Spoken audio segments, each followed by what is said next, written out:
the season ticket holder? Why am I paying all this money for this product? I don't think he will, although the way that they've started, the apathetic look that they had on opening night, I wouldn't be shocked, but I think it's going to be longer than halfway through the season. Well, they stayed in the locker room to watch the Tigers during the second period of that Penguin game, right? Isn't that what happened? Could have been. I'm going to say fiction here. I'm not ruling out the possibility that I call for him to be let go. We do see coaching changes frequently in hockey, but I think Yzerman is patient, and I'm going to at least give it through the new year. But if it's scuffling like they were last year, you got to do something. What if they start real slow? Do you think we could call it before? Maybe. Oh, boy. You guys got to love that drop. I do. At least 197.1 The Ticket host will call for Steve Yzerman's job at the end of the season. Oh, man, we have a lot of hosts. All it takes is one. But I'm going to say fiction. I think hot seat is as hot as it gets. No one will call for him to be fired this year. I don't know. We got some hot take guys. Who are you thinking? Can I get an amen? Oh, no, not from him. Toxic positivity. He's not going to call for someone to get fired. Positivity. We have a new nickname. Lions might have won a Super Bowl, but I tell you what, this captain's got to get out of town.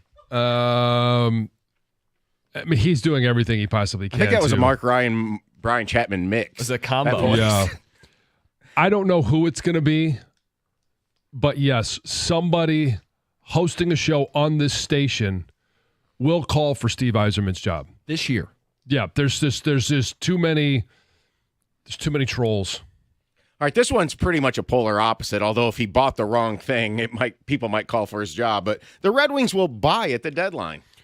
If they're in a position to buy at the deadline, then nobody. I don't think anybody's going to be calling for his job. And you're right. If they buy the wrong guy, or if it doesn't work out and they ultimately end up missing the playoffs, somebody could call for his job. But I want them to be buyers at the deadline. This is a will. Will they be buyers, John? No. Steve Yzerman's not the buyer type. Everything. I think it feels like all the stars have to align for him to be in that position and actually make that happen. It's kind of like asking if Brad Holmes right now is going to give up 2 first-rounders for Myles Garrett. It's out of character. Yeah, I'm going to say fiction. I can already hear it. Yzerman saying, if I thought we were a Stanley Cup team, I would be a buyer. I think they're going to be fighting for a playoff spot. I think you could argue they should buy, but I think the answer is fiction. They won't buy.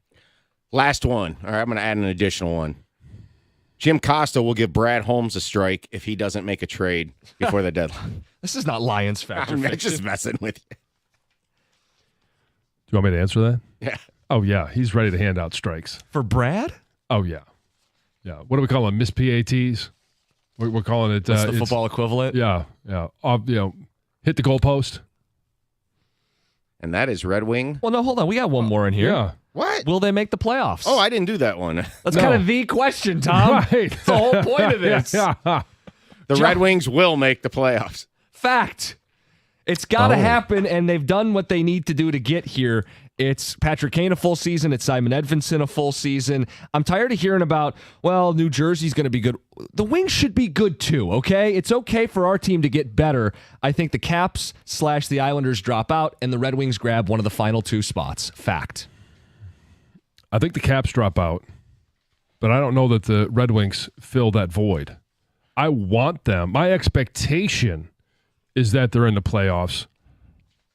I just don't think they are this year. Well, or very, very early again, but the Devils look like they're back, and that was anticipated that they were going to be back to take a spot. Again, so early, but pretty much everybody assumed the New Jersey Devils would rebound this year.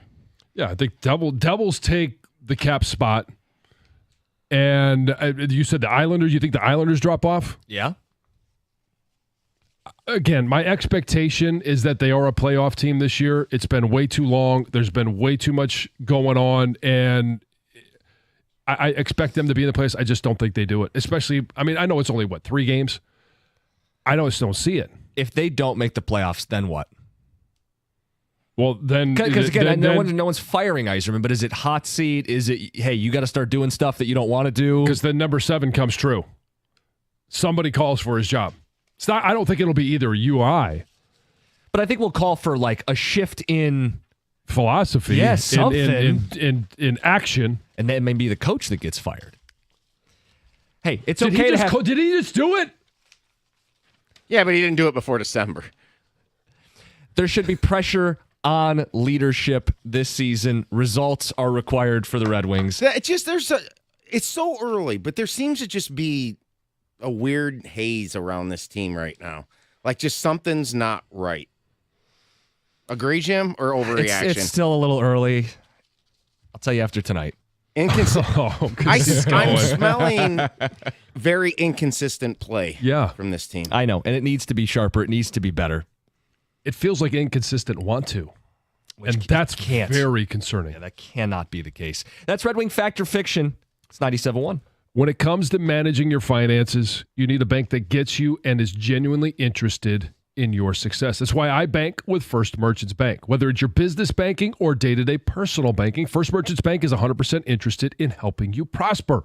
First Merchants bankers are attentive. They're going to sit down with you, ask you as many questions as they deem necessary to find out what is going to be the best financial plan for your situation, and then they will help you implement that plan. When you make the switch to First Merchants Bank, you're also going to get access to their highly rated mobile banking app with innovative personal finance tools. Plus, they're deeply connected to the community's needs because it's their community. It's where they live and work, and no one knows it better. They volunteer and donate to local causes to ensure that we all prosper together. This is the difference of a 100% interest in you. For a better banking experience, visit firstmerchants.com. That's firstmerchants.com. First Merchants Bank, helping you prosper. Member FDIC, equal housing lender.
Before the 2 Grand Slam, we've got Heather in the news.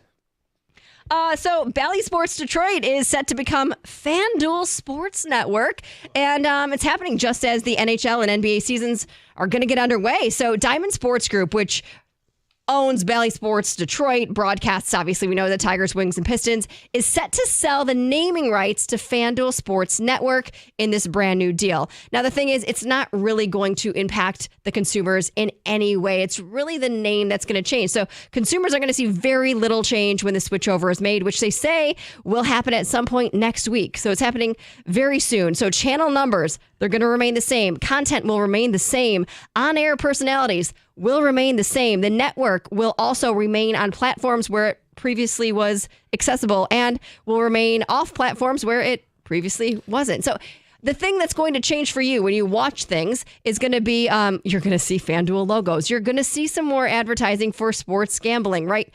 I mean, just the name itself, and new graphics, new colors. They're going to get rid of, obviously, the Bally Red. It's going to be more of the FanDuel Blue and things like that. They do say if they air high school games, they will not have the FanDuel logo or reference to FanDuel during those games.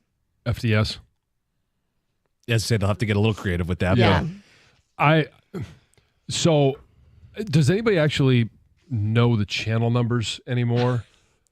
I just simply speak into the remote. Oh, you do that? Well, I do that because I can actually do it. Now that I've moved on from the cable and I'm using YouTube TV. I use it through Apple, and I just speak into the remote. I say, YouTube TV, and it just takes you Bally right Sports. there. So you'll have to actually say YouTube TV, FanDuel Sports. I'm sure there are still people who know the channel numbers. They exist. I guarantee you. I'm sure, yeah. But John, YouTube TV didn't have Bally, so they won't have this FanDuel. Just for example. Yes. And I think that's the thing. Like, I have the Bally app. I'm sure it's going to get updated at some point, and but it'll be you won't have to do anything. It sounds like correct. It's just going to change the name of your app, and it's still going to be there. And I know people are going to go with more game. Bally was a casino, so like this isn't really that big of a shift. Right. But FanDuel is a pretty big name. Oh, huge right. name. Like everybody sure. knows FanDuel. I didn't know Bally was a casino. Yeah. News to me. I'm not a gambler, but I know FanDuel, and I'm not a gambler. So yeah. Fridays would say otherwise. I should be a gambler, I think. Yeah, when are you going to start based off betting of my these games? picks? Yeah, you start but betting the picks, and I know. We need her to start because that'll cool her off. Yeah. Detroit Police Chief James White has a new job. So he has been hired as the new CEO of Detroit Wayne Integrated Health Network. Last month, he did confirm that he was applying for this new gig. And on Wednesday, he was appointed the position. So he says he is excited to make an impact on mental health and basically said that's exactly why he wanted the position in the first place.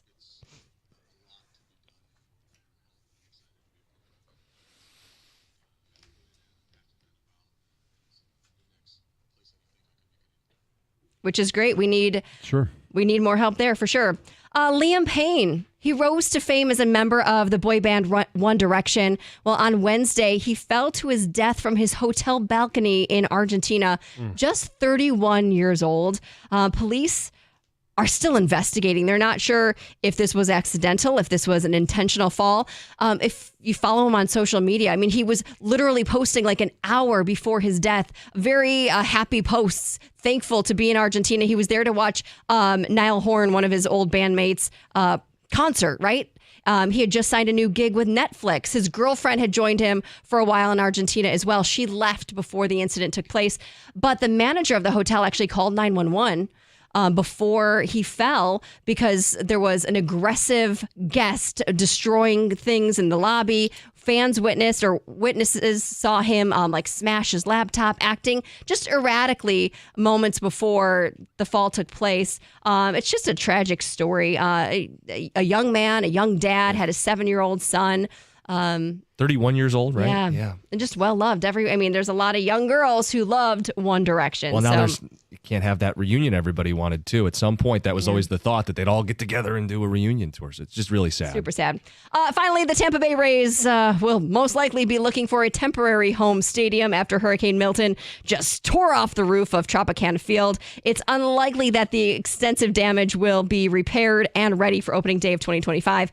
Obviously, you've all seen the photos. Like, right, the entire roof was just like shredded. So not only does that need to get fixed, but they first have to do a full engineering audit of the structure, and then they've got to file that big, huge insurance claim, which, if you've ever had to do that yourself, takes a little bit of time. So Yeah, can't imagine that's going to be done in 30 days. No. So I've seen like places thrown out in the like state and in the coast Yes. and the region.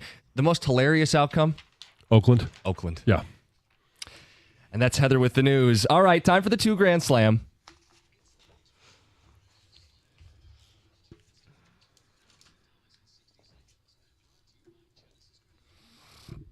All right, let's give away some money. 60 seconds, 10 questions, $25 for each question answered correctly. $2,000 if our contestant gets them all right. Simple as that. The time does tick down quickly. Use it wisely. Our contestant can pass if they're unsure, and if there's time, we'll get back to it. Our contestant this morning hails from Westland. Josh, good morning. You're on 97.1. How you guys doing? Good. Good. How are you? I'm great. Excited. All right. Get a crack at this thing. Have you All played right. before? I have not, but I listen every morning. I call in just about every morning to get on, so Excellent. I'm ready to go. Let's get you paid. Your time to shine. All right, Josh, your time is going to start as soon as I start reading the first question. Here we go. Who is the head coach of the Denver Broncos? Sean Payton, The Raiders traded this receiver to the Jets on Tuesday. Devontae Adams, Livonia is located in this Michigan county. Wayne County, Who is the head coach of the Detroit Red Wings? Derek Lalonde, What is the nickname of the Navy football team? the Midshipmen, Joe Montana played at this college. pass, This rock band had the 1977 hit Dreams. pass, The Browns traded this receiver to the Bills on Tuesday. Amari Cooper, He played Doug Heffernan in the sitcom King of Queens. pass, This Detroit Lion wears jersey number 41. pass, Joe Montana played at this college. Notre Dame, This rock band had the 1977 hit Dreams. pass, He played Doug Heffernan in the sitcom King of Queens. pass, This Detroit... I got you Well. with 7. You did good on the ones you knew, Yeah. obviously. And you use your time well. Yeah. You didn't actually miss any. You just passed on some. Several times. Yeah. No, I just botched because 41 is definitely James Houston. I just couldn't think. And you couldn't get back to it in The time. clock keeps on ticking. Yep. But 7 is 175, right? Quick math. It's good money. Yeah. Yeah. Nice job, Josh. Not too bad. Not too bad. Not at all. Yeah. We'll put you on hold. We'll go through the game. 2 Grand Slam brought to you by Genesis Credit Union. He was off to a hot start. He was. And he was Oh, yeah. quick. Yes. So head coach of the Denver Broncos is Sean Payton. Devontae Adams was traded to the Jets. Livonia is in Wayne County. Lalonde is the head coach of the Red Wings. The Midshipman, the nickname of the Navy football team. He's rolling. Then he passed on Joe Montana. I was shocked. This seems to me to be basic football knowledge. I think he's a younger guy. I think he's probably in his 20s. Late 20s, maybe. Because then he passed the next one, which was Fleetwood Mac, Sure. the rock band with 77 hit Dreams. I thought maybe he could get it because that song came back around with that guy, the wasn't that the song, the guy on the Ocean skateboard? Spray. Yeah, right? So it Oh, yeah. yeah, it was like it kind of got a right. resurgence. I was thinking of the song These Dreams by Heart. Oh. He passed on it twice. He just didn't know it, which is Yeah. okay. Don't sit and dwell on it. Like, that's a lesson for people. If you don't know, just move on. Because he did get the Browns. They traded Amari Cooper to the Bills. He did not know who played Doug Heffernan in the sitcom King of Queens. That's a Kevin tough James. one. Yeah. I think he probably could picture Kevin James, but Yes. it's not a name that like you just I would rolls have. off your tongue. Yeah. Every time I see him or think of him, I think of Paul Paul Blart. Blart. Mall Yeah. Cop. Yeah. Top, yeah. Yeah. So the Fleetwood Mac one is also a Will Ferrell's doing a commercial right now. I can't think of what the Is he? yeah. Everywhere is the song. Chevy It's the EV. same song that Chevy used. Yes. Yeah. the Costa car. That's right. I want to be with you everywhere. Oh, we got to. All right. The last Keep one going, was please. no, thank you. Come on, Stoney. Is that a requirement of sitting in this seat? Yes. Sure is. The Lions that wear number 41, it's James Houston. And he yeah. knew it if he could have gotten back to it, but he used his time well. 7's really good. Yeah. And you could tell he knows stuff. He listens, he knows his sports. He actually got through 13 He because did great. you actually got back to the King of Queens I did. one. Yeah. So to get to 13 red questions Yeah. in 60 seconds, it's a good performance. We needed a good performance. It had been a minute. we did, yes. I actually thought we were going to get one there, but just a little bit short. One of these days. Your next chance, Tuesday, 7:25.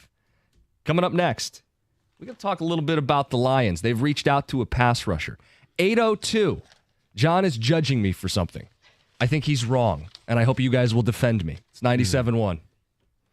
And we talk about watching all these big games. The place to do it, the best pool in history, Stadium Swim, located at Circa Resort and Casino, where the biggest games are on a viewing experience built for sports fans. A massive 40-foot tall, high-definition screen. You could be watching it from the pool. They have 6 pools, 3 different levels, and you always have a perfect view of the game. We're talking Stadium Swim, America's favorite place to watch football. We playoff baseball. Got that coming up with the conclusion later this month. You got hockey and basketball underway.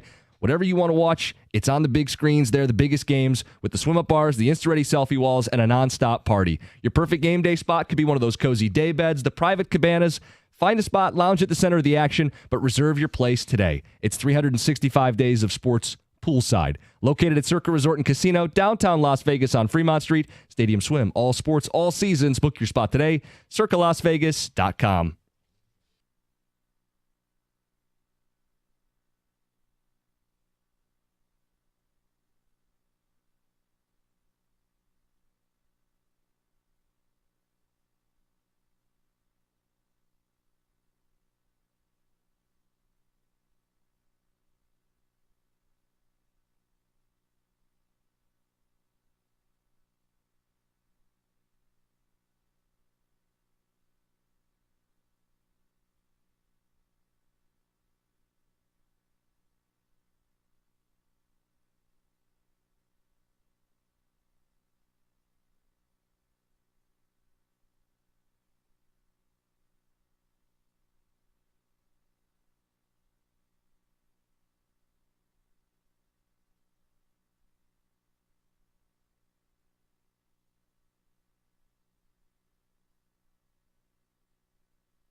I did something earlier this month, and I felt judgment from John Jansen. 802, we'll discuss. Listen, we judge others. I'm fair game. But I think people will be on my side with this one. I wouldn't be so quick to make that proclamation. 802. Lions. They are inquiring about a pass rusher, John. There's some baggage. Haason Reddick, ESPN reporting that they are doing their, quote, due diligence. I'm open to Haason Reddick, but I think there's got to be one key thing here. You tell me if you're with me. I don't feel comfortable giving him an extension, and that might be what breaks down the deal, but I don't feel comfortable giving this guy an extension, guaranteeing him upwards of $20 million a year beyond this season when he hasn't played, and I'm not sure how he fits into this organization. Or into the scheme of the defense. Now, you could find a place for good football players. Of course. Don't get me wrong, but he's not the same type of player as Aiden Hutchinson. He's more of a James Houston. And okay, in terms of style, or position. And I'm with you. And I also think, everything changes with time.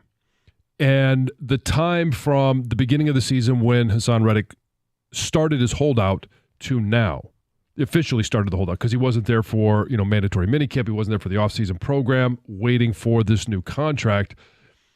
And now that you're at week 7, is he simply saying, you know what, if I'm going to play somewhere on a 1-year deal, it's not going to be here with the Jets. I think they're the most likely team to actually come with an extension. Mm-hmm. Whether or not you think they will, they're the team that's going to do it.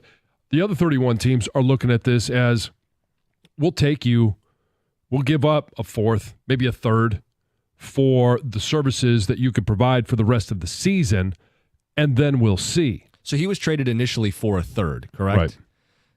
Yeah. And I don't know if that was with the promise of an extension or not. Clearly, that's been a point of contention between him and the Jets to the point where his agent dropped him, and now it's Drew Rosenhaus. So, And I don't know what this, they've granted him a small window. What does that mean? To seek a trade. I don't know what the small, is it just from here until the trade deadline? Which is like, okay, so it's small in regards to the year, the calendar. Yeah, right, or the regular season. Or is the window this week, and then, they're still going to, listen, if someone called the Jets next week, they're not going to pick up the phone. He's not playing for them. They want to get something for him. And I think that's where you could say, hey, if you can just recoup your cost, you gave up a third, whether it's a future third or a 4 and a 6, maybe I'm off base on the market, because if someone's willing to extend him, they may be willing to pay him more. I just don't know that it makes sense for the Lions to trade for and extend him right now. He would make sense to me as a mercenary, right? Where hey, Haason, clearly you're misunderstood. This is clearly all wrong. You come here, put great tape out, perform, get your sacks, get your pressures, be disruptive. And at the end of the year, if you've been a model citizen, we'll try to keep you. And if we can't keep you, everybody else in the league is going to look at you and go, wow, he kept Detroit's defense afloat. He could help elevate our defense, and now you go get paid on the open market. We're not going to play any games with you. We want you to help us. We'll do right by you if you do right by us. And if you're going to be operating on a short-term deal, and I think the other thing is he kind of is seeing that the Jets, not the Super Bowl hopefuls that a lot of people thought, Aaron Rodgers, he's going to be back and healthy, and Garrett Wilson, and now you've got Devontae Adams. Like, I don't see, they keep trying to put Band-Aids on this. You've got an interim coach, and I just don't see how they make the shift from where they are now to even being a playoff team. I think he may also be looking at this as, if I'm going to be on a 1-year deal, I'm going to do it somewhere, and I'm going to do it somewhere where we might have a chance to win a Super Bowl. He was so close as an Eagle, but didn't ultimately get that Super Bowl ring. Now you look at the Lions, who have a need, who should be buyers at coming up to the trade deadline. Now all of a sudden you're looking at going, it feels like it fits for both sides, as long as it's not the promise of a long-term deal yet. You could even reach a long-term deal by the end of the year, but you've got to come in and show it, prove it, and show that you fit the scheme and long term, and show that you fit this team and this locker room. So people are pointing out on Ticketex, and I'll get the specifics for you here in a second, that if Haason Reddick is traded to an NFC team, the Eagles actually get a second instead of a third, which would mean the Jets don't want to give up Haason Reddick to an NFC team unless they're being compensated enough to justify upgrading from a third to a second.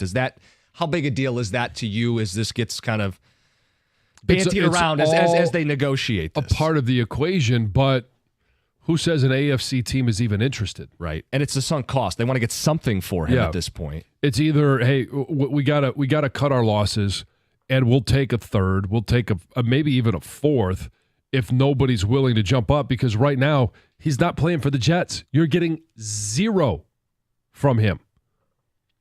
And I don't know. I don't know that if he sits out this year, that he is ultimately a free agent next year. Because don't they still hold the rights to him? In the sense that he didn't fulfill his contract, and they still hold the rights. You are correct on that. Okay. You have got to play out your contract. You can't just sit out to get the free agency. Yeah, it would toll is what the phrasing is. And the reason that Le'Veon Bell did was because he never signed the franchise or transition, whatever it was, the franchise tag that Pittsburgh wanted to put on him. You mentioned that trigger from the Eagles that raised it to a second. That's brilliant by Roseman. Seriously, that is brilliant. You're going to trade him to an NFC contender? You're going to make our pick better. That's very sneaky. It's shrewd. It's very sharp. It's he's regarded as one of the better GMs, and you see it. Little details like this only reinforce that. I mean, whatever they decide to do with him, if they bring him in, you trust it, right?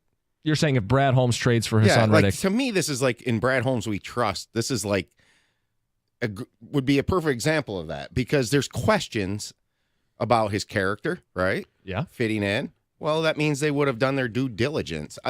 They will have a phone call with him probably. Oh yeah, and they will, find out if he fits. I'm sure you trust that. Well, it's going to be probably Brad, and I would imagine Dan. Right? Dan's a good judge of character. Yeah. Does he? Because again, these locker room post-game celebrations, Campbell has reiterated, this is a tight group.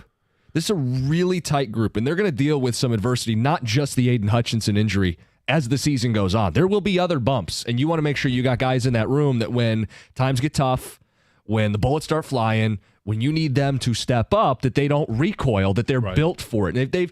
And we've seen them pass on good players before. I mean, they had the number 6 overall pick, didn't take Jalen Carter. Yep. Now, how did that conversation go when he was in for his visit between Brad Holmes and Jalen Carter, Dan Campbell and Jalen Carter? It may have nothing to do with the situation that happened off the field for Jalen Carter. It may have just simply been, hey, we want to create the smoke screen. We want to make it look like we want him at 6, and then we're ultimately going to draft or trade down so we could take Jahmyr Gibbs. The big concern here is if he agrees to come here and he will do it without an extension, how does that not surface at some point again for him? His unhappiness, you're saying? Yeah. Does it? I guess if things don't go so well here, it will resurface, but if they're winning, they don't. I actually said jokingly to Greg, it'd be interesting to put a trigger in this trade for him.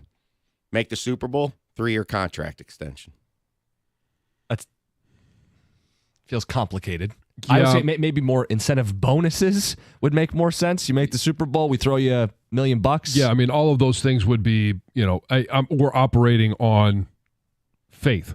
Right. You've promised this, and if we make the Super Bowl, we win the Super Bowl, then I get X, Y, and Z as a contract. But on his side, if he is, quote unquote, the savior of Detroit's defense, why would he not want to hit the open market? Do you guys feel at all I think he's undergone a little bit of character assassination here. There's no question, but he's kind of done it to himself. To a degree. When your agent drops you, that was a huge red flag to me. Agent drops you, we talked about the samurai outfit, being in Japan, and I mean, you could do all of those things, but it's the context and the timing of which he did them. We want to get some phone calls in. If you're on hold, we'll get to you. 248-539-9797. Lions reaching out about Haason Reddick. Is this the best answer? How would you feel about it? It's 97.1. When it comes to an IRS collection or audit, you need a law firm that specializes in the resolution of all types of tax problems. And when dealing with the world's largest civil law enforcement agency, your case can take a lot of twists and turns. Your first call should be to an experienced law firm like Abraham & Rose. They're prepared to advocate on your behalf, no matter if it's civil or criminal or even the Michigan Department of Treasury. Whether personal income tax or business payroll taxes, You're going to need a real team of local lawyers, not some tax organization with a random person that you're never going to meet. Visit abrahamandrose.com today or call 248-539-5040 so you never personally have to deal with the IRS.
All right, let's get to the phones.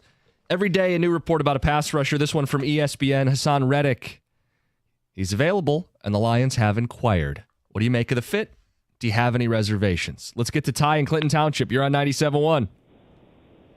Good morning. Hey, good morning. Good morning. How we doing?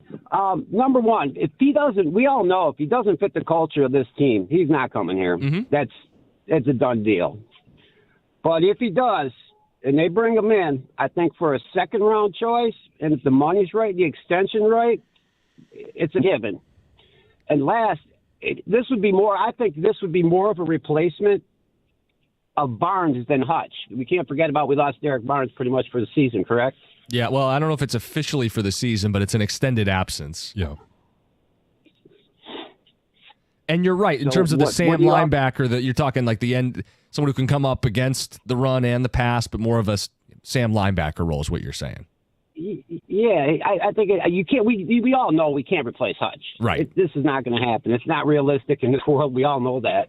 But I think it would help if he does fit the culture, and it would, because of the Barnes situation. I think he'd be more of a replacement for Barnes than Hutch, because we know we can't replace Hutch. Yeah, in the sense he could be a replacement from Hutch in that you need third down, hand in the dirt, pin your ears back, get to the quarterback guys, and Reddick has done it. He had 16 sacks a couple years ago, 10-plus sacks for 4 straight seasons. John, I think it's tough. Like, sure, if he fits the culture, how can you 100% know? It's why he may require an extension. I don't know how you could, in confidence, give him an extension right now. Right? What's more out of character? Trading and giving up 2 first-round picks for a Myles Garrett, if, let's just say that is an option. Don't even know if that's an option. Sure. That's option one. Or trading for Haason Reddick and giving him an extension. That one feels more out of character. Trading for a guy with some questionable, and I want to be fair, I don't know that he's a bad guy, but questionable character concerns, and an extension before he's earned it, or taking a guy who is a proven commodity in Myles Garrett, he's already on a deal that times up well for the next couple seasons for you to chase a Super Bowl. Yeah, but out of character for Brad Holmes. It's out of character for both. Sure. So, given the option, which one do you think Brad Holmes would jump at? The Myles Garrett and 2 first-round picks, or Haason Reddick? You have giving up less because we know Brad Holmes is good at the draft. Yeah. But then having to promise an extension. It's tough because we only know of one player who is actually available in this scenario. Right. And I don't know that it's character questions, or questions about his character. It's just you don't know what you don't know. And the only way to find out is when he's in the locker room, he's on the practice field, he's in the meeting rooms, and he's preparing for games and then ultimately performs in games. Until he's on the roster, you're never really going to know. Right. Even when you draft a guy, they've hit on a large number of draft picks, high percentage of draft picks. But they're doing the same evaluation in the same way. They're talking to coaches. They're talking to administrators. They're talking to everybody they possibly can. And some of them are always going to say, oh, yeah, that's a great guy. That's why they don't necessarily ask. They ask me about guys that came in for free. How would he fit? But they don't. I didn't get a call from, when I was with Washington, I didn't get a call from Detroit and say, how is this guy? Because is he my friend? I'm just going to tell him he's great. Or maybe I don't want him to go there. I'm going to say, oh, he's a jerk.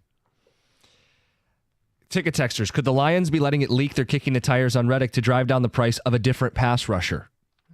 Possible. Sure. Ticket texter says, I'm concerned that he's sat multiple months. He might physically not be in football shape until later. We have key games coming up right now, this week and the coming weeks. Well, it's a guarantee he's not in football shape. He may be in great physical condition. I expect him to. He's a pro. He's a guy that's really good at what he does, and you don't last and perform the way that he does without being in great shape all year long, but he is not in football shape. I think it's a character mismatch. The Lions culture is such an important part of this team. I don't think they're going to bring someone in that might cause difficulties within the culture. More people echoing that, saying the more I think about it, it's a hard no for me. I just don't think he's a good enough teammate. This is a ticket text that I have not double checked. It says, hey guys, just started listening. It may have come up. There's a connection to Reddick on the staff. Steve Hayden coached in Arizona. Brett Fisher, the Lions director of player performance, was in Arizona during his time there as well. I'm sure they are both being asked about him as a teammate and would give me some comfort if they did trade for him In Brad we trust. Football, small world. Let's get to Corn in Columbus. You're on 97.1. So, I mean, I understand that, the Aiden Hutchinson, the injury really kind of put a damper on the whole Dallas game. But, I mean, I'm not sure we need to make a move and pull the trigger just yet. Brian Branch had his best game as a Lion. Terrion Arnold had his best game as a Lion. Ennis Rakestraw came in garbage time, but he still made some plays. I mean, Aleem McNeil still wrecked the game. We still got a lot of young, ascending talent. Jack Campbell still filling holes, making tackles. I think he got a pass breakup as well. Like, we still have a very young defense that's ascending, and I want to see what that looks like in Minnesota, Houston, Green Bay. Now, Houston might be week 9, so that might be too late. But let's see what they look like against Minnesota, against Green Bay, and really see what we have. Obviously, losing Aiden is huge, and it could have made us a number 1 defense. But still, with the young pieces that we have, I still think we're a really, really, really good defense. I don't think the sky's falling at all. I mean, listening to Dan and actually just watching the tape, or not the tape, but watching the game, after Aiden goes out, and really even when our defense was really good, I mean, Aiden was getting some pressures, but, I think he only had like the 1 sack and maybe a tackle for loss, which obviously is huge. But I mean, our defense is still ascending right now. So I want to see what they look like against some other guys before we really, before we make a move and maybe mortgage some of our future for the right now. You like the team you put together? Love the team that we got put together, man. I mean, like you said, these guys are playing tight. I mean, DJ Reader has been huge.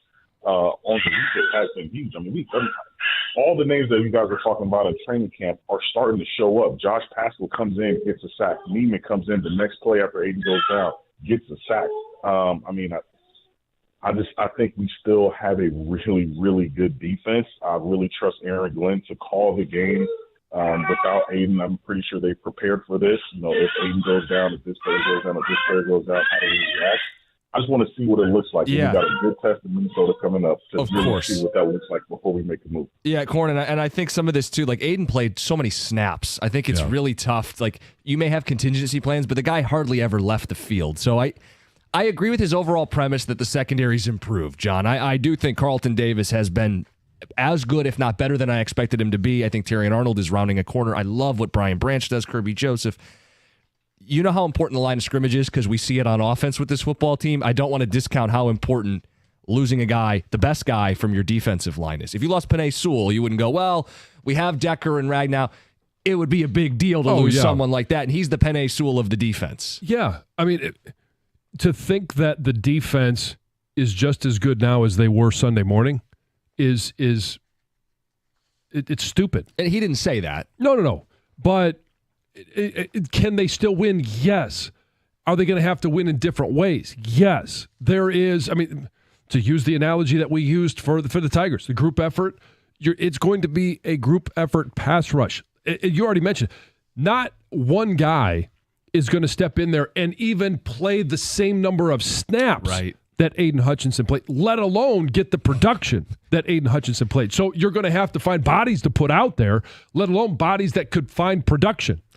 Hutch was the number 1 defensive player in the NFL at this point in the season. So that's why we're talking about additions. Do I think, as currently constructed, they can beat Minnesota this week? Yes, they're underdogs, but yes, they can win. Do I think they can win this division as currently constructed? Yes. Do I think they can win playoff games in the Super Bowl? It's going to be hard, but yeah, I do think it's possible. Why wouldn't you want to give yourself the best chance, which is why we bring up names? 248-539-9797. Coming up next, more of your phone calls on this, but also you can stand in judgment of me. I think you'll have my back. John has been judging me off air. We'll bring this to the forefront. John, I said I did something earlier this month, and I've been getting aggressive side eye. Yeah. I think Heather will have my back. I have thoughts. I have thoughts. I that love doesn't it. sound like Heather has my back. Great tease. All right, it's next, 97.1.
We'll keep taking phone calls on the Lions pass rush. Everybody's got thoughts. Haason Reddick is someone that they have reached out and inquired about.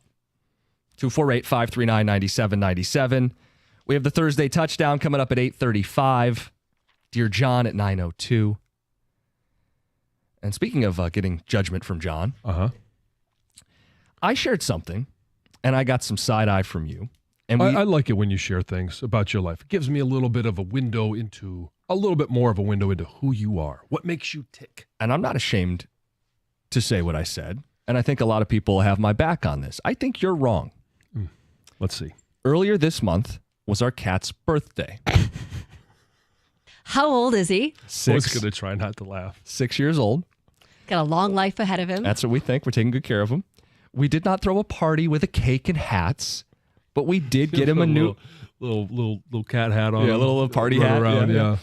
But we did get him a birthday gift, a new toy to play with, and some treats. Was it wrapped? It was not wrapped, although for Christmas we have wrapped gifts for him. Little catnip. He loves catnip. Yeah, and he'll play around and move. Yeah, I'm sure he does. So Roomba. Celebrating your pet's birthday. This is a totally normal, acceptable thing, right? You can know your cat's birthday, but to actually celebrate it, no. It is not a normal thing. Heather, you're an animal lover. I'm an animal lover. I think sometimes I question that. Oh, no, I'm an animal lover of all types of animals. Some are tastier than others. That's my point. Yes. But I do love house pets to a certain extent. You have cats and dogs. I do. I think it is completely normal. However, I think it has changed, or it changed for me, and maybe it changes for other people as well. Now that I have actual children, real human babies, the dog birthdays and the cat birthdays don't get as much attention as they used to. So I feel like if down the line you guys ever have a kid, Roomba's birthday won't be as significant as it was right now. Right. But for Christmas, we always have a little gift for the dogs. Like the cat, not as much. The dogs. You don't love the cat. No, we do love the cat, just not as much as the dogs. So the dogs always have like a stuffed toy or whatever they're in, or a bag of treats that are underneath the tree with everyone else's gifts. I mean, I have made my dog a cake before, like a dog cake, before I had children. Right. And they were my And this is babies. probably the different perspective that now I have from you. I wouldn't have done this before I had kids, and I'm certainly not taking the time to celebrate a pet's birthday. You wouldn't bake him a cake, John? No. Now, they do get, Gunner does get a bone at Christmas because we always have the prime rib. Oh, yeah. Mm-hmm. And I'll give him one of the bones. And so I guess maybe that's his Christmas present. I would do it during the year too. If I get the tomahawk, I'll give him the handle. Mm-hmm. Pets are part of your family. Yes. And they should be celebrated. So, I mean, Stoney went to a birthday party specifically for a dog before. Okay? So, like, this is something people do. People do this, John. Somebody sent out an invitation. And it literally was a dog party. RSVP. Our cat doesn't like other cats, so we wouldn't do that. But I'm not celebrating my dog's birthday. Again, you can mark the moment by today is the birthday. I'm not getting a cat. Or it's not What about a cat. just like a tree? We've gotten him a cat tree one year. Yeah, a floating shelf in one of the other rooms. Floating floating shelf. shelf. They love being, in the high Wow. places. Yeah, in the catio. He lives a life of luxury He over does. there. He's a spoiled cat. And on his birthday, But he I'm always gets certainly something. not going to go celebrate somebody else's pet's birthday. No, I didn't say that. You didn't get an invite to come over and celebrate No, I sixth did birthday. not. That would have been epic. Could you imagine? You would have come in and been like, hey. send John an invitation to Roomba's birthday. I would have.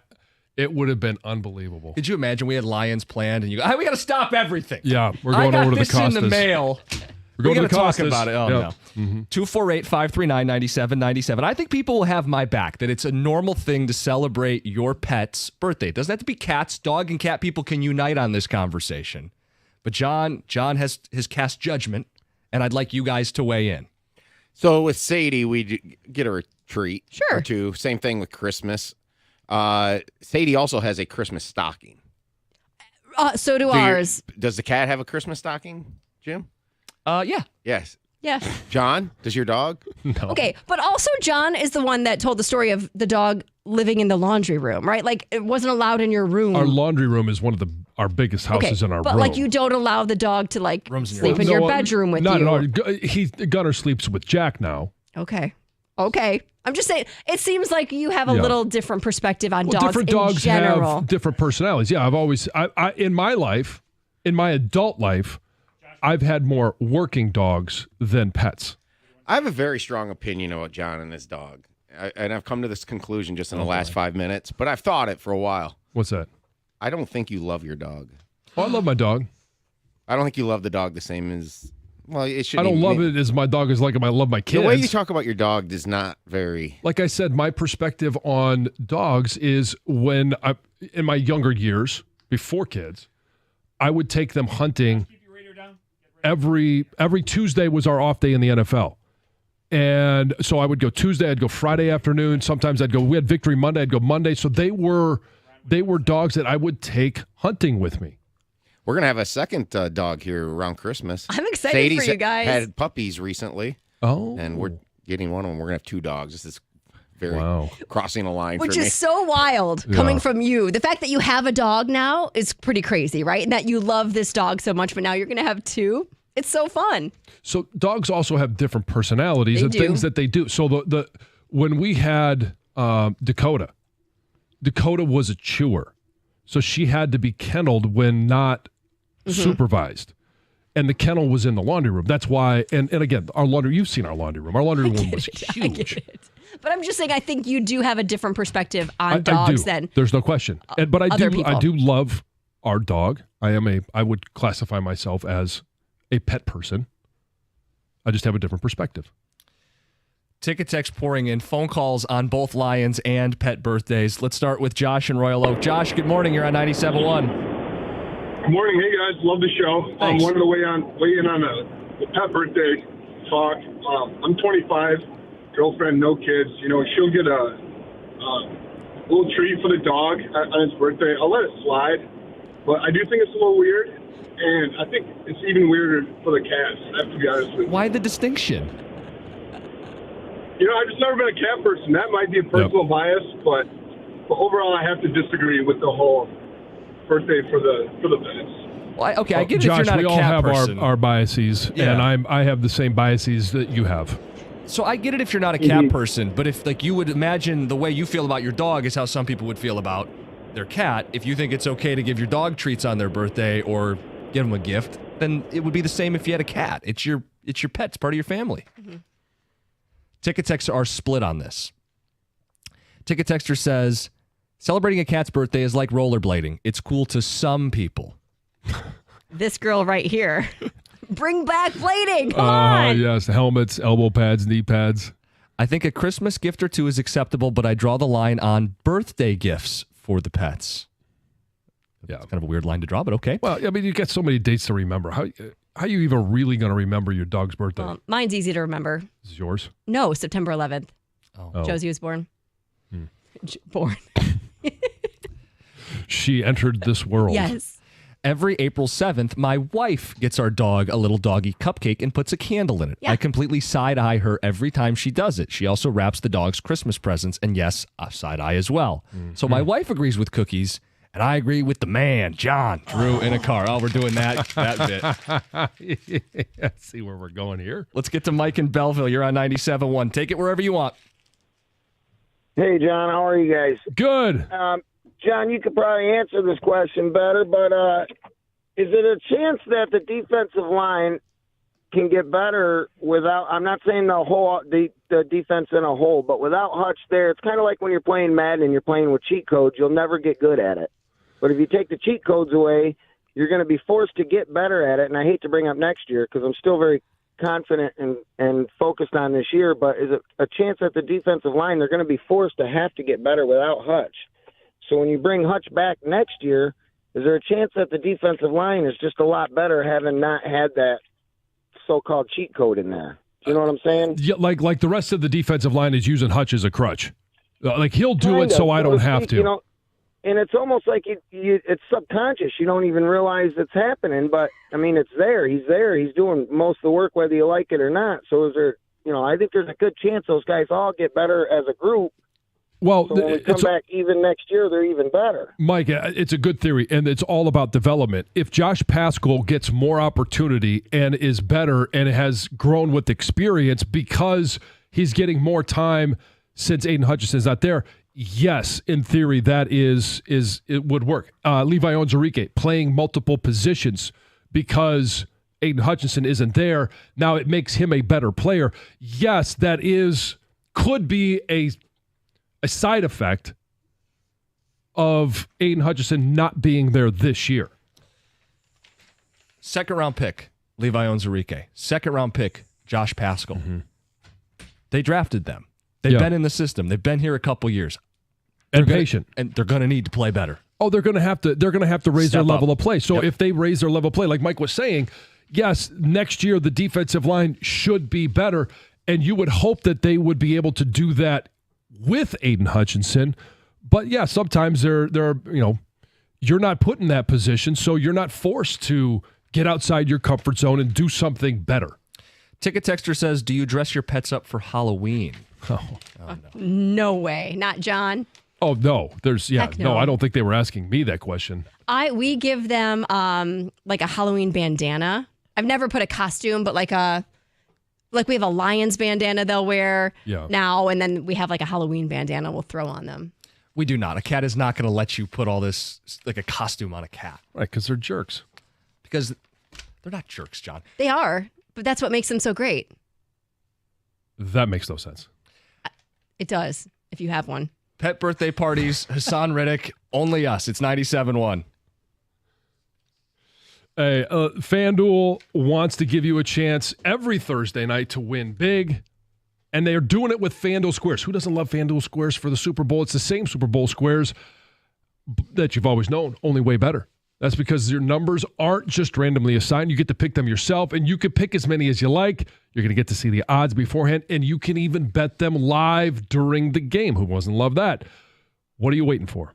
FanDuel, visit FanDuel.com/Jansen and bet on Squares. Plus, if you're new to FanDuel, you can bet $5. And if you win, you're going to get $300 in bonus bets. That's a $5 bet. All you got to do is win, and you're going to get $300 in bonus bets. You must be 21 or over and present in Michigan. First online real money wager, only $5 first deposit required. Bonus issued as now in trouble bonus bets that expire 7 days after receipt. Restrictions apply. See terms at sportsbook.fanduel.com. If you have a gambling problem, call 1-800-GAMBLER.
I felt some judgment from John. I shared with him, confided in him. Not ashamed to admit. Celebrated our cat's birthday this month. Hey, you do you. And if you've got the time, the effort, the energy to celebrate a cat birthday, then go for it. And I have called upon pet owners. We don't need to do cats versus dogs. Pet owners, you celebrate your pet's birthday, right? Now, I didn't bake a cake, but if you did it, I'll stand with you. We got him a gift, a little toy. He's gotten cat treats, all this stuff in the past. 248-539-9797. We also have ticket, texts, and phone calls on the Lions. We've been mixing that in all week, and the latest is Haason Reddick. The Lions have asked about him. They're doing their due diligence. What do you make of his potential fit? Some ticket texters. My dog leaves me presents every morning. Tim in Royal Oak. Sounds like you might need to let him out later before you go to bed. Lots of people celebrate pets' birthdays. It doesn't mean it's normal. Pets are not people. They are animals. Yes. Strike 3 for cookies. A cat birthday is ridiculous. John is right. Dave in Clarkston. Okay, I like animals more than I like most people. So I don't mind celebrating them. Thank you. Would have appreciated more of this defense 20 minutes ago. But All due respect to that text, Bronner's and not being to Canada ever. This Those are much this worse. does not rival that. Foul. John loves his dog like a dog. He doesn't pretend his dog is a child. Right. Yeah, it's not a person. They may understand what I tell them to do. Sit, go outside, get in your bed, chase that duck. But we don't have conversations. We don't throw our dog a birthday party, but we do buy him a dog cupcake and a toy on his birthday. So some people are Go get down. a little pup cup. Yeah, they do that, right? Pup cup. Is that what you get at the coffee shop? Yeah, you get a little pup Yeah, cup. they'll do that. What's in a pup It's like cup? basically Like ice whipped cream cream or or like something, vanilla ice cream or whipped cream. Oh, It's maybe I'll nothing. order It's just a pup this cup little. for myself. Sounds good. Just Like- a little. Like I said earlier, the whole treat thing, you acknowledge it, but the pet doesn't know it's its birthday. Correct, Tom. And that's a huge line for me. Like if you celebrate something Yeah. for something, Hold on, does your 1-year-old know it's their birthday? You still celebrate your 1-year-old's birthday. they get or your that 2-year-old's birthday. cake and they start shoving it in their face. They know. Yeah. Yeah. And you train the kids to know that, and they eventually understand it. I do think you're right. They really don't know the 1-year-old, but whatever. They know, but they don't know. Yeah. You know what I'm saying? They don't know. No. Nor will They have they no remember. No, they're not But- going to remember it either. I mean, think about this. Like going to the extreme. Like you bark in the park on their birthday. Hey, Sadie, here's your 2 tickets to bark at the park. Yeah. It's a great gift. People are obsessed with their dogs. And you ever thought about that with the whole cat thing? Is the fact they don't do cats at the park, You can't. cats at the Copa. Yeah, cats are kind of more independent than dogs. Dogs, you just kind of Because they're jerks. You can't even drive them there, though. cats. You're saying they don't Cats like car hate the rides. car. I know. Trust me, I know. Yeah. But dogs are dumb. I mean, But they'll just here's- follow so along go- wherever so- you want them to go. Going back to, I could train a dog to go get a duck. I can't train a cat to do anything. So don't tell me that they're smarter. You can train them to do some things, Like, pee in the toilet. I have seen a cat Oh, no. that somebody has trained it like their litter box, but they use a toilet. Huh. You can train them to do things, not the things you would like them to do. but so you brought up you celebrate a 1-year-old's birthday and they don't know it's their birthday. You're right. You're celebrating it more for the parents. Sure, isn't that what this is? Yeah. Isn't this what this is? You're celebrating, but basically for yourself that you're happy that you have this pet in your life, right? Want to give it some love Yeah. and attention. Attention, Again, appreciation. you're treating it like you're giving them human qualities. And You know they what? don't, they're They're not only humans. around for a short time. You better give them some love. right. They bring Pets you are part joy. of the family, John. I'm not They saying are. they're kids. I've I'm- never I'm- made the I'm- case. I'm I not don't call saying that myself. they're not. I don't ever refer to myself as like a cat dad, or we don't. Kelsey's Not not, your a cat fur mom. baby? No, we don't do that. Yeah, they're not Kids humans, are and I'm not going different. to treat them like a human. Okay, let's get to Jim and Wolverine Lake. You're on 97.1. This may be the best topic since how to cut your grilled cheese. Man, this is good stuff. How do you cut your grilled cheese? My wife does it, and she does corner 4 triangles so they don't have to eat the crust, and we don't cut it off. But this is great, John. John, you do that comment you do. You right up till Jim does like a catio or a pink shirt or goes to the bathroom in the bottom half of an inning, and I'm not even on Twitch, but I can see your irritation on her eyes. It's awesome. But I have 2 dogs. We celebrate their birthdays. We don't celebrate the cats, though, so I don't know what that means. And we just remember them, so I think it's normal. You do it because you love them. They are part of your family. Yeah. Jim, your phone's breaking up a little bit, but I think we made out most of that. Yeah. Celebrate the dogs, not the cats. Yeah, which, whatever. Yeah. Wanted a unified ticket today, but apparently dogs are being treated as superior. Yes. And John does have some epic facial expressions during these moments. Oh, yeah. I can confirm I'm that. gonna If people go back watch to on Twitch. Yeah. See, yeah, last one. Now I want a grilled cheese. Me too. Let's get to Wes in Lake Orion. He's got some football thoughts. He's on 97.1. What's up, Wes? Hey, how y'all doing? Good. Yeah, it's a beautiful day out here right now. But, Looks like it. The reason I called it was about Reddick. I don't want to be, you probably know a lot more than I do about it, but the deal with Reddick, you mentioned earlier that there are 2 people, I believe you said, on the Lions staff that had experience with him earlier. And if that's true, then if they're doing their due diligence, they've already checked out the character fit because they've got 2 inside people that know his character. So if they're going ahead with it, then I think the idea of him being a fit with the Lions is already settled, and now it's a matter of what's it take. Well, I know there's a history with Trey Hendrickson and this staff. I don't know. I'd have to go through the backgrounds of all the coaches to find out if there's anybody that has been with the Eagles. We had a texter who said there's someone in the player development personnel side that was in Arizona that did cross paths with him. Again, it's been a few years, and we didn't fact check that, but sure. If they bring him in, John, it is fair to say that they did some level of vetting. Oh, yeah. They're not going to bring anybody in that they haven't completely checked out. Do you think they will give him a contract extension? Standard across the NFL. Because I would be leery, and again, I guess I would default and trust whatever they decided to do, but I would be very leery about giving him a contract extension, which I know has been the hang-up. Yeah, I'm not willing to do that. No, if that's part of the deal, it's a deal breaker. I feel the same way. If he wants to come and be a mercenary and play on this team, and good for him is good for the team, go play your ass off and then be a true free agent. And maybe the Lions are open to bringing him back, but he hits free agency as the premier pass rusher who helped the Lions back on track to a Super Bowl. It'd be a great spot to be in, and he would get paid. Well, you could also tell him, hey, this is an audition. Yeah. All right, now the guys that we've re-upped during the season, Lee McNeil, we drafted him, developed him, and signed him. David Montgomery was a guy that they did bring in free agency, and they just upped him in the middle of the season. So it's not like they're opposed to doing it in the season. So they could show to Haason Reddick, we will renegotiate contracts during the season, but what we need to see from you, this is an audition. And once we figure out if you are a fit long-term, we know you could be a fit short-term because we have a need. If you're a fit long-term, then prove it. Ticket text coming in, 248-539-9797.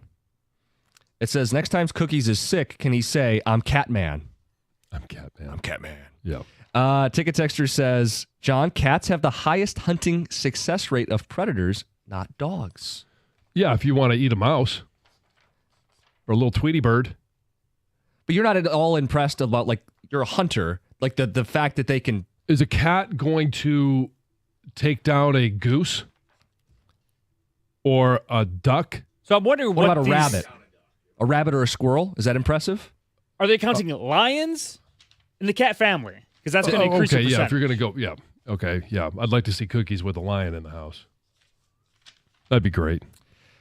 Be good for the catio. You think so? This one says, I have a farm. I celebrate our cattle's birthday with a rifle when they're old enough. Aww. There you go. Happy birthday. My wife wanted to celebrate. Steak for me. My wife wanted to celebrate Mother's Day with our cats before we had children. It was a hard no from me. Signed, Ron. On the ticket text. Celebrating like you're the cat mom. You're not actually the cat mom.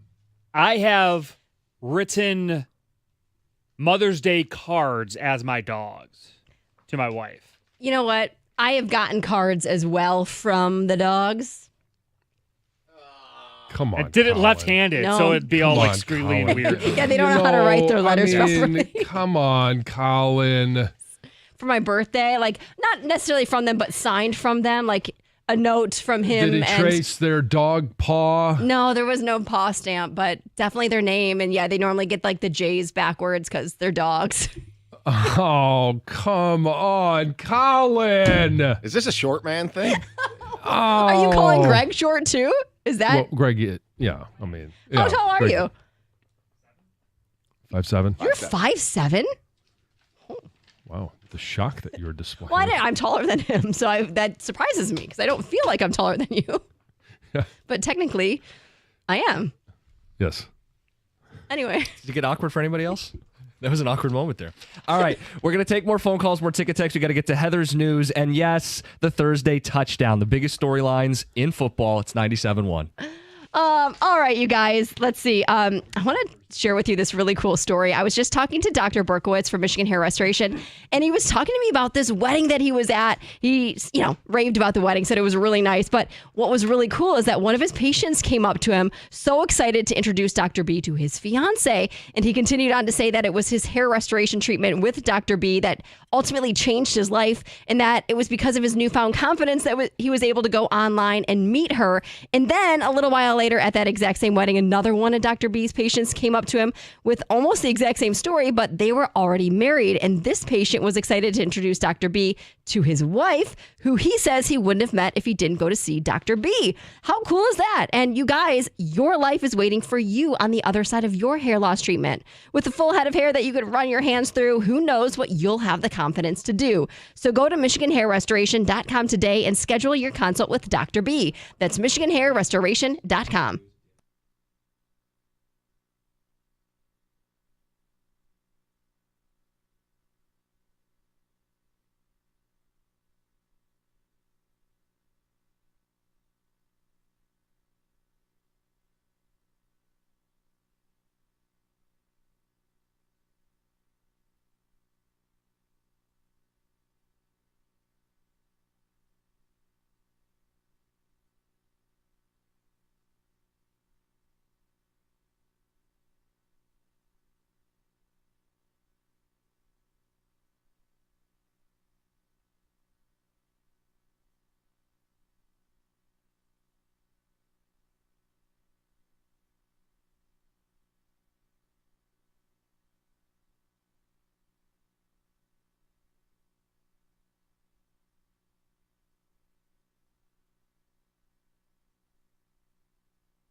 We got the Thursday touchdown. We'll do that at 8:50 today. 6 football questions plus an extra point. Sometimes we go for 2. Enough is enough. Michigan State's athletic director in the Detroit News today says, enough is enough, John. And I'm with him. So here's the deal. Michigan State's going to play a night game, prime time, against Iowa on Saturday. That's great. It's NBC, national TV. Who could complain? The very next week, they're going to play another night game. Big Ten Network, not the same platform, against Michigan. And it will be 5 straight night games for Michigan State. Wow. It'll be 6 of their first 8 games played at night. Enough is enough. To me, the night game is a pedestal. It's a special once or twice a year for a marquee matchup, spotlight, under the lights, all-day buildup. College football, Michigan State fans should want some of their day games. 3:30 kicks and noon kicks and the get up early in the tailgate. I'm with Alan Haller. Enough is enough. They need to stop playing exclusively night games. They're going to play more night games than any other time this season. They'll play 7 when all is said and done. Are you with them? I'm definitely with them. I don't like night games to begin with. I understand the point of having them, and I understand the value in having them, and because when you are on a national broadcast, it's coast to coast. It's north to south. Everybody gets a chance to see your program. You feature your coach. You feature your athletes. The commercials are all about the Big Ten and about Michigan State or whoever they're playing. Yeah. So it's a great way to do it. But 5 in a row, 7 out of 12 games are going to be played at night. It's just way too much. So the Big Ten limits you to 5, but Michigan State's opener doesn't count towards that. And then the Boston College game and the non-con doesn't count towards it. So they're going to be maxed out plus 2. I mean, John, for Michigan, they played the night game against Washington. Yeah. How many other night games does Michigan have this season? They played Fresno. Well, they had Fresno, and then they'll have Michigan State. Yeah, so 3. That'll be it, yeah. Right. That feels a little more... It feels like 1 too many. Feels like 3 too many. But I get it. I just... Preparing for a night game, whether it's as working it or tailgating for it, it gets done so late. And I think that's the bigger issue is that when you play a 7:30 or 8 o'clock game, it carries over into Sunday because the game doesn't get over until 11 o'clock. No, you don't get a chance to tailgate. Most people don't tailgate after a night game. And so then it's just battling traffic. You don't get home until midnight, 1 o'clock, depending on how far away you live. And then it carries over into Sunday. You have 5 of those in a row. Now, not all of them are at home, but you have 5 of those in a row. And you're just like, really? Like, it's exhausting. Alan Haller said, you've got people coming from 4-hour radius. It could be a very, very long day. It's a challenge. He said, we've had conversations with the Big Ten Conference and the office about it. People wonder how much input I have. I want to be very clear. I don't have much, if any. Then he later said, if at some point, enough is enough. He said, I'm a fan. I like primetime games. I'm a fan. But a lot goes into this, especially the night games. Yeah. Well, especially if you are coming from a ways away. And you may pick out one of those night games and say, you know what, we're going to make this a trip. We're going to get a hotel room, because if you get a hotel room in a college town on a football weekend, you're paying a premium.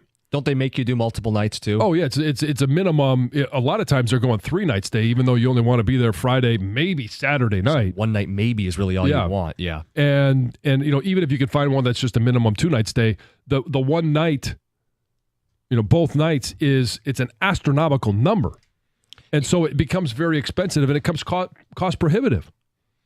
248-539-9797. If you're a Spartan fan, we can collect some ticket texts on this. The question is, are you sick of all these night games? As cool as a night game is, it kind of loses the cool factor when it's every single week for your program. And some of them are national TV, like NBC this week. Some of them are BTN. Like, what's the win if I'm Michigan State playing on BTN at night? I'm not getting any additional exposure. Like the Michigan State game. It's because it's Michigan State. You're going to get additional exposure because it's a rivalry, because it always gets eyeballs. My point is, if that was a 3:30 game, though, it would still be on Big Ten Network, same distribution. Locally, it's still going to have the same level of interest, whether they play the game at noon or 7 or 3:30. So what's the win for MSU playing that game branding-wise at night on BTN? It's not a win for either one. Right. Trust me, being on BTN is not a win for anyone. Right. But it's also the reality. That's the thing, too. if the program was really good, I'm not trying to take a shot at Michigan or Michigan State here, but if the programs were good, it would make more sense to me. Yeah, you might have a chance for Big Noon. Right. But no, you're going to be stuck on BTN at 7:30 at night. Anyway, we'll get to the Thursday touchdown, but first, Heather's news. So some craft beers from 2 Michigan breweries won medals at the 2024 Great American Beer Festival competition. The Wobbly Traveler from St. Joseph-based Silver Harbor Brewing Company took home a gold medal in the Scotch Ale category. It's the only Michigan beer to win a gold medal this year. They say it is packed with caramel malts and roasted barley, giving it a sweet malty character and a hint of raisin. So there you have that. And then Bourbon Maple Wishes and Pecan Dreams, which is a bourbon barreled aged porter from Oddside Ales in Grand Haven, won a silver medal in the experimental beer category. It's brewed with real maple syrup and pecans to give it a sweet yet nutty note to complement the chocolate, vanilla, and oak notes. It's a lot going on, but it all sounds good. Yeah. Does it? You don't like any of that? Oh, it sounds all right. Chocolate and nutty and... You don't like that? All right. Not particularly. Anyway, just as the NHL and NBA seasons get underway, Bally Sports Detroit is set to become FanDuel Sports Network. So Diamond Sports Group, they're the owner of Bally Sports, is set to sell the naming rights to FanDuel Sports Network in this brand new deal. It's going to happen. You're going to see the change in name soon. They said at some point next week you could see this. But that's pretty much what you're going to see. Everything else, really, there's going to be no changes to you as a viewer, as a customer. So it's basically going to switch over, and that's it. You are going to notice like some new color themes, some new, logos and things like that. You might also see some more sports betting ads because FanDuel is such a huge name in the sports gambling game. So you'll see that. Everything else will be the same. You can still view your sports the same way you were viewing them prior to this switch. Yeah, so the same on-air people at the desks and calling the games, all of that stays the same. Bally, for the record, is and was a casino, so you already did have a gambling name on this. It's just maybe a bigger gambling name now. Yep. Liam Payne's sudden death is sending shockwaves around the world. Celebrities, all sorts of celebrities, Charlie Puth to Paris Hilton to Shawn Mendes and Flava Flav, they're all posting condolences and just how shocked they are. He was only 31 years old. He died Wednesday after falling from his hotel balcony in Argentina. Everything is still under investigation, right? Well, because you want to know, were there drugs in the system? Did he want to, or did he accidentally, or did someone else? There is going to be an autopsy from what I read. It does sound like the manager at the hotel called because they were very concerned for his safety. The manager told police that there was somebody acting aggressively, destroying the room, saying that it appeared this person was under the influence of drugs and alcohol. Does he know that for sure? No. But from what he was seeing, it talked about when there was a quote, I believe, I'm not quoting it because I don't have it in front of me, but about like when this person is conscious, he's destroying everything. So it made it seem like, was he passed out for a while and then awake? And so was this just a complete accident because he was intoxicated? Or was this something he chose to do on purpose? We may never know that answer, but hopefully an autopsy can shed some light on that detail. Let's see. Erin Andrews and Carissa Thompson have some advice for men. So listen up if you're single on how they should act when they're in a relationship, or at least in the beginning of a relationship. So on their Calm Down podcast, they answered a question from a listener who said they met a guy who said that he was attracted to me but completely ignores me. So this listener wanted some advice, and they basically said that tactic of ignoring you doesn't fly with either of them.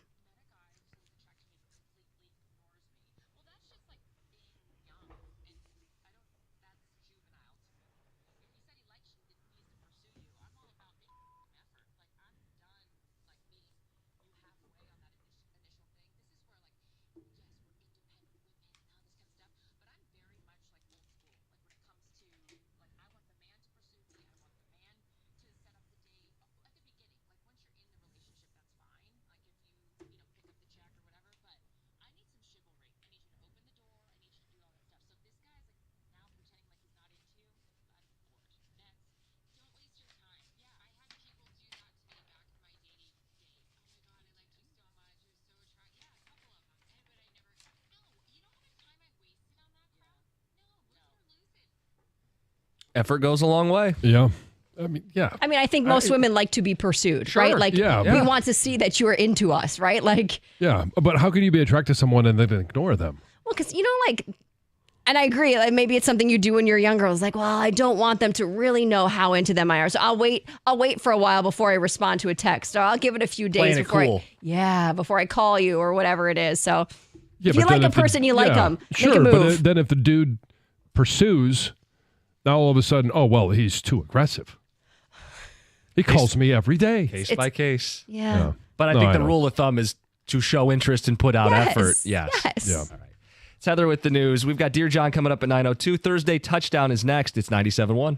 You've heard me talk about injury attorney David Femininio for some time. Now just listen to some of the results that David and his team have been able to get for injured clients. $3.5 million for one, $5 million for another, $11.5 million for an individual client. You need an attorney that will fight relentlessly for you, and you can call and speak to David right now by calling 855-65-CRASH, or you can always go to the website, getdavidgetpaid.com. That number again, 855-65-CRASH, or on the web at getdavidgetpaid.com.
We turn to John Jansen for life advice, settling of disputes. Here we go. He stands in judgment. You can submit your questions.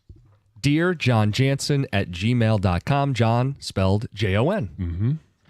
All right, I'm going to start. This one, we didn't give you any hints, did we? No, I got this no one preview. Is titled Sick Day.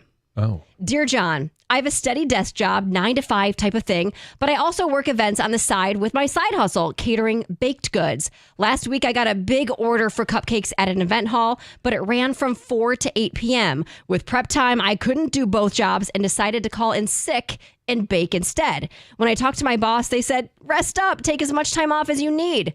Well, while I was working the other event, I ran into a group of coworkers from the other job. They all knew that I had called out sick.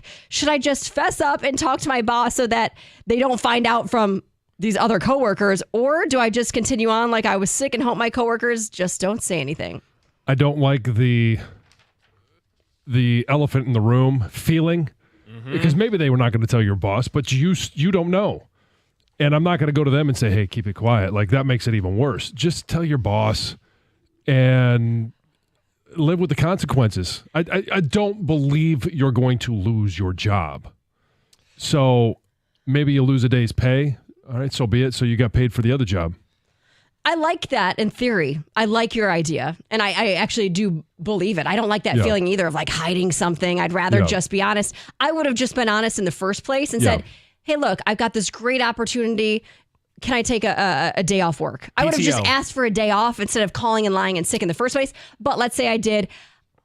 I think honestly, forgiveness might be an easier ask than permission, because the boss is going to say, well, you really like your job?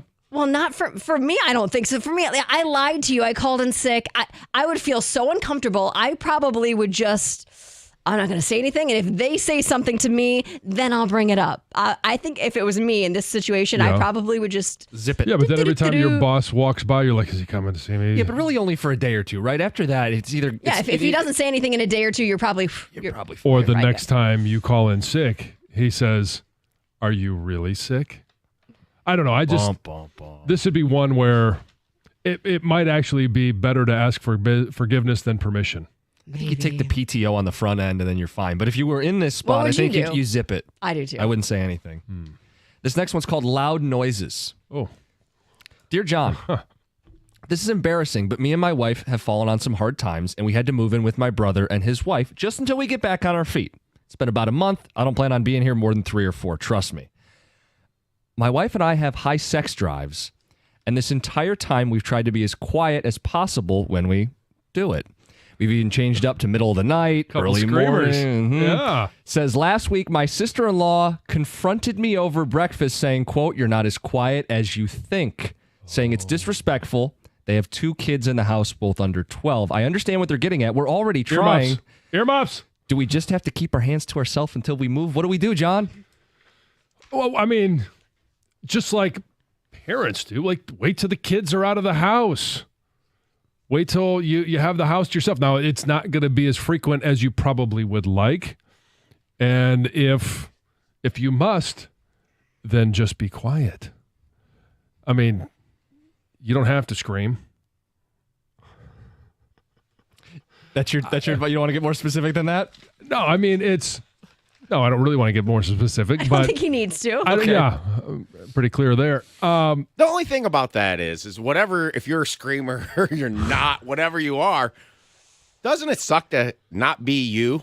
Like, when you have sex, shouldn't you be you? But this is a little blip in their life. Like, they're just staying at their brother-in-law's or brother's house for a couple months. Like, so I'm wondering, once you get your own place, go for it. Yeah. If this is a short-term fix, then find short-term solutions to the short-term fix, short-term problems. Did the sister-in-law only say it to him? That's what it says. Because that's awkward. If you wish it would have been his brother that would have said something to him. Yeah. Sat both of them down. Hey, It's even more awkward. Hey, no, it would be way easier for me to hear it from my brother. Right. Dude. Hey, man, we not heard. so loud. Right. All right, if you're going to do it not so loud, we'd rather not know. We'd rather not the kids know versus my sister-in-law coming up to me and saying, so bad. Wow, you're really loud at it. The other thing they could do is get a hotel if they Yeah, but the reason they're there is because they can't afford rent. But for a date night. Do they have a car? Yeah, exactly. A car? Oh, yeah. there you go. I know. The shaggin' wagon. There are other solutions. Sure. Yeah. There's somebody on the staff here at the Odyssey compound that rented a storage unit. To have And sex? they would go out to eat, and then they go there, and then they go home because of kids. A storage. And they unit. had it pimped out with beds and lighting. Are you serious? I'm dead serious about this. It's actually brilliant if you think about it. And you're not going to name the name. No. I don't know. No way. Is this on air or not? See, you're trying to get me to get to a place. Yeah, now we're I gonna said be it's an guessing. Odyssey staff member. You have 7 radio stations with multiple departments. Wait, are they still on the staff? Yes. Do they still have the storage unit? I don't know. Huh. All right. Got time for another one? All right. This one, kid's phone. Dear John, my 11-year-old daughter says her friends have phones and that she needs one. Her older siblings, 15 and 17, both already have phones but didn't get one at her age. I told her that we're not going to give her a phone or social media until she's in high school because we believe it's bad for children. Are we being too strict? Her mom thinks it could be good for emergencies if she had one, but I worry about all the things she'd be exposed to. It depends on how much freedom the kid has in regards to, are they walking to and from school? Are they going to be on travel sports teams or travel clubs where they're going to different cities, doing different things on weekends throughout the summer, throughout the school year? Like, how much are they away from you would determine what the necessity is. Because even if you decide, okay, we're going to do the phone, there are ways, and the cell phone companies have made it really easy to manage how much they are on social media. You can eliminate social media. Do they have internet access on these phones? I literally don't have any clue. So like if you get like a dumb phone? You could get a dumb phone, flip phone. You can still and do then that. And then they got to learn how to text the way we did. ABC, DVD. It's the worst. Yes. How old were your kids when they got their first phone? Were they all the same age, or did it differ for each kid? It varied a little bit because there was a wrench thrown into our lives with the divorce. Okay. And so that changed the equation a little bit because both of us wanted to still be able to communicate with the kids. Teddy's going to be a little bit of a different case. Yeah. Because obviously his siblings are much older. They've all had phones for a while. But here's what I do. I until they're Lucy's on a different level now. All the kids at some point hand over their phone and I go through it. And I look at their social media, and it's like a Snapchat. You can't necessarily see what was on there, but you can see who they're talking to and who their friends are. Find out where they are, Instagram, who's following them, private accounts. But it's also a time limit that you can set on their phones. It scares me. Social media scares me. Like Emily's 2, and you know what she asked for her birthday? A phone. A phone. Sure. She's 2. What age do you think she'll get one? In my head, like 13. In reality? 11? I don't know. It does depend on the situation, It depends on the how, situation, how she's getting to school and everything each kid else. has But I their don't own know. different way that they use it. Lucy at one point used it a lot, and we had to limit it. Jack almost never uses it. Right. And so each one is going to be different. They need to be active. They need to be out doing things. They need to be interacting with their friends in person. And that eliminates the need to communicate via phone. John's done a really good job getting Jack off the phone. Yeah, of course. I texted you guys that the other day, and I actually ended the text with, yes, I'm laughing at my own text because I dropped Jack off at school. And then I said, yes, and I am laughing because I just text. Yes. We get it. We got it, John. Yes. I can't. I sometimes the jokes write themselves, and I can't help but actually laugh at myself. He's John Jansen. It's Dear John Jansen at gmail.com. It's 97.1. Looking for ways to level up your fitness? Well, the YMCA is always welcoming new members with no contract and no joiner fees. I'm loving the YMCA family membership with access to indoor pools, Les Mills group fitness, hundreds of machines, all with free child watch while you work out and for less than $3 a day. And today you can go and you can try the Y for free. Visit any of the 7 Metro Detroit locations and get a free guest pass. Learn more at ymcadetroit.org and find what moves you today.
The Lions have reached out. They're inquiring. They're interested in one pass rusher specifically. Probably more too.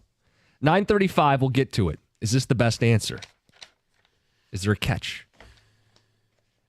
We talked a little hockey earlier today. We did Red Wing Fact or Fiction about a week into the season. If you missed it, Odyssey Rewind went through, I think it was like 8 or 9 different questions, whether they would be fact or fiction for this Red Wing season, including, will they make the playoffs? We have some Dear John feedback. Okay. And Heather and I could not stop talking off air about who is it? Who's got the storage unit? I'm not going to speculate on the air, but like that's all I could think about in the break is like. Well, sure. As soon as Tom said somebody at the station, no matter where he was going with it, we were going to be wondering, all right, who is it? Looking around. I do think we can ask Doug, no context, have you ever owned a storage unit? In the crosstalk and just see what he says. Yeah. Doesn't he keep his bikes in there? It keeps his helmets. Yeah, that seems so weird. But it's actually not crazy the more I thought about it. Oh, no, it's crazy. It is absolutely crazy because I can't imagine that you would show up to a storage unit and that would motivate either one of you. Okay, so here's the deal. First off, I was blown away like you guys were when you first kind of heard of this. But when you think about it, it's way cheaper than a hotel per month. Right. When you have kids at that age and that becomes an obstacle in the house, a lot of people believe you have to schedule it in order to do it. I get it. And so when you really start to think about it and you get past what the word Heather used, which is seediness, which it is seedy. It's kind of seedy. But I Googled this in the break, and it was a dangerous Google on a company computer. Storage unit sex. And people are doing it. Okay? But there's to Reddits me, though, on it. I know you just said you have to sometimes schedule and plan it when you have kids, but it does take away all of the spontaneity. It's like, all right, sweetie, meet me at storage unit 505 at 6:30. Right, yeah. And it's like, okay, there's just no... Okay, so spontaneous, number 1. Non-spontaneous, number 2 versus none. I totally get what you're saying. I understand. The power rankings. But it just... I've never had a storage unit, so in my head it just seems very dark and dingy. And then you pull up that big garage door, and it's like da da da da. You know, like lights turn on, and I don't know. It just doesn't. Down in the Disco Tecumseh area, we got barns. So there you go. Yeah, barn sex. There you go. Says, damn, way to throw a coworker under the bus. That's hilarious on the ticket text. We don't know who it is. Ticket texter says, I'm glad Kenny Cott finally has some quiet. Sounds like his neighbors upstairs moved out. Tom in Flat Rock. This one says the sister-in-law didn't get the brother to care. The sister-in-law is jealous. No. Well, I mean that why else would she bring it up? Well, because she has 2 kids in the house, and but maybe she just how come you didn't get that gene? That's another one. That sounds like the sister-in-law might be jealous. Maybe his brother needs to up his game. Tom in Flat Rock. It's not your house. Respect the house you're in. You're the one freeloading. Wait until you get your own place. Loser. Well, I wouldn't say loser, but I would agree. It's not your house. And so either find a quiet moment when no one is around or just abstain. In this day and age, PTO, personal time, if you told them you're sick, that can cause an anxious feeling. Just tell your boss next time you're taking the day off. Yeah. Talking about the other storyline. Craig in Ortonville, quick word. You're on 97.1. Hey, I think it's pretty cool about having the storage unit. I mean, it's kind of like a code word between you and your wife. You get away from the kids, have a little fun. It's all cool. Keep it spicy. Sure, I get that. Have a little something that on the side.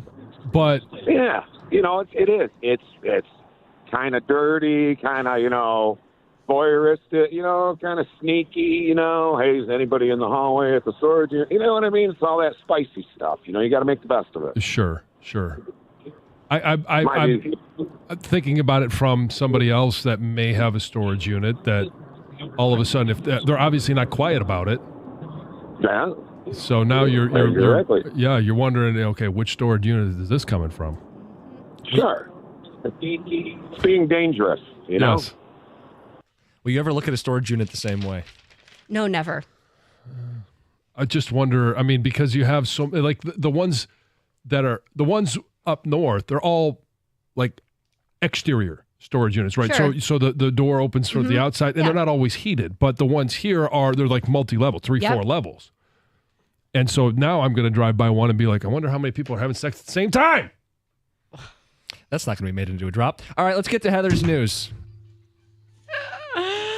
So remember yesterday I was telling you about that huge recall on meat due to listeria concerns? Yeah. Well, the recall has been expanded to nearly 12 million pounds of meat. It now includes ready-to-eat meals that were sent to some schools in the U.S., different restaurants, major retailers. So this is a huge, huge recall. The updated recall includes prepared salads, burritos, other food sold at Costco, Trader Joe's, Target, Walmart, and Kroger lot. So the recall was issued on October 9th, includes foods produced between May 31st and October 8th. You can go online, obviously see the long list, but of course there's big fears because it can be very serious for certain people if you do get this like listeria bacteria. So check that out. Detroit Police Chief James White has a new job. He's very excited about this. He's been hired as the new CEO of the Detroit Wayne Integrated Health Network. So he did share with us like last month that this is something he was interested in, something that he applied to. But now on Wednesday, he was just appointed the position. He's very excited, he says, to make an impact on mental health. And he explained that that's exactly why he wanted the position in the first place.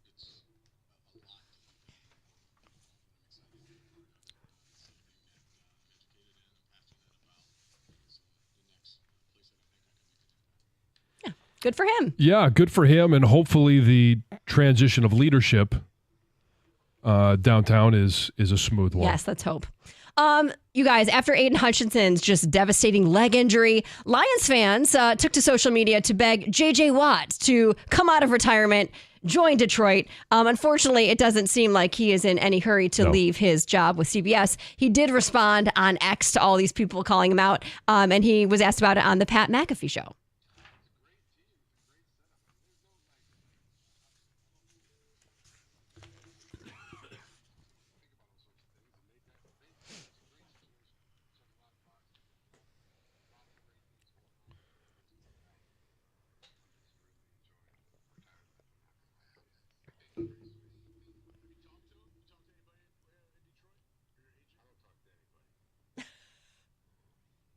All right. Yeah. Good for him. He's enjoying retirement. And he should. Yeah. How old is he? 35, maybe? Yeah, I think he's 35, yeah. Too old to play? No. It's not an age thing. He's been out for what, a year and a half now, 2 years? Yeah, I mean, to get back into that level of, he won't play like that again. No, but he could still be a good player. Sure. You guys, there was a lot of anger on social media because Netflix didn't release the sitcom Detroiters when they said they were going to release it. People were very, very excited about this. Saw this. Netflix had posted, like a teaser on social media saying they were going to release it on October 15th. And then they took that post down.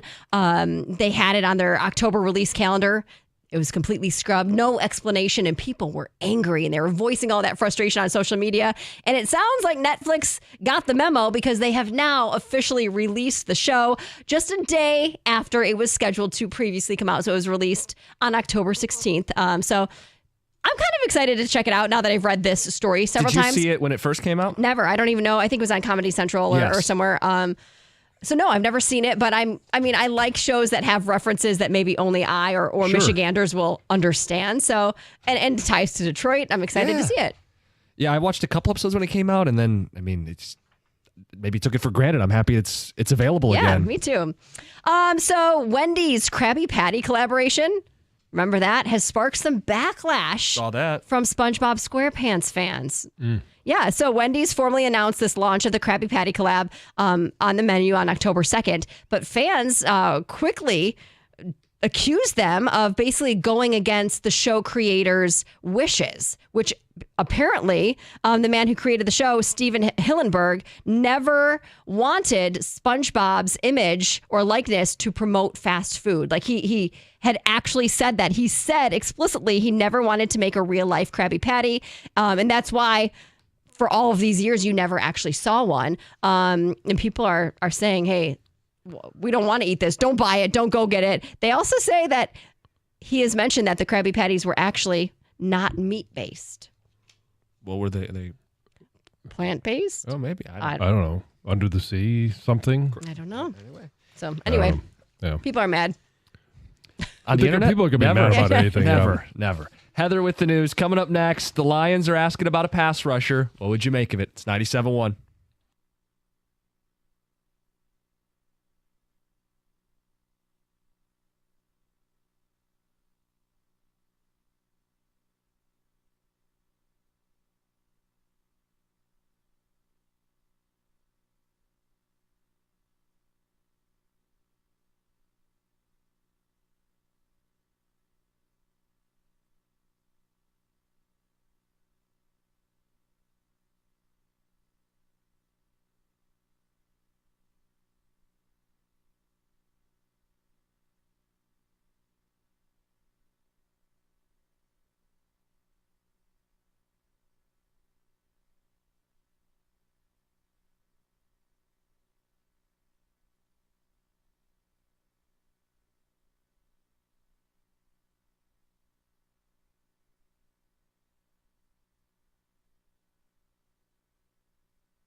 The saga continues. How will the Lions replace Aiden Hutchinson? I feel like we've talked about every name possible.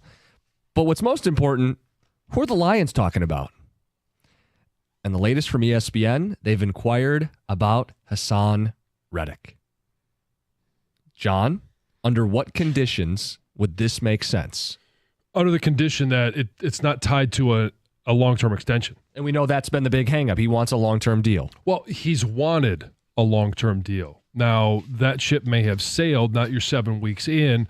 He may just simply want to go out there and put on display what he can do so that he can get to next year's free agency. Because if he doesn't, you can't just sit out a year and then be in free agency. Nope, this year he's going to have to play to use up that year of contract before he could be eligible for free agency. So if no one's willing to give him a long-term deal, and I would be surprised if anybody, does the whole sign and the condition of giving a long-term deal is a part of it right now, then where would you want to go to display what you could do? A team in need and a team that has Super Bowl potential. Where you will play in big games and can have a big impact and you can set the market for free agency. I really feel like this could be a situation where he's a mercenary. Yeah. Wherever he's traded to. Sure, he wants a deal, but there's something going on there where I don't know that teams will feel comfortable handing him a contract mid-season without any performance to really hang their hat on. The only one I see as a potential to give him a long-term deal would be the Jets. Who traded for him in the first place. Who traded for him in the first place. That seems the most logical, but with an impending coaching change, is that something that they want to do at this point? Well, and beyond that, like if this doesn't work, everybody could be gone. The GM could be gone. Right. Like, I mean, who's committing multiple years for Haason Reddick? It kind of feels like they're a team full of guys that got to get it done this year or else. And I don't know that he would get extended in New York. I don't know, John. I mean, maybe someone's willing to extend him and they're willing to pay a higher price to get him, like give up a better draft pick. But if the market is rental and he was traded for a third and now there's extra baggage, you would think a third or a fourth would be enough to get it done, right? Yes, it's a third now. If he's traded to an NFC team, it becomes a second. Right. And so are they gonna try and do a 1-for-1? Like if we trade it to an NFC team, we got to have a second in return. I think that's going to be a little bit steep. So people know what you're talking about. The Eagles traded Haason Reddick to the Jets for a third. Yep. That becomes a second if he hits certain benchmarks, or, as we're learning, if he's traded back to the NFC, they'd have to pay a second instead of a third, which might change what New York is asking for in return. Yeah, if he's willing to come here as a spotlight player, what's the risk? A fourth-round pick, a future third-round pick? Right. I think it's worth rolling the dice given the production when he has played. And it's Arizona, Carolina, Philadelphia. Everywhere he's played, he's a double-digit sack guy. He had 16 sacks for the Eagles when they made a run all the way to the Super Bowl. And I'm not blaming him for the fact they lost that game. They got within a play in that Super Bowl of winning it all, and he was part of that fearsome pass rush. Detroit needs someone who can get to the quarterback on third down. That's clearly something he excels at. And here's why people aren't going to want to give up too much.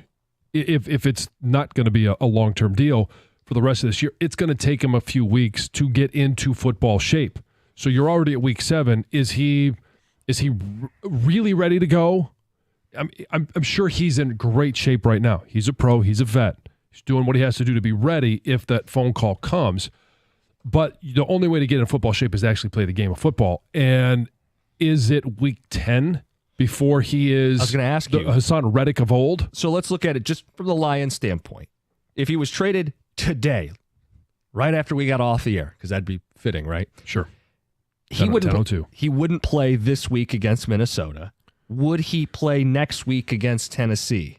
Sure, he'd be on the field. But in a limited capacity. Yes. And then he would be ready to go in a little bit more against the Pack, and then probably full go Sunday Night Football against the Texans. Right. And then you'd have him for the stretch run. Yes. Where you're going to play division games, 6 more division games the rest of the, 4 more division games the rest of the way. And I mean, here's the other concern. Who are some of the other teams that might be in the mix? So Chicago wanted Judon. Could they call about Haason Reddick? I think they would. Is a future third enough to take him to help you, but to also make sure that you're not playing against them this year. Well, because you saw you didn't trade for Montez Sweat last year. Yeah. He ends up in Chicago, and he's been a huge part of that defense. Let's get to Brian on a cell. Brian, you're on 97.1.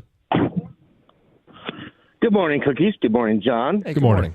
From the greetings from the Sioux. Listen, I work with me here. Okay, we don't need Myles Garrett. We don't need Max Crosby. Okay. I like the idea of Brad doing some cooking with Rosenhaus. I think Rosenhaus is going to say, "Hey, go to the Lions, play for a Super Bowl, play lights out. We'll make money in the offseason." And on top of that, we're going to get John Kaminsky back. Okay? With them two, I think they complement each other. And like what you said, Cookies, Captain Toxic Personality said, John Kaminsky, he comes in and hits people in the back of the head with a pipe. So that's what I think. What do you guys think? I don't know what you're talking about. I've never talked about him hitting anybody in the head with a pipe, but I think he's a gritty football player. That's for sure. I'll talk about Valenti. So anyway. Oh, okay. It's easy to mix them up. I like that toxic positivity deal. I thought you meant Valenti. But anyway. Yeah. That's what I think. I think, John Kaminsky, like you say, he's over to Lawrence Taylor, but he was there when we needed him. So I think, like I said, because Brad's going to trade, okay? Say he does give a second round for Reddick, okay? He's going to want something back. He'll probably get like maybe a fourth or a fifth back. So I just think that's where he's going with this. It's possible. And I do like the fact that if Kaminsky is able to come back, he's a blue-collar guy that you could use in different situations. I'm not sure how that affects anything that you're doing with Haason Reddick. No, I think the guys you're actually looking for internally are guys that Brad Holmes has used second-round picks to draft on the defensive line. Yeah, Pascal and Onwuzurike. I mean, on some level, I'm sure that's what Brad is gauging is he believes in Onwuzurike. He loved him at the draft. He's finally starting to play well. Pascal, I thought, is coming off a good game where he's not the pure pass rusher Aiden is, but he likes to, play physical, heavy hands, collapse a pocket. If Brad feels like he can get enough out of those second-round picks, it may be part of the equation for how big he feels he needs to swing to upgrade this football team. I don't think they need Myles Garrett to win the Super Bowl. I would want Myles Garrett. Sure. It's okay to want upgrades for this football team. Haason Reddick, if he is a guy that they sign off on, culture-wise, is a football player who can help this team. Yeah, I think he might be the only caller that would say, well, I don't want Myles Garrett. I think anybody, if Myles Garrett was available and you could get him, you want Myles Garrett. Don't trade for Haason Reddick. Create the next Haason Reddick. Out of thin air? Sure. I mean, sure. And so who would be the likely candidates on this roster to be? James Houston would be the guy you'd look to. So, Switchy speed rusher. Right. Or kind of a hybrid athlete in Jack Campbell. They have used him as an edge occasionally.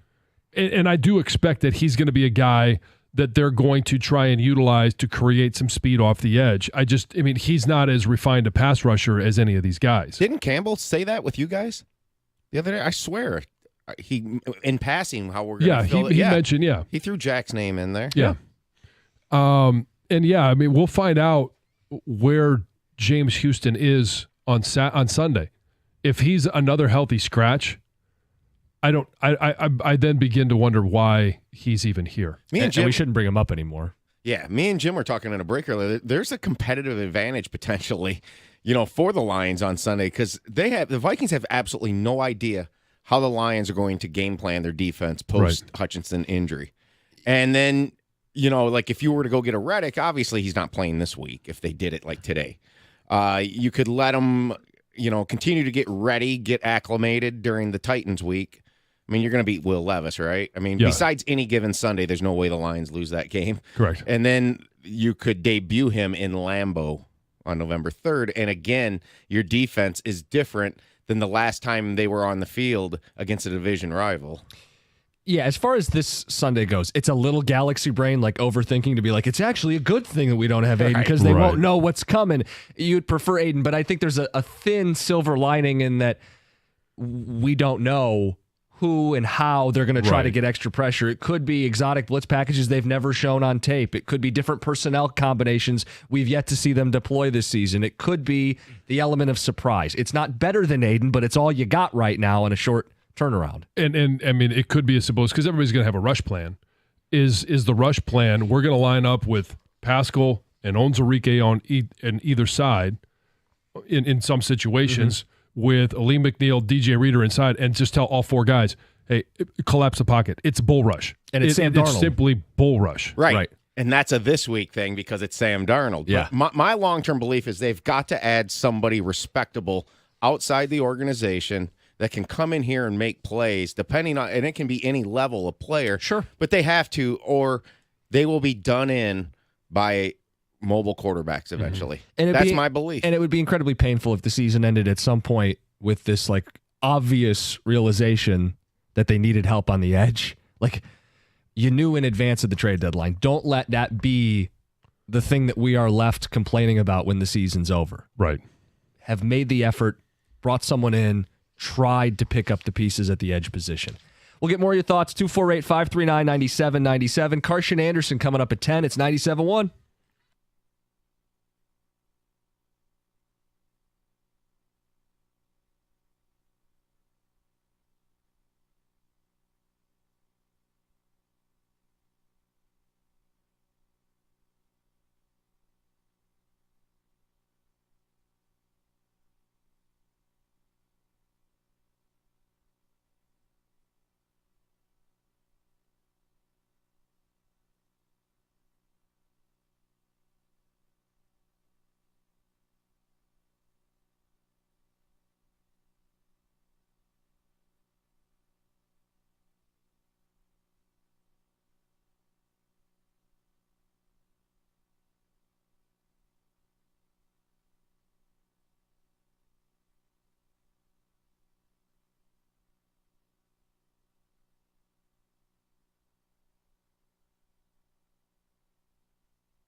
As always, if you missed any of the show, Odyssey app, rewind, or subscribe to the podcasts. We had the Thursday touchdown, the 2 grand slam.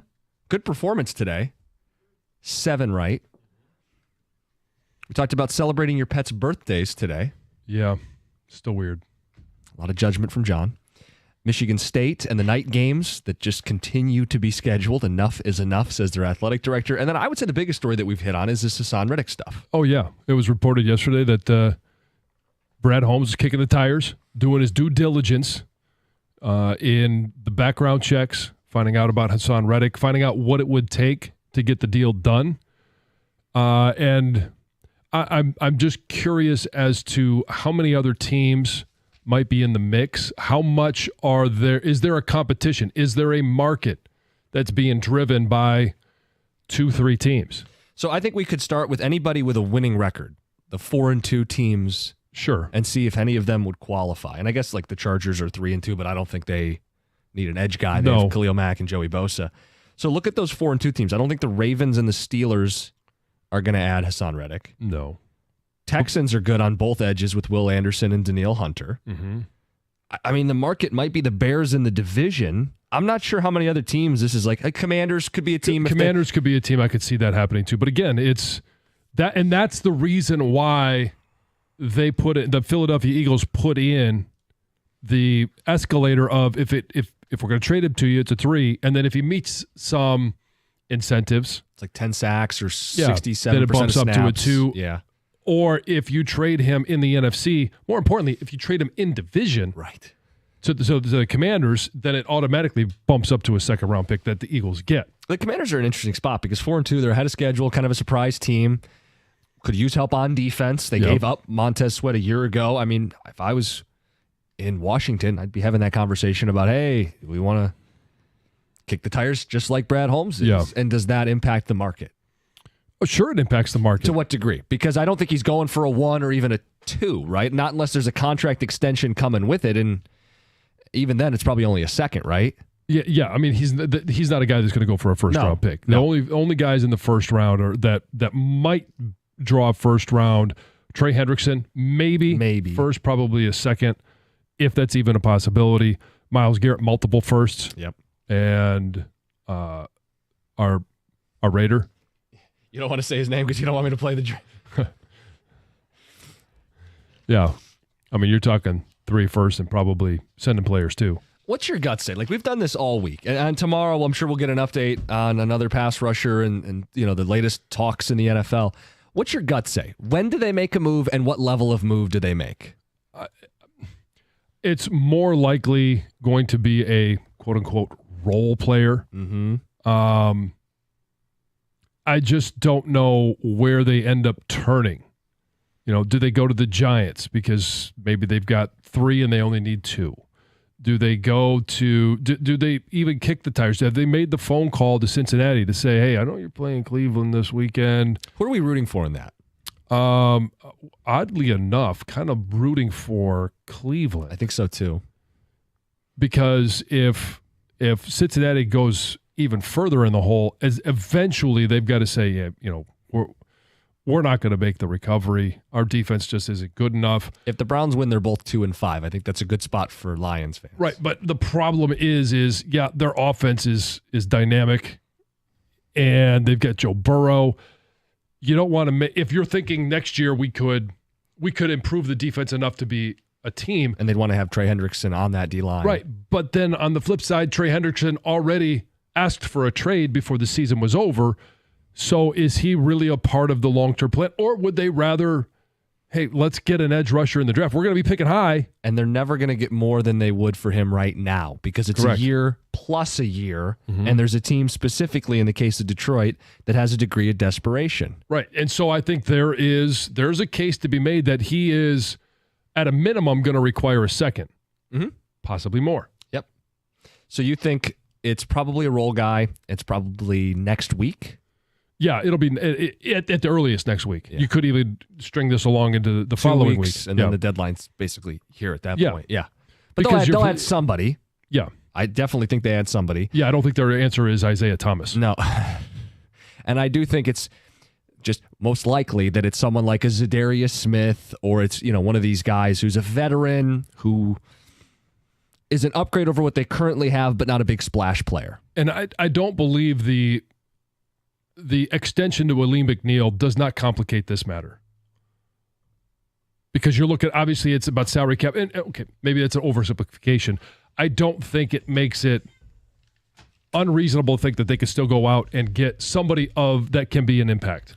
Correct. Because again, this season they have extra cap space, and you figure it out beyond. We've talked about all these young guys on long-term deals. You can extend guys at void years, restructure bonuses, all that stuff.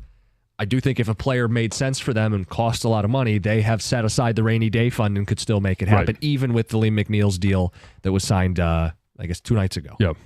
Gator has come into the studio, and we were just saying, when does this get done, and what caliber player do you think they get? What's your gut say?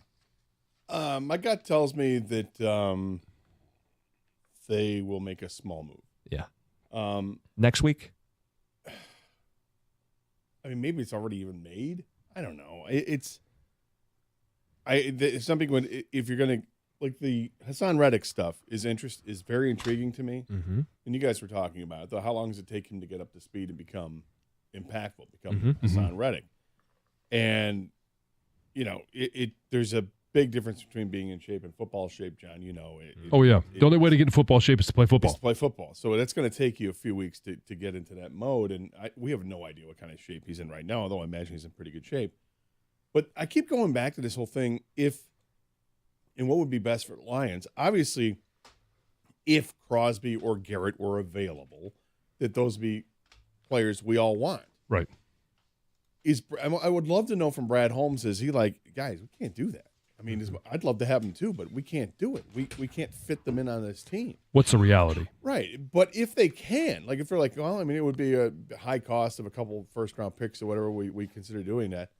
If they would consider doing that, and those teams still say no, then why on earth wouldn't you just go ahead and trade for Reddick and sign him to an extension? Because this extension is going to be – will it be more money what those guys are getting? No, it would not be more money. I also don't necessarily know that at this time it comes along with a contract extension.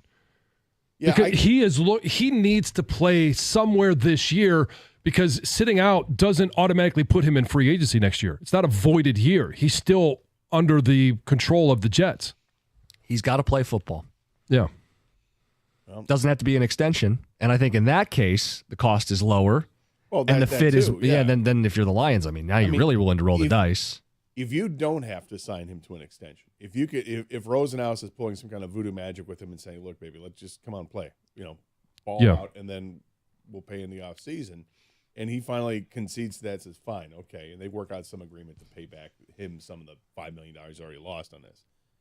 If that's possible, then that's a no-brainer. Go do it. Yep. Because the cost isn't going to be anything more than a future second-round pick. And because they are so desperate to move him, I'm not even sure it's that much. Right. Yeah. Doug, I know it's a name you guys have talked about. Haason Reddick. Yeah, well, it's the only big deal I think it can go down. But coming up at 10:30, swing around the league with the Blitz thingy. And at 11:05, Lions-Vikings Sunday, will we see this for the first time this year? Oh. Karshi and Tease. It's next, 97.1.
Well, hello and welcome to the Carson Anderson program on a Thursday here on 97.1 The Ticket. Glad to be with it. Another sunny fall day. Love it. Absolutely love it. Gator, how are you today? Doing all right. Yeah? Yep. Anything exciting last night in the Gator household? Not particularly. It was last night watching wrestling last night. So. Oh, really? I like watching the pros. What was the script last night? It was setting up Swerve Strickland and Shelton Benjamin, who just got to the organization, and demolished Leo Rush. Did he? Last night. Yeah.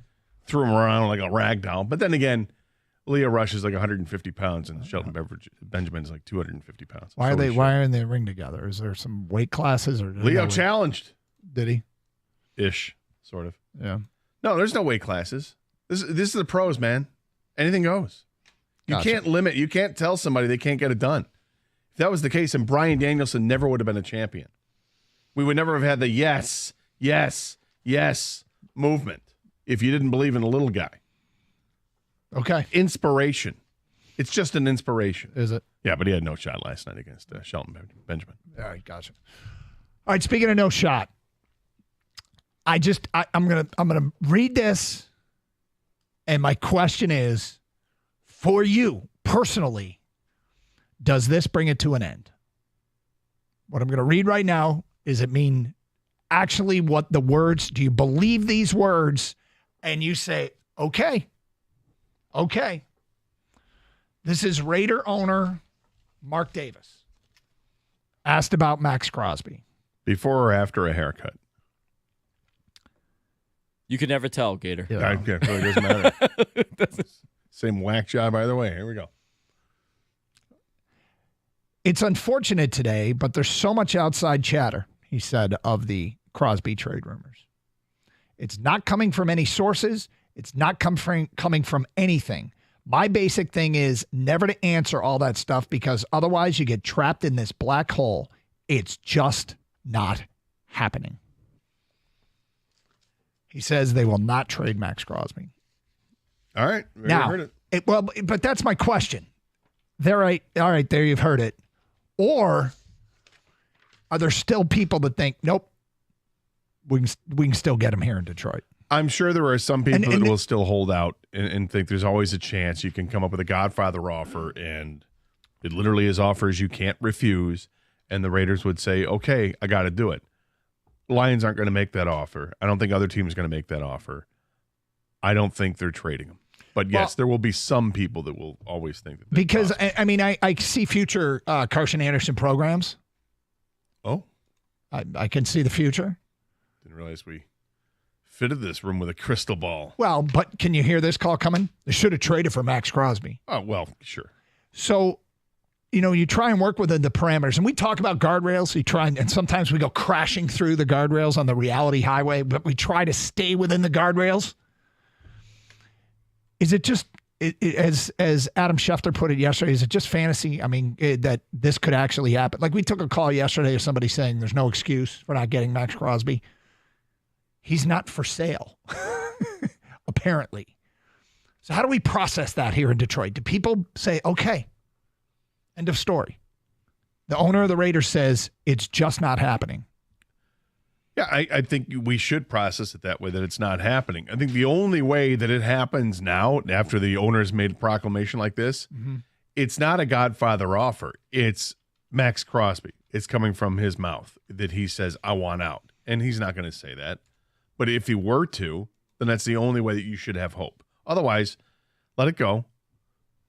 Concentrate on other things, and look at other teams, other players, other possibilities, because this one with the Raiders ain't going to happen. It's funny because I read that quote, and then today, I'm got Get Up on, and Dan Orlovsky's talking about the Lions going to get Max Crosby, and I'm just like,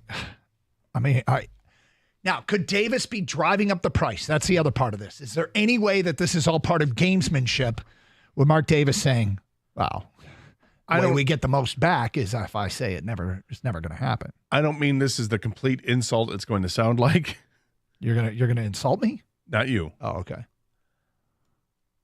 I don't think Mark Davis is one of those chess players, ownership GM manager type.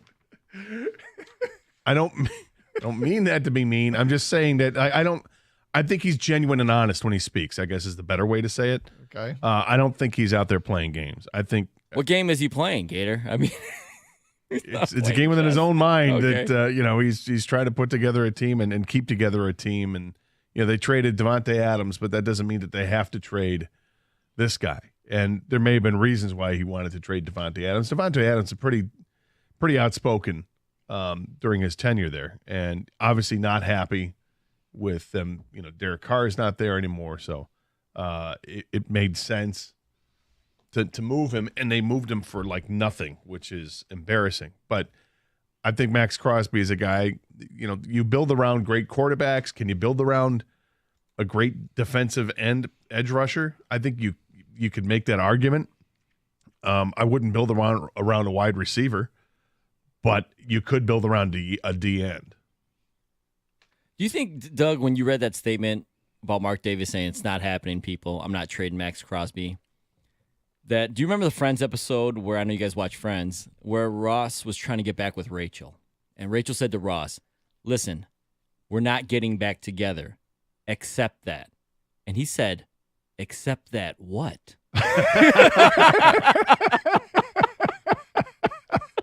And you think the Lion fan that's holding up for Crosby is saying the exact same thing, going, accept what? But there's no relationship. No, he's going, no, accept that. Yeah, Mark Davis.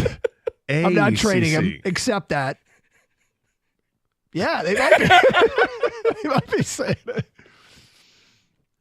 I guess what I'm the purpose of bringing this up, right? There's multiple purposes. First of all, it's news, but is this put up a shield around Brad Holmes that if he doesn't get Max Crosby, it's not because he didn't try and it's not because it's not his fault? Like, the only way you can be upset about it is if he does get traded to somebody else.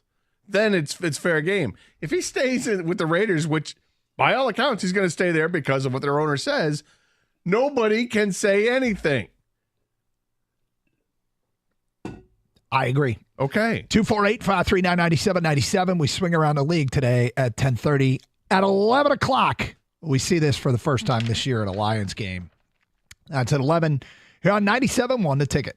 Hey, driving on our Michigan roads can be tough. And with the winter season right around the corner, it's going to get tougher. It's Doug here, and I'm here to tell you that if you ever get into an accident, and I hope you never do, you want an attorney who specializes in auto law. You want Michigan auto law. They specialize in only auto and truck accidents. And if someone I care about is injured in an accident, that's who I'm sending them to. They choose to take on fewer cases, so they have more time for your case, providing faster and larger settlements. Check them out for yourself. They care more, so you win more. Michigan Auto Law, auto accident attorneys. Visit autolaw.com. That's autolaw.com.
Doug Karsch, Scott Anderson, 97.1 The Ticket. Open lines, 248-539-9797. Great to be with you here on a Thursday. A beautiful fall day in Southeast Michigan.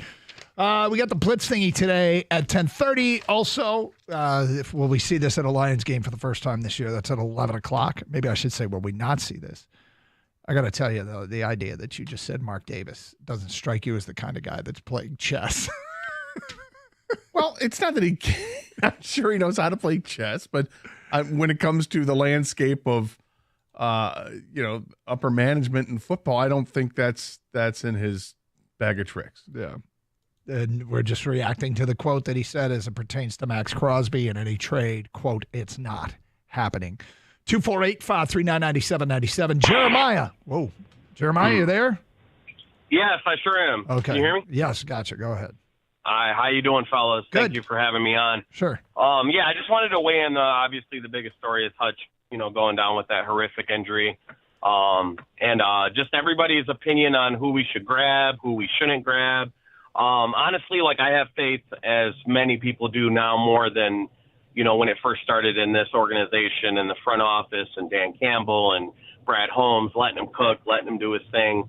I am of the opinion that it's not now or never, but name another year in this entire organization's history where we've been on the cusp of not just getting to the Super Bowl, but theoretically winning it. It's always been a dream for every fan that has ever watched this team, and it's been mine for a long time. But I feel like we should go grab a big name. Do what you got to do to grab a big name. Crosby has ties to Michigan, as we all know. He has said on multiple different platforms that if he could go to another team, Detroit would be the team. Except now, I don't. Go ahead. Well, no. Did you hear what the owner said out there? Yeah, I did hear what you just said on the radio too. So with the Davis family, right? I mean, we all know that history. I don't think, like you said, he's not the person he doesn't seem like a person who's playing chess. I agree with that. I mean, look at all the many different decisions that organization has made in its history, not just with Mark, but with Al, his father. They've been very, very questionable decisions. So even though he's saying, hey, he's not going anywhere, I don't really trust that, because after all, look at all the people. You don't believe him. I don't buy it. I don't buy it. I mean, I think money talks. He's a rich owner, just like Jerry Jones, and I guess I just don't think I don't want to say care as much about their fan base as our organization does right now, but I don't know, man. Look, I mean, if you don't believe him, that's fine. And I would just say we are operating in a world where it's cool not to believe him. I don't think it's cool to hear that, not believe him, and I don't think you were doing this, but later trashing Brad Holmes if he doesn't get Max Crosby. Now, with that said, can they still get a big name? I think Haason Reddick could be had. That's pretty clear. And that's a guy that can absolutely get to the quarterback. And that would be a big name. I think that's the only big name deal that can get done. I don't think Myles Garrett is likely to get done. You're talking about, salary ramifications beyond this year and a massive return for Cleveland, which is what they would be looking for. You don't start a rebuild around a 4th-round pick. Like, they're not going to sell him for cheap. So if they are going to go that route, they're wanting, I'm going to guess, they're going to ask for multiple first-round picks. So, them making a move, yeah, they'll make a move. Them making a big move, well, I really think there's only one that can keep us on the reality highway, and that's Reddick. But that's because I think Reddick is more likely to agree to play out the year in Detroit than the Lions are likely to agree, or other teams are likely to agree on compensation for a major trade. The weird thing about Brad Holmes is the way they are operating. Let's be clear here. The way that Brad Holmes has set this thing up, he's not trying to win a Super Bowl. He's trying to win a bunch. He really is. That's the way they're setting this thing up. We're going to draft, and we're going to keep the talented players that we want to keep in-house, and we're going to keep drafting. He's trying to win multiple Super Bowls. And I know people are going to say, just give me one, please. And it's because we can all say we've been waiting our entire lives for this. He is not on the same timeline that we are. And I think it's, he may change his gear and say, I'm going to accelerate to try and win this one. But it feels to me like he's trying to win multiple Super Bowls. Brad's being ultra responsible about how he's building this team, right, guys? Like, just F them picks is, if you go do that and you lose, you might be screwed for years come along. The year after that, year after that. He's doing it in a way where if we do lose the Super Bowl, we're going to be right back in it the very next year and the very next year after that and the very next year after that. That's how Brad's doing it. Yeah, but if you were to find some way to trade for Myles Garrett, you could still be on that path. And I think same thing with Haason Reddick. If you trade for him and then sign him to an extension, you can do the same thing. And there's definitely a window, not only for this year, but for the next couple of years to come, because he has taken care of all the players to this point that he needs to. And I'm sure that he's left money, and he's always keeping in mind, have to have money to sign Hutch down the road. And because you can change and manipulate the cap as much as you want further on down the road with, like Cookies was saying in the morning show, with voidable years or just redoing contracts, whatever it is, they can be competitive for a Super Bowl for a number of years in a row here. Now, at some point, will you have to make awfully tough decisions? Yep. But every team does. At some point, you're going to have to make that decision. Do I cut this guy? Do I need to rework his contract? Or what's best for the team? But that last caller, 100% accept. Except that what, right? I mean, we just went 10 minutes about it, and it goes, so they should go after, have you heard what Max Crosby has to say? Yeah. But have you heard what Mark Davis has to say? Now, some people, like I said, Doug, there's going to be that small percentage of people that will always hold out the hope, or they're just of the opinion that no matter what ownership says in public, it doesn't matter because they can always go back on it. Let's keep in mind, too, that I'll give you some F them picks moves where teams really went for it. Denver gave up 2 firsts, 2 seconds, and a 5th for Russell Wilson. They were like, we're going for it. We are selling. Cleveland gave up 3 firsts, a 4th, 2 fourths, and a 3rd for Deshaun Watson. Yep. Those are trades that were F them picks moves that didn't work out. There's the F them picks move that the Rams made that did. So F them picks does have a potential downside, Kang, as you mentioned. But yeah, I was just going to say there's also a commonality with those 3 moves. They were for quarterback. Yeah, but it doesn't. In fact, those should have worked more than getting an edge rusher. Well, I guess my point is that you give up more for the quarterback than would for so. But it's not about. I'm just saying when you go F them picks and you go F them picks for a quarterback, you really think it's going to work. Yeah. And those, for every Stafford one that did, there's Russell Wilson and Deshaun Watson who didn't. I'm not saying you give up 3 firsts for Myles Garrett, but I'm just saying just because you get Myles Garrett doesn't mean he's going to be the Stafford of this deal. He could be the Pat Swilling as well. Yeah, correct. And I think that's what Brad Holmes is guarding against. Yep.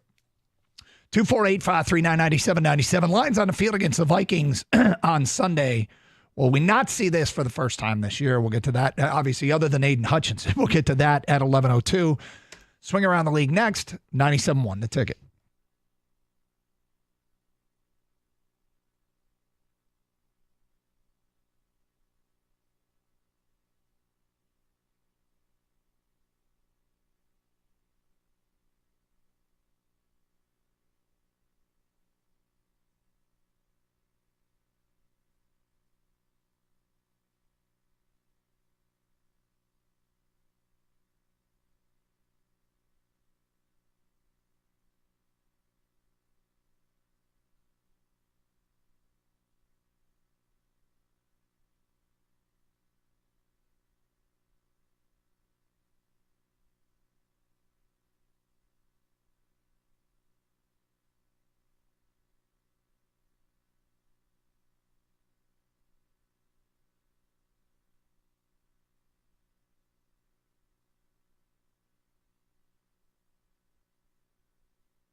Doug Harsh, Scott Anderson, 97.1 The Ticket.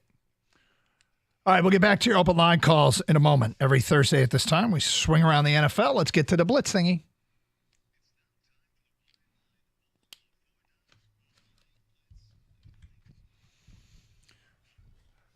All righty, a six-pack of NFL questions. On your mark, get set, go. All right, the Dolphins, guys, they've said this week they expect Tua Tagovailoa to come back and play again this season. It probably can't happen this year, but moving forward, should the NFL or the teams themselves require players who have suffered multiple concussions to wear the guardian cap when they return to play? I don't think they can force the players to do it. I mean, I suppose they can do anything and just put it into law there, but I mean, they don't force them to wear mouth guards. They don't force them to wear cups. So I don't think they're going to try to force them to wear the guardian caps. However, it was great to see the safety for Buffalo wear it on Monday night. And did it look a little goofy? Sure, it looked a little goofy. But what didn't look goofy was that guy making plays all over the field and making a difference in that game. So hopefully it becomes more the norm because it's going to help you out. All right, it's not going to hurt you. It's not cumbersome. It's not extra weight that's bogging you down. The players don't want to wear them because they look funny. Concussion science is inexact. In my conversations with team doctors, it's really, really difficult for the medical world to wrap their head around this. We are obviously not qualified to answer this question. However, I will say this one thing. The National Football League and the NFLPA, you would think they'd be on the same page for this. They both want their players on the field. They both want their players healthy and being able to play. If putting a guardian cap on top of their helmets helps, they should both want this. How many people's unions go to battle for you to have a safe working condition? Oh, there's asbestos here. No, just go ahead and work anyway, right? Unions battle for safe working conditions. The NFLPA should be in favor of this if there's evidence that it could help. So I've never really felt the NFL has cared about player safety as much as they claim to. But at this point, I'm not really sure the players care about their own safety themselves. You said, Gator, they don't wear their mouth guards. They don't wear, cups. They agreed to more games. That causes more damage to your body because guess what? They get more money when they agreed to more games.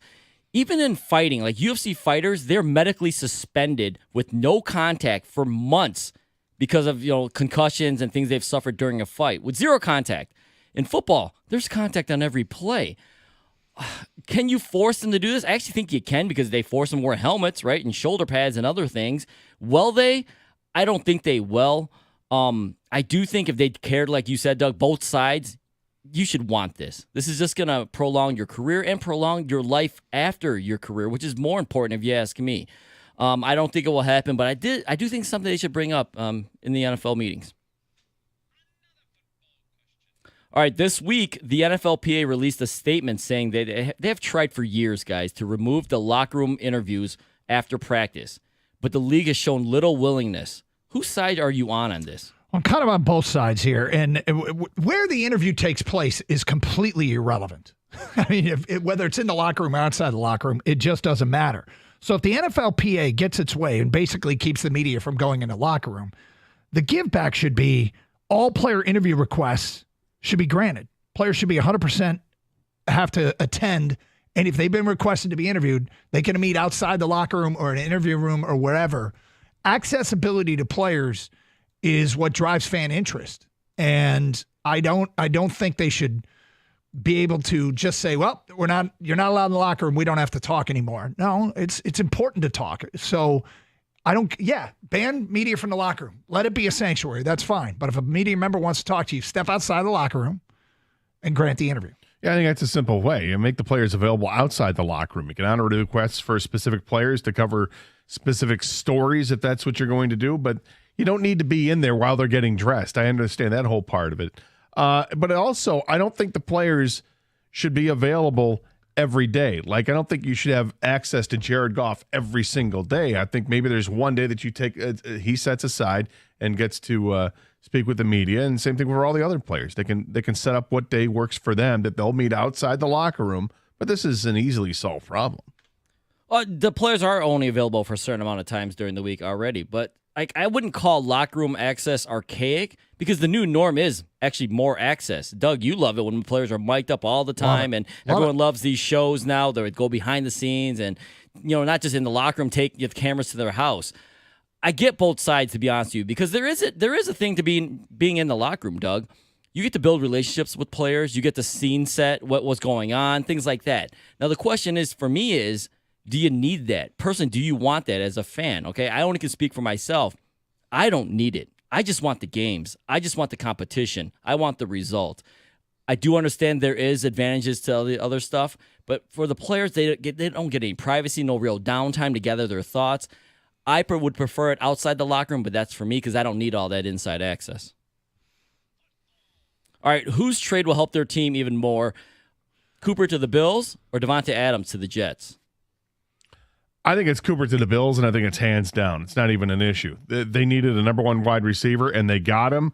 We'll start to see their offense cook. Buffalo's a good football team that just got better. Davante Adams is going to a dumpster fire of a team, an organization that cannot protect their quarterback. If I were Aaron Rodgers, I would not have been screaming to get me Davante Adams. I would have been screaming to get me a left tackle or a guard, someone that's going to help me stay upright and give me the time to complete the passes. Because if you don't have time to complete the passes, it doesn't matter if you got Jerry Rice in his prime, it ain't happening. Yeah, I don't think the Jets, I think they're fooling themselves thinking that this is going to make a massive difference. I'm Aaron Rodgers on the field, off the field. I don't see this guy leading that team to anything. So I agree with you. I think it's Cooper to the Bills. Yeah, Cooper to the Bills, make it 3 for 3 for me as well between the two. I think that the Bills, they lost Stephon Diggs in the offseason, of course. Keon Coleman is not ready yet. The other receivers they have are small receivers. Amari Cooper's a solid veteran with solid hands for the most part. I think he'll help Josh Allen in that offense. Davante Adams, the Jets helps Davante Adams more than helps the Jets. I mean, he wanted a quarterback that he loves. Rodgers loves Davante Adams, and I think the offense will be better with Davante Adams, but this is not the answer for them to, ultimately make the Super Bowl winning, and that's their goal, and they need an offensive line. All right. Guys, will all 4 NFC North teams actually make the playoffs? No. Who's left out? I'm gonna play this out. This is how it's gonna work the rest of the season. Lions are gonna sweep Minnesota. They're gonna win both games against the Vikings. But not only will Minnesota lose to the Lions on Sunday, they're gonna lose to the Rams on Thursday. They got the quick turnaround and a trip to the West Coast. But Minnesota's gonna win the division. And it's because outside the division, Minnesota's schedule is so easy. They play 3 one-win teams and 2 two-win teams outside the division. Meanwhile, Chicago only has 2 baked-in wins the rest of the way, New England and Arizona. Everybody else, in fact, they actually have the toughest schedule the rest of the way based on opposing win percentage. So Chicago's going to miss out. Lions are going to sweep Minnesota. Minnesota's going to feast on teams outside the division. Minnesota wins the division. Lions finish second. Green Bay will also make the playoffs. Yeah, it's 3 teams make it, 1 doesn't. Bears don't make it. Caleb Williams is making progress. He's been really good the last couple of weeks, but he's going to have some clunkers down the road too. And as Doug points out, the schedule game just doesn't suit them very well. But Bears fans, you can relax and rejoice a little bit of what's coming in the future because Caleb Williams is really good. So this is like the old show on MTV, The Real World, all right? These 4 strangers have been living outside the house fine. They've been actually, thriving, enjoying life. We're all doing great.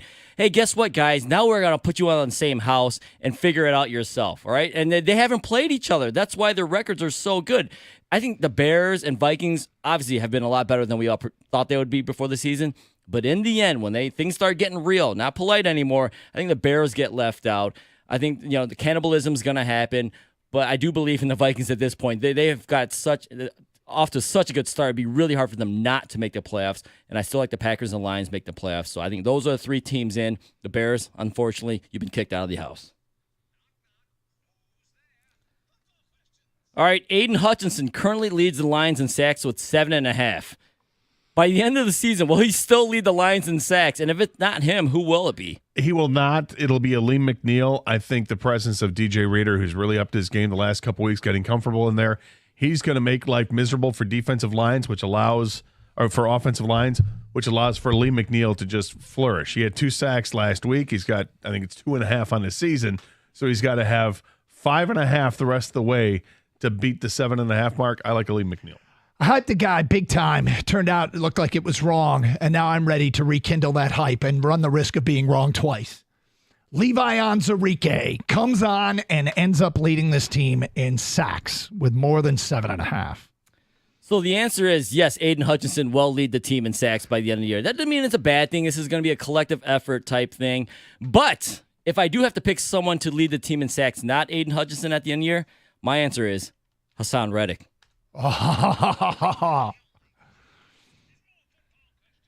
like that, Doug? Yeah. All right, last one, guys. I have a little fun with the last one as usual. The Lions, they just recently signed defensive end Isaiah Thomas off the Browns practice squad this week. That's right, Isaiah Thomas.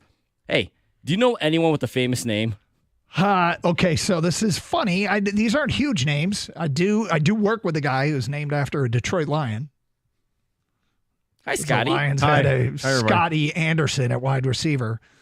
And this isn't, again, a huge name, but the best man at my wedding was Jason Klein. But not the Jason Not Klein the that Spartan played basketball basketball at Michigan State. So those would be the two that come to mind. Well, there's a couple more that we have in common. There's Mike Sullivan, who is the coach of the Pittsburgh Penguins, who also used to work here. Yep. And one of the first Fox Sports Detroit girls was Lauren Bacall, who had the name of famous actress Lauren Bacall. But for me personally, Mike Riley, a longtime friend of mine, who's not the coach of other football teams, but Mike Riley. I went to school with a guy named Rich Little, who was the impressionist, was always on the Carson Show. Tony Allen, James Allen, Dan Brown, the author of Da Vinci Code, and then his brother Kevin Brown, who is not the former pitcher who signed a giant deal. So off the top of my head, I couldn't think of anybody, but it reminded me of this story I had growing up. Me and my buddy were watching football one Sunday. I believe it was the Vikings versus the Lions, just enjoying our Sunday afternoon, hoping for a Lions victory. Back in the day, people had landline phones, all right? And he had a landline phone and caller ID. Someone called during the game. He looked at the caller ID and goes, "Oh, my God. Ken, come here and take a look at this." I go, "What?" And the name was Randy Moss. Randy Moss was calling us from the Vikings game. Wow. No, he wasn't. It was actually one of his mom's friends, but his name was Randy Moss, and I thought it was funny. And there you go. That concludes the Wide 9 Omaha 4 Down Around the League Blitz thingy. And I want to follow up on that last question. Mm-hmm. I want to take texts. Do you have a friend with a famous name or an acquaintance with a famous name? Somebody that you know has a famous name. Was it Michael Bolton? Why should I have to change my name? Yeah. He's the one who sucks. He's the one who sucks. Office Space? Well done, Doug. Yeah. Good job, Doug. Why do you have to grow your hair out? Nick Sirianni's the one that sucks, right, Doug? Yeah, and look, this is not an apt comparison. You guys look like each other. Well, there's that. You can't deny it. I'm going to. 248-539-9797. Send your text over if you have a friend who's got a famous name, or if you have a famous name, I guess. In the meantime, I just said something before we broke last, and I want to make sure I'm clear on what I mean, so people understand exactly what I mean. We'll get to that today at 10:48. 11:02 is this first time we won't see this at a Lions game this year. 11:02 for that. Here on 97.1 The Ticket. Look, it is getting colder and colder outside. Make sure your furnace is ready. And a lot of people are already doing this. That's why you see the red, white, and blue trucks. They're everywhere. They belong to the great folks over at Birmingham Plumbing, Heating, and Cooling. It's the only plumbing and HVAC team that I trust. And they're going to help keep you warm this fall with the most up-to-date and efficient equipment on the market. But don't just take my word for it. Though you can, and I'd like that you do that. But if you check out their A+ rating with Better Business Bureau, you'll understand better. Or how about some of their 5-star reviews they have on Google? Whether it's your furnace or your water heater, a boiler or water filtration, whatever the issue is, schedule an appointment online at birminghamplumbingco.com, and they'll take care of it. Birmingham Plumbing, Heating, and Cooling, your Metro Detroit boiler experts.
All right, so before last break, I said something. I think I left myself open to misinterpretation.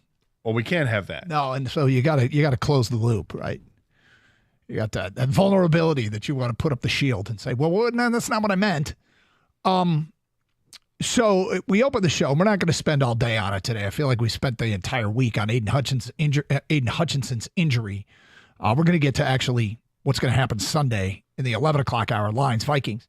But I pointed out that the F them picks move that everybody always cites is Stafford, clearly. It wasn't just Stafford. They got Jalen Ramsey as well. The Rams got hyper aggressive, they went like 6 years without a first round pick. They just traded first round picks like crazy and a bunch of picks and won a Super Bowl. It was a strategy that they executed and it worked. There have been other F them picks moves and other organizations have done it. And I mentioned how Denver gave up 2 firsts, 2 seconds, and a 5th for Russell Wilson. And it failed spectacularly. Deshaun Watson to Cleveland was for 3 firsts, a 3rd, and 2 fourths. And that has obviously been an absolute disaster for Cleveland. And I cited those as F them picks moves that didn't work. And it doesn't mean I'm afraid to make a big move. Let me be clear on that. It's just if you're going to make a move like that, it can fail catastrophically short term and handcuff you long term. So the fit has to be perfect in every way. You can't make a trade in the NFL that guarantees you're going to win a Super Bowl. You can make a trade in the NFL, and the Lions could, and I would imagine are attempting right now to strengthen their percent chance of winning the Super Bowl. Look, as much as a setback as Hutch was, I think all it did was hurt their percent chance of winning the Super Bowl, but it didn't reduce it to 0.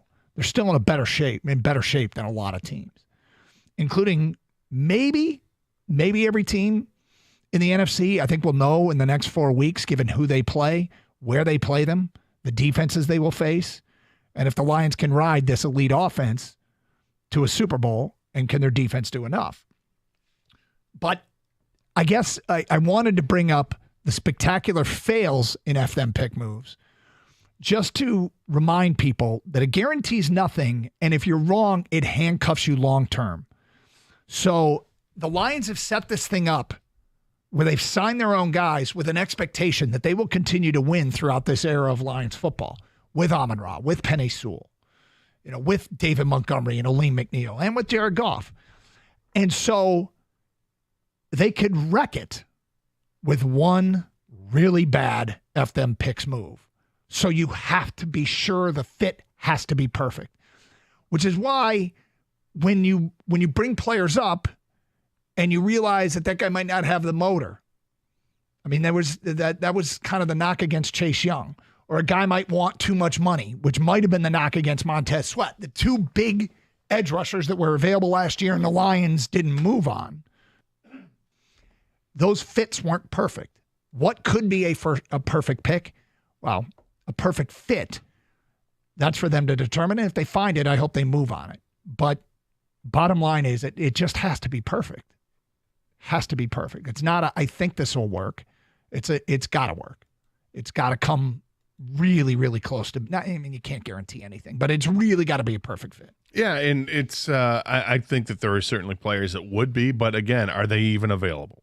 And you have to operate under the guise of what you're doing, and you have to have a plan. Your plan can't be a 1-year plan. Your plan has to be years down the road. And I think it's clear and obvious that Brad Holmes has a long-term plan for the Lions. Otherwise, we wouldn't have seen the signings that they've made in the last year with St. Brown and Sewell and Goff and McNeil and all these other players, and Montgomery and all these guys given extensions before they're due. There's a reason they're doing that. They're looking long-term, and they're seeing this long-term. And he also knows how much money he's got to spend in the meantime. Yes, there's cap space for this current season, which might make all the sense in the world to go get Haason Reddick, because this is a move that will not hurt you in the future if you're able to convince him to play here without getting an extension. And that's the one that. if. But that's one that you're not going to have to trade 3 firsts to get him. No, or 2 you're firsts not. to get You're him. You not. probably can get away with 1 pick, and it doesn't have to be a first rounder. The Jets are trying to recoup. They're getting nothing out of Haason Reddick. They've traded multiple draft picks, second or third rounders, I guess, because they're conditional picks. They probably would take one of those back. And so that's the one that I think is in play. But if you have a perfect fit, I'm not afraid to go big, but it's probably why that big move is unlikely, because there's so few perfect fits out there. All right, we asked the question because Kang in the 6-pack of questions, one of his questions was, do you know anybody with a famous name? Because the Lions just acquired Isaiah Thomas off the Bengals practice squad. Zeke. Chris in Roseville writes in, my name is Chris Jones. I love watching the Chiefs on primetime and in Super Bowls. I hear my name all game. Jersey is coming soon. Signed, Chris Jones in Roseville. Nice. I went to high school with a guy named Jason Kidd. He had the jersey, too.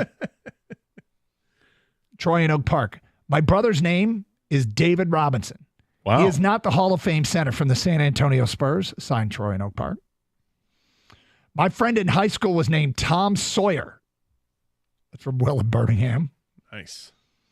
Mark in Huron Township.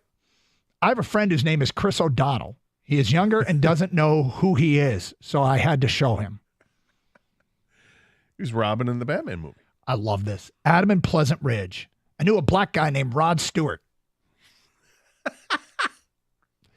He always had people giving him a double take when he gave his name. That's great. Julie in Livonia. I work with a Steve Young. Oh. Is he left-handed?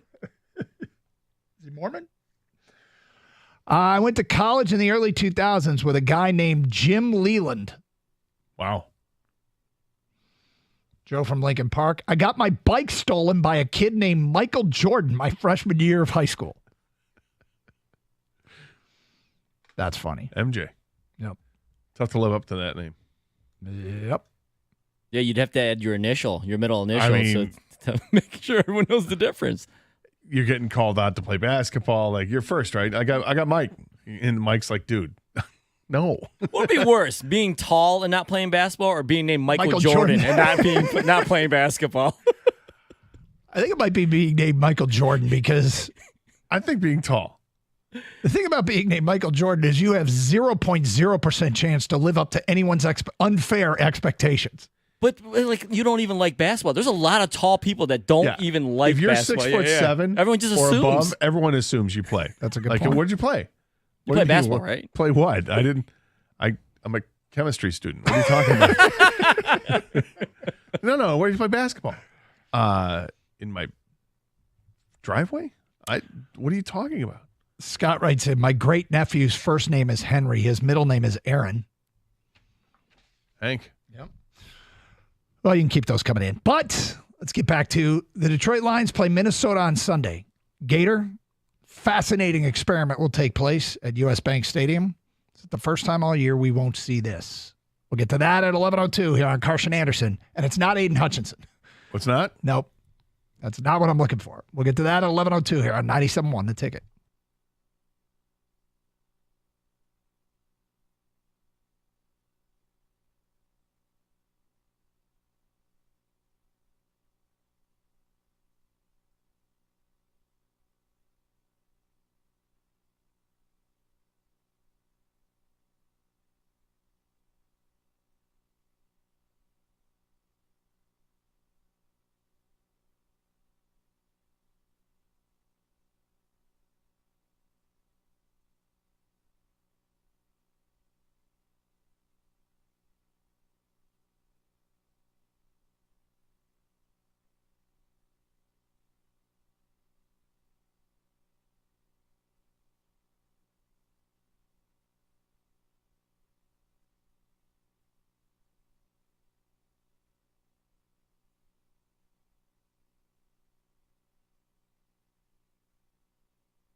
Doug Carr, Scott Anderson, 97.1 The Ticket.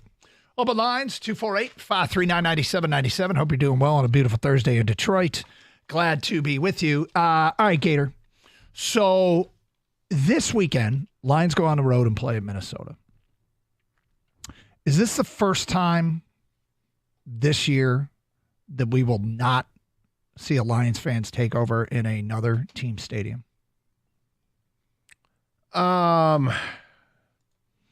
And by that I mean a palpable presence like it was in Arizona and Dallas, where you could hear through the TV, "Let's go Lions" chants. You could really see Lions. I mean, the Arizona game, you could really see the Honolulu blue. It was stood out in stark contrast to the Cardinals red. Didn't notice as much in the Cowboy game, but boy, did we hear you. Well, we heard at the end, obviously, when the Lions smoked the Cowboys and the Cowboy fans left. So whatever Lions fans were there were concentrated and you could hear them. And I think that's the only way we're going to hear the same thing is if the Lions are beating the Vikings and beating them handily. There will be Lions fans that travel.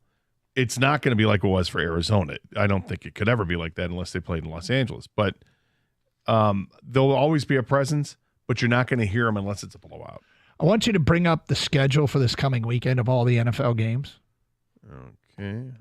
Kang, you can do the same behind the glass. Yep. You got it in front of you? Yep. Guess which game has the highest and lowest buy-in price this weekend? Now, this was as before the show, went on one of the ticket reseller websites and put in order the highest to lowest buy-in price. All right. Well, I will try to ignore the column that tells me that right now. Oh, okay. Which I will do. So the highest and lowest buy-in price. Let's see. Imagine a game in Jacksonville where New England is coming in. Strikes me as that's a dog of a game. That game's that's in London. That's so in that's London. actually might be pricey there. My bad. I didn't include that one Great because call. it's yep. Great call. Sorry. Thank you. It's all right. Um, on the North America games played in North America. Much better. Would it be Indianapolis hosting Miami as the lowest? Yeah. Okay. And which one do you think has the highest? San Francisco hosting Kansas City. Okay. Kang, your guesses? Ooh. Highest, I agree. You had the Niners game, Gator. Mm-hmm. I'm gonna go with that game as well. Lowest, I'm gonna go.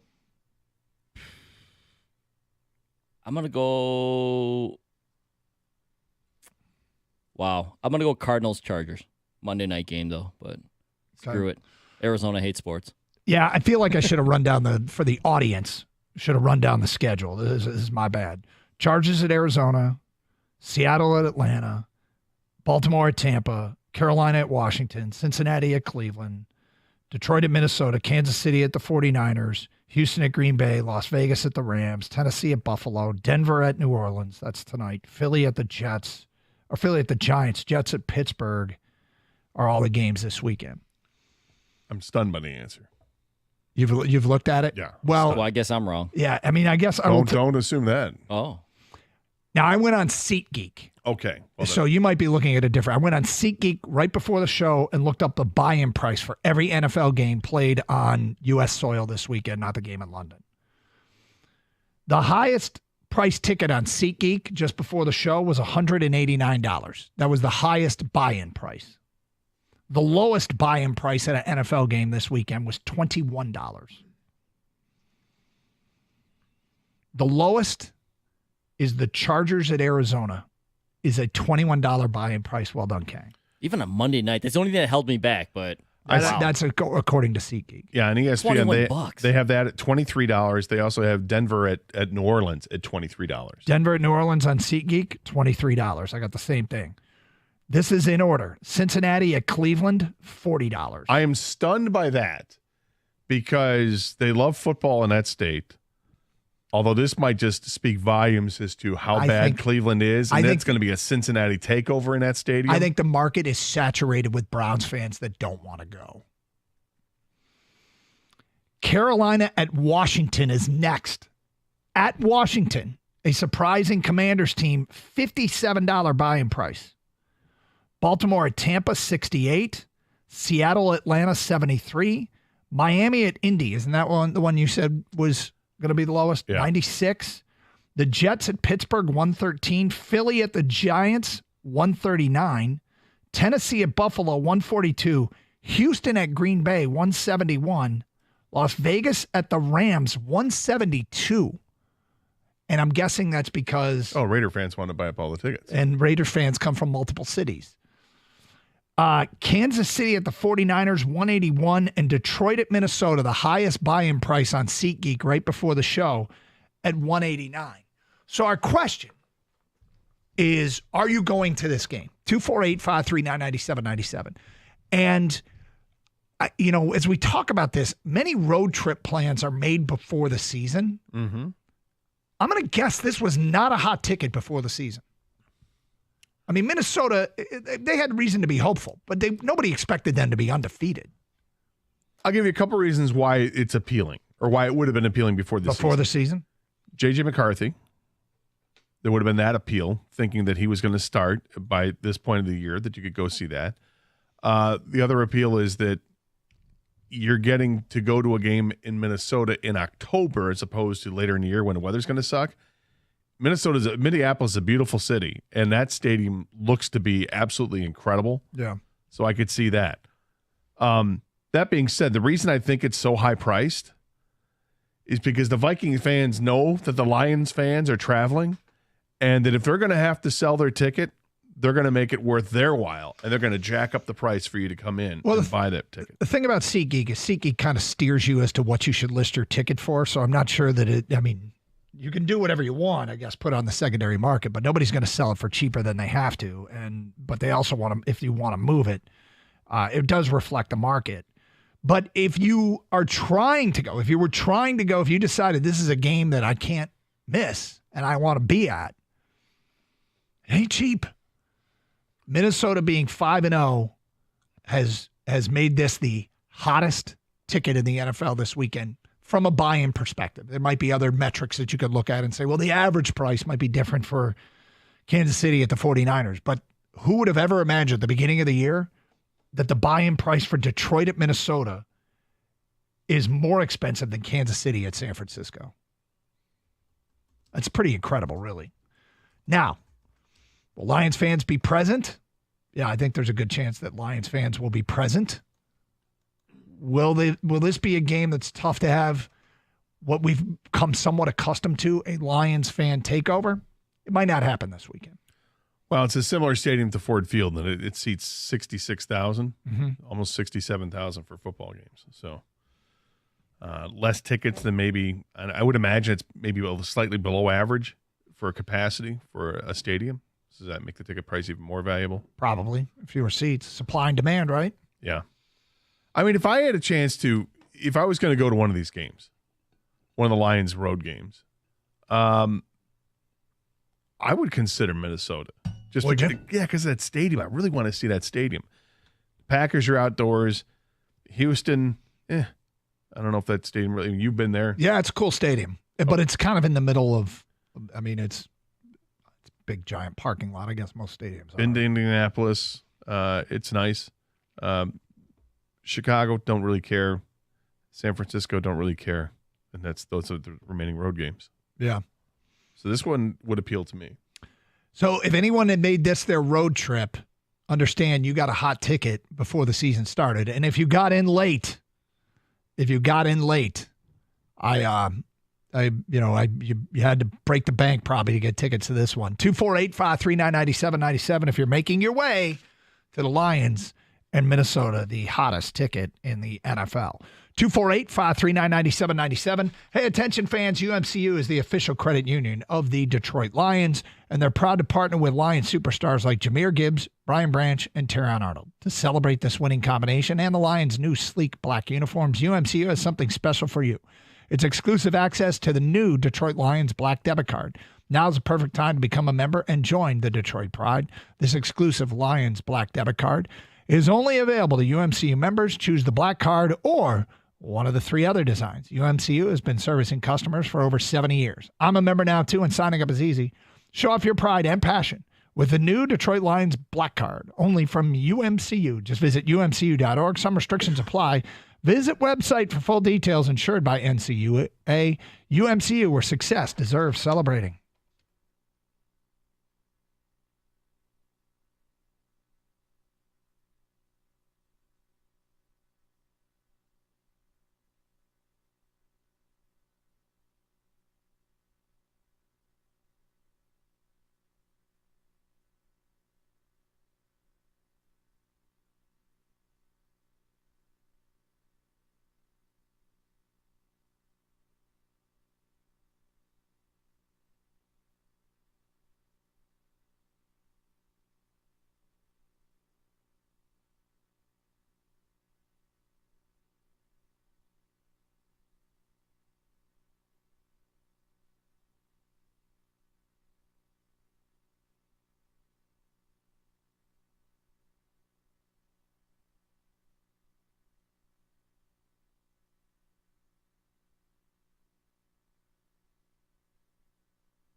Doug Carr, Scott Anderson, 97.1 The Ticket. Open lines, 248-539-9797. Look, it's the hottest ticket in the NFL as far as buying price is concerned. Prior to the show, SeatGeek, to get into Detroit and Minnesota, $189. More expensive than Kansas City at San Francisco, a Super Bowl rematch. That buy-in price is $181. Lions Vikings on SeatGeek before the show was $189. Cheapest ticket, by the way, was the Chargers at Arizona at $21.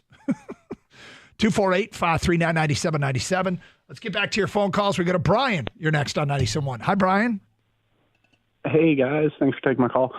I was just calling in because I don't know how many of you have saw it, but the other day on McAfee, they had J.J. Watt on, and they were trying to sell him the idea of coming to Detroit. And to be quite honest, his eyes kind of lit up a bit. He wasn't saying, like, no. He did his usual, I'm enjoying retirement.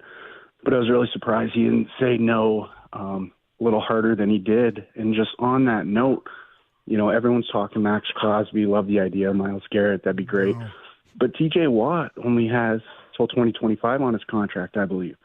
If you could somehow get T.J. in there, you might get a 2-for-1 Watt deal. Okay, let's start with this. Kang, you saw the same thing. Did you think J.J. Watt sounded like a guy who was going to come back? No. And I thought he definitely said no. But that's my opinion. Maybe you looked at it differently. Why would the Steelers move on from TJ Watt when they're in first place? They continue to make the playoffs and do nothing every year. Comes a time you got to rebuild if you want to actually go further than the first round of the playoffs. Think about this from a Steeler perspective. You're in first place, regardless of what's happened in the past, and you're going to trade your best player. Do you really think they're going to do that? I'm not saying that I really think they're going to. I don't really think they're going to get rid of Max Crosby, but I keep refreshing my Twitter hoping that they do. Yeah. Well, the Max Crosby thing might be dead because Mark Davis came out and said there's no way we're trading him. Well, but in fairness regarding TJ Watt, the Steelers have a history of letting their best players go. I'm sorry. I would be beyond stunned if a first-place team did it. Were they in first place when they did that? Well, they made the playoffs every freaking year, so I don't know if they were in first place when they did it with Le'Veon Bell, let him go, well, wasn't Antonio he? Brown. That was prompted by a season-long holdout. Yeah, but the point, they weren't going to move on with him. They're like, we're not going to pay you. And you look back at that, and, really wasn't a ton of money. But they did with the receiver. They've just done it, I guess, is the point. Do I think that they would? No, I don't. I think that they like TJ Watt. But at some point, if the Steelers look like we need to rebuild because we're not getting things done, and my God, we got two quarterbacks and neither one of them is stepping up here, maybe they need to make a big move, and that would facilitate a big move. And then again, with Crosby, you can choose to not believe the owner. You can choose to think that he's trying to play a game here, but he has come out and said, we're not trading him. Let me be clear. I think it was, it's just not happening is his direct quote. Let me be clear. Yeah. I don't think Pittsburgh's trading TJ Watt. No. I think that's kind of fantasy land. And I also don't think J.J. Watt is going to come out of retirement to play for the Lions. He said if he were to come out of retirement, he'd come to play for Houston. Is Houston a good football team? Yes. Yes, they're a very good football team, and he's choosing not to come back and play for the only team he said he would come back and play for. So why would he come back? Why would he come back to play for the Lions if he's not going to come back and play for Houston? So because that guy keeps refreshing his Twitter. Well, and he wanted not just TJ Watt and not just JJ Watt. He said it was a 2-for-1 deal. Watt We're going to get both Watts because let's just be honest with the answers. When you ask the caller, well, why do you think they would do that? The answer should be because it helps us. Yeah. Because it doesn't help the Steelers. No. I mean, the Steelers, they would not pull the plug on a 4-2 start. Wouldn't everybody in the league go, what the hell's Pittsburgh doing? And he's the exact opposite off the field of Antonio Brown and Le'Veon Bell. That guy's right. Everything you want in a player on and off the field. 248-539-9797. Ron is next. Hi, Ron. Hey, how you doing? I love you guys all the time. Thank you. Hey, my son lives in Dallas, so we just went to the Dallas game, and I'm taking a week here, and we're going to the Minnesota game Sunday. And we went to the Dallas game, sat about the 50-yard line in the club section. We paid $900 a seat for that. And then we're going to Minnesota. I got 3 tickets for Minnesota, and we paid $300 each for them at the beginning of the year. You paid $300 each for tickets at the beginning of the year for this game? Yes. Well, I got to tell you, it's the biggest. If ticket price matters, you got tickets to the biggest game in the league this week. Yeah, we're sitting on the 50-yard line behind the visitors' side. Well, a 50-yard line's pretty damn good seat. Yeah, and I think we'll see a lot of Lions fans there. It's going to be interesting. It's, Minnesota fans are obviously supporting their team. They don't want to move on from their tickets, and I don't blame them. It's an expensive ticket. It's funny because, we're obviously concerned about Aiden Hutchinson and all that, and understandably so.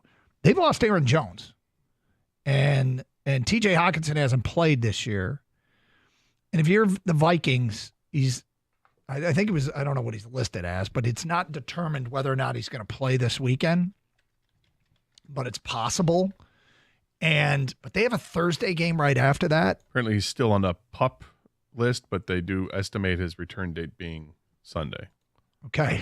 And same thing with Aaron Jones. He's questionable. But estimated return date, according to ESPN, is Sunday. So if they play on Thursday, are they as likely to bring back injured players on Sunday? You know what I mean? Like if you got to turn around, if you're going to play them with a short turnaround, you're putting recently injured players, guys fresh off being hurt on the field for a Sunday, Thursday, or are you likely just to play them Thursday? Well, who do they play Thursday? The Rams in L.A. I mean, would you rather have... You'd rather beat the Lions than the Rams. This is a bigger game. It is absolutely a bigger game, but it comes first. And, you play them Sunday and then don't play them Thursday? It all depends on how the guys are health-wise, right? I mean, if they've been practicing, but they're still listed as questionable, they're not doing things. Questionable is not doubtful. Mm-hmm. Questionable is that close to probable. Anybody I see as questionable, I automatically think they're playing. So, in Hawkinson, I think he's been working out for the last couple of weeks. Yep. Is he ready to go? If he is, then you got to play. I mean, that's the league. If you're ready to play, you play. Yeah, but I do think schedule matters. I think playing 2 games, playing the Sunday, Thursday thing matters. And I actually think the Lions are going to win Sunday, and I think the Vikings are going to lose that Rams game because that quick turnaround in cross-country travel isn't easy. And the Rams, even though the Rams are a mess, they might be getting Cooper Kupp I was going to say, they're getting healthier. Yep. They might get both guys back, right? Cooper Kupp and Puka Nacua Nacua. Likely out until week 8, which is that is week 8, isn't it? This is week 7, so that would be week 8. Yeah, it could be. 248-539-9797. Phone calls, feedback. Carson Anderson, 97 on the ticket. More famous name text coming in. Oh, okay. The last question in the Blitz thingy was the Lions just acquired Isaiah Thomas. That's true. From the Bengals practice squad. Do you work or know anybody with a favorite name? Or famous name? Famous name, yeah. Unnamed texter writes, I worked with Peter Griffin and Adam West at the same time. Come on. Gator, would you even be able to control yourself? I would not be able to control myself. Every day I would walk up to Adam West and just ask him a question as Adam West. Do you know where the pencil sharpener is? Things like that. 100%. Would you? Yes. What about Peter Griffin? I mean, come on. I mean, do you think Peter Griffin, if I work with a guy named Peter Griffin, do you think he'd know that my dog's name was Lois? Would you invite him over your house at a party just to say, hey, Peter, it's my dog Lois. Lois, meet Peter. 100%. Yeah, I'd bring the dog in to work with me. 248-539-9797. We know what a hit that would be here. Yeah. David in Brighton says, I know an engineer named Ronald McDonald. Nice. Jason in Rockford, I used to work with a Michael Jackson. He went by Michael. He was born in the early 80s, so the parents had to know. It's a popular name. Ames from Clinton Township. My friend and fantasy football commissioner is named Andrew Luck. Jay and Warren. My cousin's name is Chris Rock, but he's white and not funny. Oh, not funny. Does his friend Will Smith get to slap him? Good question. I went to college with a Jim Beam. Didn't believe it till I saw the ID. That's funny. I went to college with a white girl named Tracy Morgan. That's from Madden Macomb. Was she funny? I had 3 employees with the following names: Jessica Simpson, Jennifer Lopez, Guillermo Hernandez. That's Come from Sean on. Dearborn. All 3 and I Guillermo? text back, no way. He said, I'll show you pay stubs. Wow. I bought my tickets months ago for the Lions and Vikings, $70. The flight leaves Friday morning at 5. That's an early flight. The flight leaves at 5? Leaves at 5? No. You got to be there at 5. That makes sense. You know, aren't they technically not allowed to leave I don't before think 6? that, yeah, they do things like that. Maybe I'm wrong. Maybe it's a private flight. West UP residents, Marquette to Ironwood. Lions fans go to Green Bay and Minnesota for games as the travel distance is way less. Well, there you go. But aren't they Packer fans up there?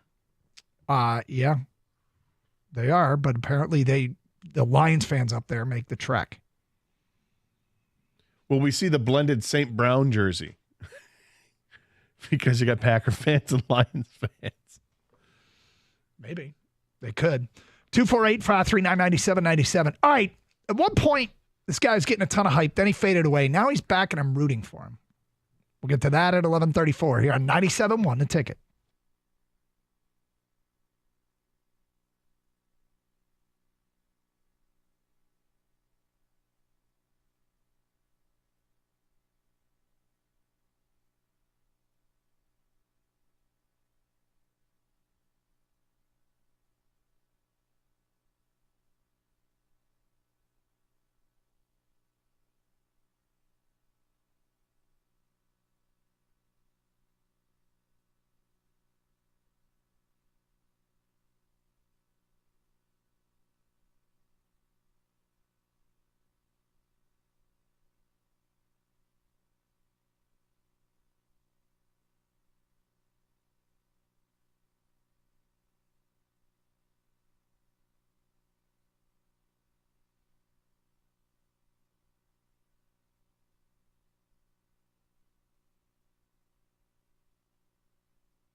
Doug Carr, Scott Anderson, 97.1 The Ticket. Wings in action tonight. And mixed reviews here on the start of the season. I'm not exactly pumped at this point. I'm not really in a hockey place either, I have to admit. I think that the Tigers' deep run kind of took away from my Red Wing preseason buildup. You know what I mean? I know you make time for them. Yeah, no, but I hear you. It seems like it's early. I mean, I just got done with baseball. I know, right? And actually, baseball's still going on, but the Tigers are obviously done. Yep. But now is the time you start to get into that. And I mean, it is October 17th here, so yep. Slow start, 1-2. I don't know. It's It is and it isn't a slow start. I'm looking forward to the game tonight, seeing who's in net. I hope it's Talbot, because Talbot has the one win when he stopped 42 shots en route to a shutout. But they have to play better as a unit defensively, which I think that they will. I think they're going to figure things out. I think it's a good hockey team. So we'll see what the lineup looks like tonight. Some guys weren't at the skate this morning. Some guys were back at the skate. So curious to see how that plays out. 248-539-9797. Lions on the road at Minnesota. Are you making that trek? Because this is pretty amazing. The highest buy-in price in the NFL of any game this weekend played in the United States. Of course, there is one game being played in London. But also, if you're just joining us news today, Mark Davis, owner of the Raiders, when asked about a Max Crosby possible trade, he said it's just not happening. So he says he's out. And you might not believe him, but it doesn't sound like that's a deal that he is willing to make of any kind. Apparently, he won't even take your phone call. 248-539-9797. Let's get back to your open line calls here on Carson Anderson. Rick is next on 97.1. Hi, Rick. Hey, how you doing? What's up? Hey, grandson and I are taking off for Minnesota this Saturday. Nice. Staying across the street from the Mall of Americas, and the rail system to the stadium is like second to none. The stadium's beautiful. Downtown's beautiful. We went a couple years ago and took it in, and it was just a good experience. That's the game that Dan Campbell probably should have punted instead of hitting the field goal. Oh, at the and my end grandson's my grandson's a Minnesota Vikings fan, so we have a good time. So are you guys? You said you're flying in or are you driving in? No, we're flying in. Okay, gotcha. The rail system and the rail system's great. It's crazy. It's crazy good. That was Detroit has something like that. Dude, it's really good. The mass transit in downtown. I didn't know it went all the way out because Mall of America is pretty far out, right? Yeah. I believe what happens is you take the blue line in to the stadium or Target Field, then you switch there and go right to Bank One Stadium. Yeah. No, I know there's a stop right there. There's also a stop right by the Gophers football stadium too. If you ever make that, if you ever make that trip for a game, Michigan State. That's in the future. And then I went to the Rose Bowl this year too. That was fantastic. Oh yeah, that's a pretty good road trip. But I know that, but that was a road trip of all road trips there. Well, I don't expect you'll be as many fans as you had in the Rose Bowl cheering for the same team you're cheering for this weekend. But we do. It's going to be interesting to see if Lions fans can take over this stadium. Thing is, I bought these tickets in May because J.J. McCarthy may play. Yeah. He's a Vikings fan, but man, our seats are like in a nosebleed. Now I only paid like $203 total for both of them because I bought them in May. Yeah, that's now good. I'm seeing what they're going for. It's like crazy. Yeah, it is. It is wild what this game has turned into. All right, Cater. I mentioned this earlier, and I actually want to have you and Kang. I want to give you 20 guesses, 20 questions to figure out who this guy is. All right, hang on a second. I just want to get a blank sheet out so I can start writing some of this stuff down. Okay. This guy was super hyped. Then he faded. Now he's back. I find myself rooting for him. Do you have a guess right off or do you want to ask some questions? Okay, say this again. He was super hyped. Then largely forgotten. Mm-hmm. Now he's back, but I'm rooting for him. And you're rooting for him. The first thought would have been Sam Darnold, but I know that you're not rooting for Sam Darnold, so it's not Sam Darnold. And we've discussed Baker Mayfield before. You're not rooting for Baker Mayfield. Are you rooting for Matthew Stafford? No. So you don't need any questions. You're not going to start with the guessing. guessing. You asked me. Do I have a guess right off the Okay, all right, fair enough. So, my first question is what sport? It is football. Kang, you want to alternate back and forth here? Is it local? No.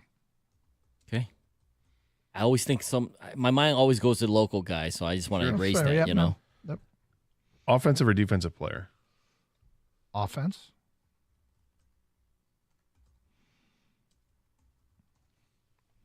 Kang, you're up. Who's been in the spotlight lately? Said offense, football, national. So what we got so far? Mm-hmm. Yep. I mean, feel free to jump in whenever you want, Gator. It doesn't have to go back and forth here. With whatever question you may have. Quarterback? It is. Oh, Gator, I think that perked something in Gator right there when you said that. I got excited. I think I just... You know? You have a good guess now? Is it Russell Wilson? It is not Russell Wilson. It's a good guess. Thank you. Nor will it ever be. What? Wow. That was... Shots fired. Does he play chess? I don't know if he plays chess. That's not a question. That's 6. AFC or NFC? NFC, 7. Okay. Who's he? Oh, Daniel Jones. Incorrect. Oh, thought I had it there. I thought you had it, man.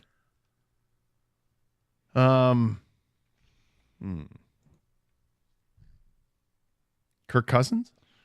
9, incorrect.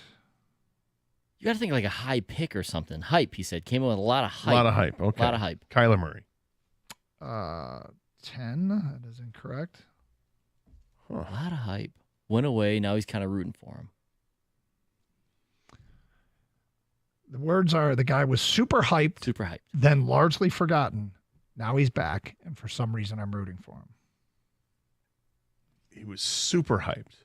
Okay. So, I'm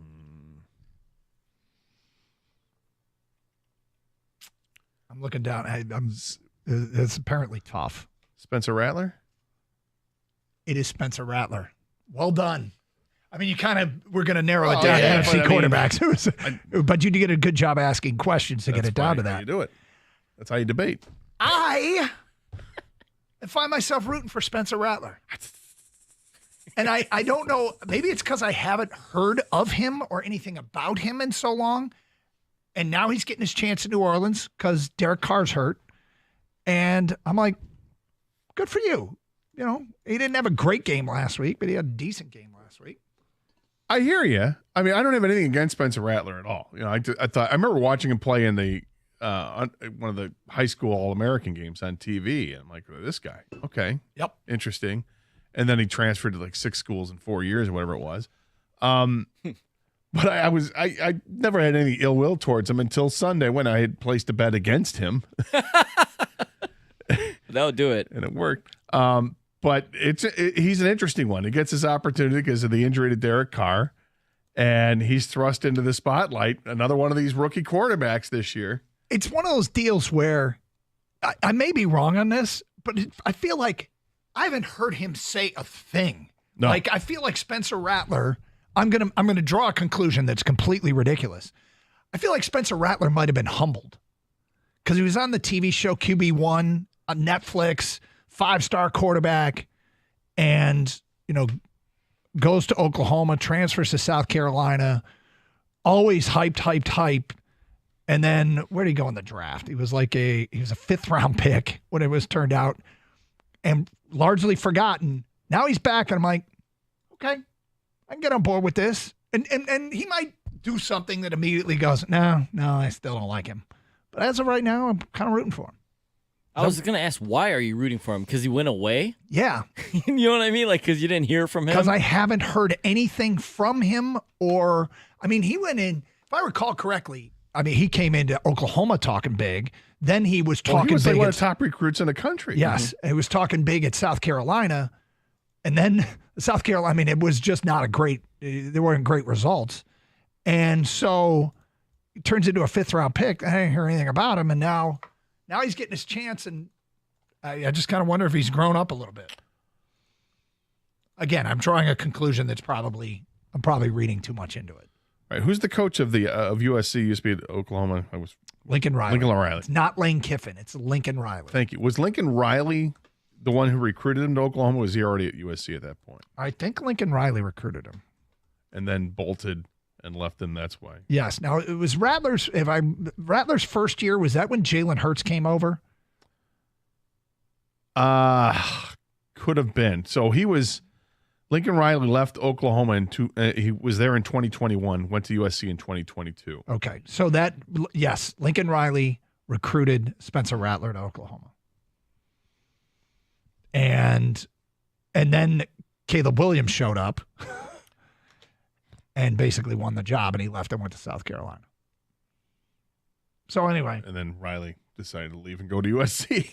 Yep. And I'm not saying I think it's going to work. I'm just saying it's kind of quiet. And you're rooting for the guy. I think I'm rooting for the guy. It's okay. Yep. We all have the guy we're rooting for. Yep. You know, that's your guy. Yep. I think we know who my guy is. And, Kang's still rooting for his guy. Well, see, didn't the same thing kind of happen with you with Baker? Because you hated Baker. Yeah, I didn't. I liked Baker in college. Here we go. And then he got overhyped and did nothing in Cleveland and didn't really like it. And then was reading some stuff about him off the field I didn't really like. And then I was rooting against him. He got humbled. Yep. And then he has built himself back up. But he's been hit or miss this year too. Yep. He's had really good games and the game's like, what? What is that? Yep. So, I mean, my relationship with Baker Mayfield is rocky. I think you're rooting for the story, Gator, more than Baker almost. Like the I redemption. do like redemption stories. Yeah. And I'm not really rooting for him for the story. I'll be honest with you there. Not with him. There are some redemption stories I root for. His is not one of them. Like I feel like my goodwill towards him is already gone. It's funny because my redemption story I'm also not rooting for, and that's Darnold. No, I'm not rooting for that one. I respect what's going on. It would be a lot cooler if it was going on with the Titans. The redemption story I'm looking for is Justin Fields. Oh, that would be awesome. But he may not even start this week. I mean, they're talking about splitting all the reps with Russell Wilson this week. Russell Wilson could be the other redemption story, but it's clear you don't care about that redemption story. No. And I may not either. King, do you care about the Russell Wilson redemption story? I don't know how I feel about Russell Wilson. There's times where I felt like, man, he definitely got a raw deal with Sean Payton, but then other times I'm like, why don't his teammates like him? Or something weird going on there. Is he fake? Is he being too corny? What is it with him? Because statistically, he was good last year. Yeah. Statistically. Like, But when you looked at just the numbers, yeah. you're like, all right, that's not bad. But, I think Was Russell's he doing posse up or whatever the hell he said after every... Posse up. What did he say in Denver? Let's ride. Let's ride. Posse up. If he would have went with posse up, I think that would have worked. I might have liked that. Isn't that old Sir Mix-a-Lot? Posse's on Broadway? Yes. Yeah. Me and Kid Sensation, home away from home. Black pencil limo with the cellular phone. Well, maybe if he gets traded to New York, he'll say that. Yeah. All right. 248-539-9797. You never cease to amaze me. I mean, Posse on Broadway. Everybody loves Baby's Got Back. Posse on Broadway is by far the better Sir Mix-a-Lot song. I agree, Doug, 100%. Very underrated. By far. Carson Anderson, 97.1 The Ticket. Hey, if you got a leaky foundation that's putting your home at risk, it's time to call Brickworks Property Restoration. They'll assess your foundation, pinpoint the source of your problem, and give you a custom solution to keep your home dry and safe. I get it. Unexpected repairs can be a hassle. Brickworks makes it easier with 0% financing for 12 months or low monthly payments to fit just about any budget. They are locally owned and operated. Don't wait. Visit brickworksmi.com today and get a free quote. That's brickworksmi.com. Your experts in foundation repair, brick restoration, tuck pointing, chimney services, and more. Because nobody works like Brickworks.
Gator, we got another edition of Who's on Top scheduled for today at 12:30. All right, more fun and games. I like it. More fun and games on the Carson Anderson program mixed in with some football talk. We'll get to some college football stuff next hour. Question for Michigan State fans. A little Wolverine talk mixed in.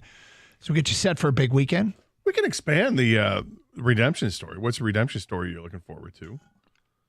The way I am enjoying Spencer Rattler's return. Let me say something about Spencer Rattler, okay? He was on that show QB1. And when I was watching him, I'm like, oh, my God, this kid. And it was embarrassing, right, how he was acting and behaving. But he's a kid, right? He's 17 years old and put on a national stage and said some very regrettable things, as I think many 17-year-olds would. I kind of like the idea that somebody can grow up. And I guess I just think about some of the dumb, stupid things I said and thought that I just look back and go, my God, I was an idiot. And then you kind of, you hope that everybody grows up, you kind of mature, you get more responsibility, you get the frontal lobe development now that comes with the frontal lobe. And I'm rooting for Spencer Rattler to be that guy. There's so many redemption stories in the NFL right now. The Darnold one is easy to get behind, except he plays in Minnesota. So I have no interest in that working out, and I'm not sure it's going to. We'll get into the reasons why in the second half of the show. Baker Mayfield, what he's doing in Tampa is incredible. And I always kind of look back at the way, guys bounce around and you go, boy, would Cleveland rather have Baker Mayfield than Deshaun Watson? Like that's one of those futures that nobody saw coming 3 years ago. Baker Mayfield and those 3 first-round picks and the other picks, yeah, they'd be in a lot better place sure. And no PR headache. But whenever something, we'll make a suggestion or prediction on the air and people go, oh, that'll never happen. Baker Mayfield. I mean, think about Cleveland wanting Baker Mayfield back more than Deshaun Watson 3 years ago if we said that. It's kind of crazy. It's amazing that. So I actually kind of enjoy the Baker Mayfield redemption story. I'll tell you another guy that just won't go away is Joe Flacco.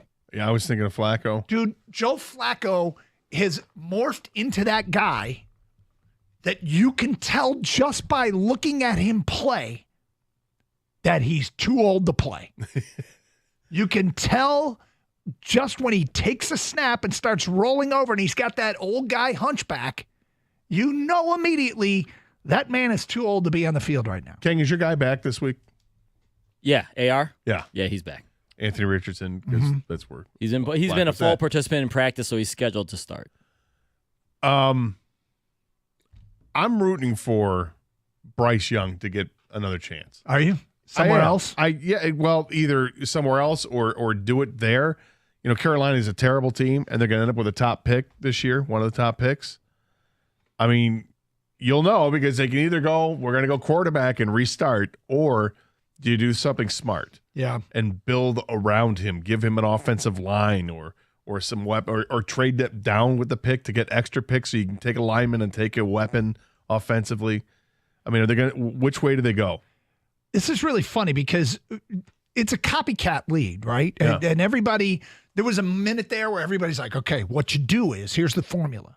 You build the team, a bunch of veterans, you draft a rookie quarterback, and you give him the keys. And before you have to pay him. You pay everybody around him, and you've got this cheap, high-talented man. That was the formula. People were going to do that for a while. I wonder if Darnold and Baker Mayfield are going to be the reason why 5 years from now somebody signs Will Levis. I go, we can repurpose him the way, and but you have to have the other stuff that those other teams have, which is great offensive weapons to work with. Yep. Now, Bryce Young might be a great example of a player Bryce Young could be who's going to be in Carolina for a contract, and it's not working. That could get repurposed elsewhere and be the next Baker Mayfield. Look, I don't know if it's going to work for him, but that's just a name that I root for because I liked him in Alabama a lot. He's an underdog kind of guy, little quarterback, but just because you're smaller in stature doesn't mean that you can't succeed, as we said earlier with Bryan Danielson in wrestling, Doug. But with Bryce Young, he's obviously tiny. in terms of quarterbacks. He looks like somebody lost their kid. It kind of does out there. And yet he's got talent, but he has no one to work with. Is he better suited going somewhere else? And will anybody else give him a chance? Or is he just destined to be this guy that floats around the league or not? Maybe he doesn't even get another chance because teams will just deem him too small and it didn't work out. You had your chance and we're not going to try. It's not just that he had no one to work with, Gator, because Andy Dalton came in off the bench and won the game and has played better than Bryce Young. Bryce Young just wasn't ready. The way they set him up for failure, they didn't set him up to succeed. And this is kind of what Tom Brady was talking about a little bit. Like he was kind of sounding kind of old manish, but yeah, you have to develop these quarterbacks before you just throw them out there and dumb down the game plan. I mean, there's a few. C.J. Stroud and Jaden Daniels are the exception to the rules, and you gotta set these young quarterbacks up to succeed. And sometimes the Darnolds, the Bakers, they weren't ready right away or whatever it was, and they get more mature and they learn the game and they can succeed in better situations. And what's crazy about the two names you mentioned there with Stroud and Daniels, they went into situations where it wasn't like, oh yeah, Houston's got a ton of offensive talent.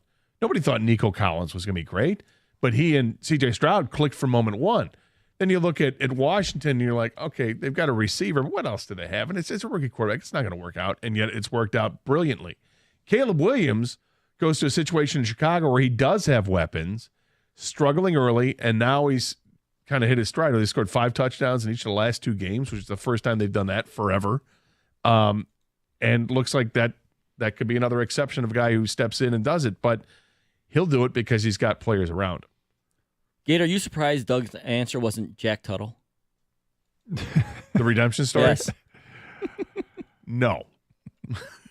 Although, that's a would be awfully convenient at this point. He's a guy who's never thrown more than, 70 passes in a season in college, and now he's getting his chance with Michigan. He's an interesting case scenario. But it's funny because, I'm sitting here in my head watching Illinois' defense going, how would I attack this defense? And I don't know that what I would do is smart. I'll admit it, but we're going to get to that in the noon hour. 248-539-9797. You know, it's funny because when I was watching Flacco against Jacksonville last week or 2 weeks ago, whatever it was, and I'm looking at, him hunched over, old guy running around out there. And at one point he scrambled and was running away from people while the whole time looking slow and old. It reminded me of late career Steve Eisman. And I think I was like, wow. I remember late in his career going, he looks old. Just looking at him. Yeah, I think the same thing with Larry Murphy. Mm-hmm. And Red Wing fans really let Murph have it because he was slow. Yep. But what you get with that is amazing experience, and there's a finesse to the game too. Like there were things Murph could do from the blue line that other players couldn't do. They didn't have the way that he could pass the puck or work on the power play and be the mentor for Nick Lidstrom. There was a reason he was on those teams. He was a calming influence, even though he wasn't fleet of foot or couldn't skate all that well at that point. And Yzerman, the same thing. Yzerman's still skating around there in those latter years. And no, he wasn't the 50-goal scoring threat that he was, but he was the unquestioned leader of that team and was still making a contribution. 248-539-9797. All right, so we'll talk about one of those redemption stories, Sam Darnold, coming up next hour. Also, another edition of Who's on Top. We got some college stuff we want to get to. It's Carson Anderson on a Thursday on 97.1 The Ticket.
All right, Gator, here's my question for you.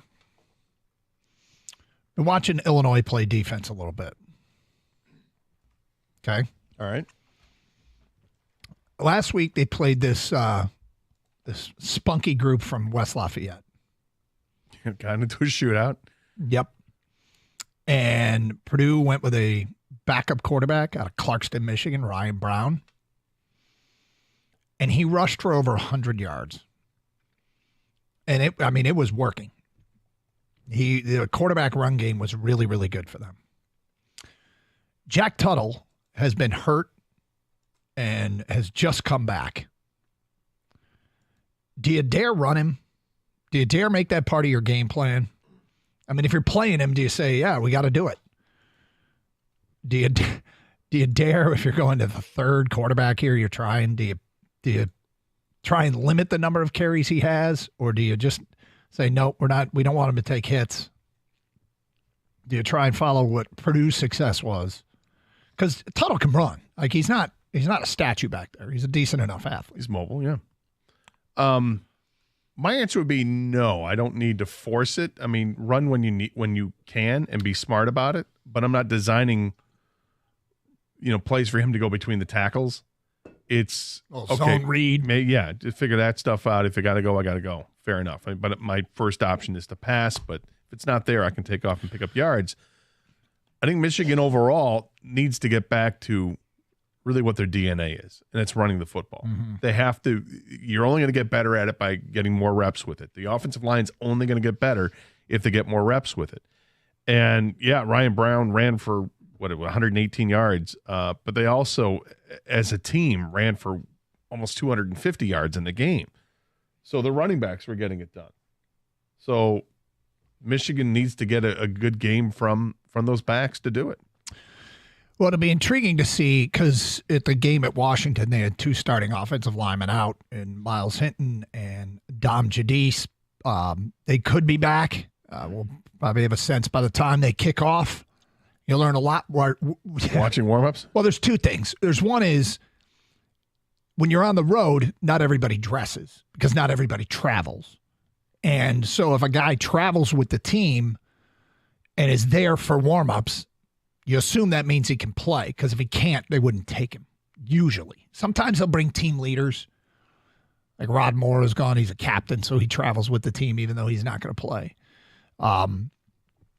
So you get a sense just when you see the travel list, whether or not a guy has a chance to play. And then you watch during warm-ups, because you know who the starters are, and they'll put the ones out there to run with the ones for those, those snaps they take in pregame warm-ups. So, yeah, the Tuttle thing's interesting. Well, the other thing is, does Illinois learn from mistakes that they made last week? They get too comfortable with a big halftime lead at 24-3.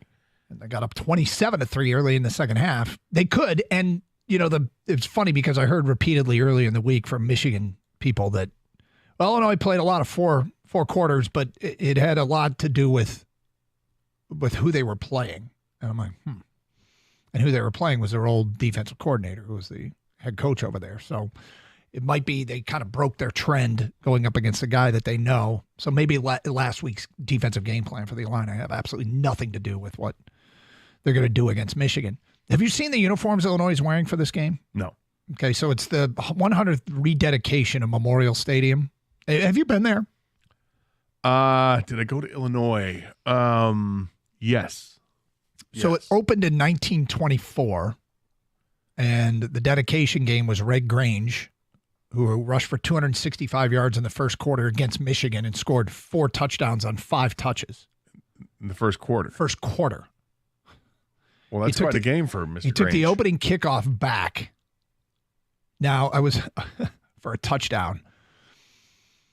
What's weird is I saw something on a special about Memorial Stadium where they said back then when you scored a touchdown, the other team kicked off to you. And I'm not sure that I believe that, but it would explain why, he was able to get 265 yards because if they were scoring every possession. But make it and take it. It kind of was. I don't think I believe that was true, but I heard that last night. I'm like, now, wait a second. Anyway, yeah, Google search these Illini uniforms. They're not wearing leather helmets, but their helmets will look like they're leather. And the uniforms are classic vertical stripe 1920s part rugby jerseys. Have you seen them, Kang? Yeah, were they all like that back then, Doug? That stripe thing? The It's like- stripe down the front, Yeah. the multiple. Like the Steelers kind of do it with their throwbacks. Steelers do it with their throwbacks, yeah. The leather helmet thing is interesting. Yeah, I can't. That's cool. The helmet part looks cool. I'm going to be really intrigued to see what it looks like in the real world as opposed to just one guy in a studio, posing in it. I'm also wondering if I'm going to be the play-by-play guy is going to be able to see the numbers. I don't know. Well, I was going to say they're this one might be difficult. brightly displayed as a 17, but the picture I'm seeing, I don't know what it looks like on the back. Yep. I don't love the jersey, but the idea of doing a helmet that looks like it's a leather helmet and obviously it's not is pretty cool. Yeah, I think it's kind of cool. But you don't know if you've been there? I was Can't just remember? checking an old schedule, and I remember going through shit. Yeah, I was going to say 1999 I was there. Michigan State won 27-10. There you go. Start off the season 4-0. Yeah, because I do remember driving back. We had to drive back to Chicago to get on a plane there to come back to Detroit. Really? Yeah. Not the most convenient thing ever, but That was not a convenient year of travel. In hindsight, very dumb year of travel. But, was it? Yeah, but the company that was working for to do those broadcasts, they sent me all the airline tickets ahead of time because there was threat of an airline strike. Mhm. So went through a different airline. And so you were kind of before start times. Yeah. You had your because you had to leave the Michigan State Ohio State game, the infamous Michigan State win down in Columbus. Yeah, I had to leave that one in 1998 to catch a flight to come back to Detroit for the Lions the next day with the stupid thing, because dumb travel, just drive. Right, sure. It's not a far drive to go to Columbus, and that's what should have done. It should have taken a flight out there and driven back, but that's not what I did back then. All right, so Michigan State they got a night game this week against Iowa. Any thoughts on the matchup on the field? Well, the one thing that Iowa does really well, they run the football. They're a good football team, a solid football team. I don't think they're great, and Michigan State is still trying to figure out who they are. But it's going to be a struggle to stop the running back. I believe Johnson is the second. Caleb Johnson, I think, is a number 2 leading rusher in college football. He's the guy behind Genty, and he's run for like almost 1,000 yards already this year. 937 yards, 12 touchdowns. They got to stop him. Cade McNamara is okay at quarterback, probably at average at best. And that they've got tight ends after tight end after tight end because that's just what Iowa does. And Iowa's going to play sound defensively. One of their tight ends is out, but they do have Lachey. They still have, but they have their best tight end. So, and their defense is led by, North Parker. So that's, he knows how to call defenses. Michigan State just has to build off what they did in the last game, which was not necessarily, well, Childs didn't throw picks. He had the fumble at the goal line, which is really unfortunate. Correct me if I'm wrong. Was it a first down fumble too? Yeah, I don't remember if it was first or not, but nonetheless, when you fumble at the goal line, it's not good. Need to take care of the football, but he didn't throw any picks. They've had some time because they had the bye week. Can that offensive line get together and figure out a way to somehow open up a running game? It doesn't have to be a great running game. It has to be a running game that is respected, though. Because you've got guys in the backfield. Lynch Adams can run. I like how Nate Carter can run, but the offensive line isn't good enough to really keep these holes open long enough where they don't make contact and they're hit 5 yards past the line of scrimmage. If they can somehow find a way to fall forward and not have these negative plays all over the place, not have the dumb pre-snap penalties, the dumb post-whistle penalties. You limit those, you limit turnovers, you give yourself a chance. Michigan State's not a good football team, but they're not a bad football team either. They're going to grow. Childs is going to get better as he gets more experience. And I do like Michigan State's defense, but they're going to be tested with the run game. They got to be able to stop Johnson. All right, so we've talked about this a little bit, and then the Free Press and the News had stories today. Free Press, letters. Michigan State football fans aren't happy with all these night games. Detroit News headline: Enough is enough. MSU AD tells Big Ten this recent run of night games is overkill. Okay, we've discussed the night games and our personal frustrations of the night games. However, I want to do something different here. We're going to take 10 texts right now, only from people under 30. Under 30. Is there such thing as too many night games?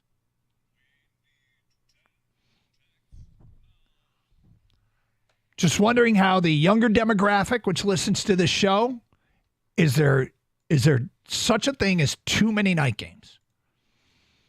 Because when you're young, I saw it with my kids, they love the night games, but is there such thing as too many night games? You have to be under 30 to answer it. First 10 texts, give us your age and your full, well, not your full name, but your name.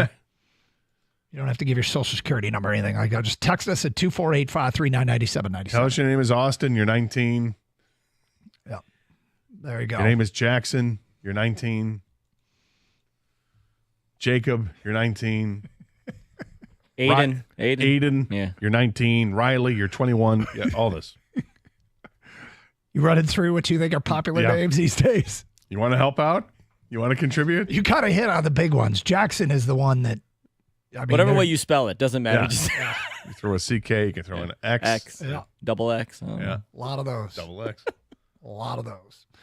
All right, get them in. 248-539-9797, and we will read those 10 texts. Coming up, Carson Anderson, 97.1 The Ticket. Take advantage of this great offer from CGC Water. Save $1,000 or more when you bundle your Connecticut Premier Softener with a K5 drinking water system. I fill my water bottle with it every single day. The water tastes great. Call 855-339-4242 or visit cgcwater.com. If you're not filtering your water, you are the filter. Don't be the filter. Let CGC Water Treatment and Plumbing take care of your plumbing needs for a limited time. CGC is waiving the trip charge on all related plumbing calls. CGC Water, your authorized independent Connecticut dealer, 855-339-4242.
Where do you stand on the tuna melt? Not a fan. Nice random question, though. I honestly avoid tuna at all costs, and I'll tell you why. When I worked at pizza delivery at Bell's Pizza, the tuna sub or tuna grinder, whatever they called it, was extraordinarily popular, and I had to make those things all the time and deliver them all the time. A tuna sub instead of a tuna grinder, but yeah. Whatever it is, we had to make them all the time. They were wildly popular. And man, did they stink. And then you had to deliver them. So I was never a big fan of any kind of fish when I was young. Okay. Didn't like, I would be okay with lobster and crab, shellfish. Didn't get them very often, but when your mom grows up in New Brunswick and you go back to, there's a lot of lobster up there. Yeah. A lot of lobstermen too. But anyway, I've grown to like some fish, but I very rarely have had tuna. Okay, you down with tuna melt? Yeah, but I don't like to try it for the first time anywhere. Does that make any sense? Like, I'm totally. I don't think I've ever ordered it out. Yeah. I got some tuna fish the other day from the store, and so last night I decided I'll just, spoon it on some bread and throw some cheese on there and melt it. A good tuna fish melt can be delicious. I'm surprised Doug is. I know there's mayo in it, but you can do light mayo, and you like fish. You put some celery. I do in now, there but this goes back. I mean, there's certain things there's history. that you have a history with, like never ever again peach schnapps. Like there are just certain things. Southern Comfort, not going to happen. Never ever again. And tuna, never ever again. Yeah. Ever. With Southern Comfort, never ever. No, not like straight and up. The thing is, I didn't have never ever. I didn't have an incident. There's not like a flashpoint moment with tuna. It was just neither did I.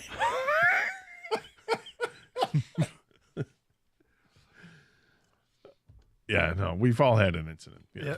Well, but you didn't have an incident with tuna. No, You didn't like the smell. Yeah, I understand. Do you like sushi, Doug? Yeah. With spicy tuna?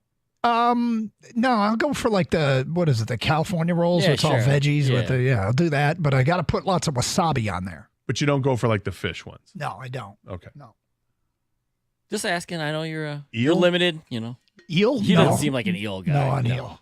That's a hard. Nobody is until they try it. And they're like, well, that's eel's like really barbecue. good. It's it's delicious. tasty. Oh, come on. Swear to God. Oh, have you not even tried it, Doug? No. I think you'd like it. I think you would too. It's not fishy. No. It's not snaky. I'm going. Dare I ask what snaky might be? I don't know. Yeah. You got to ask. You can't afford it. Yeah, I guess. See? Okay, here's the feedback for our 10 texts. Is there such thing as too many night games? And we only want people under 30. We're going for the younger demographic. Have they worn you down? Or are they still cool? Brad writes in, I'm 28 years old. I have a 6-month-old now. This is too many night games. My name is Matthew. I'm 20. I'm a Michigan fan, but I agree that this is too many night games. Get some variety. Scott, I'm 27. Hell no.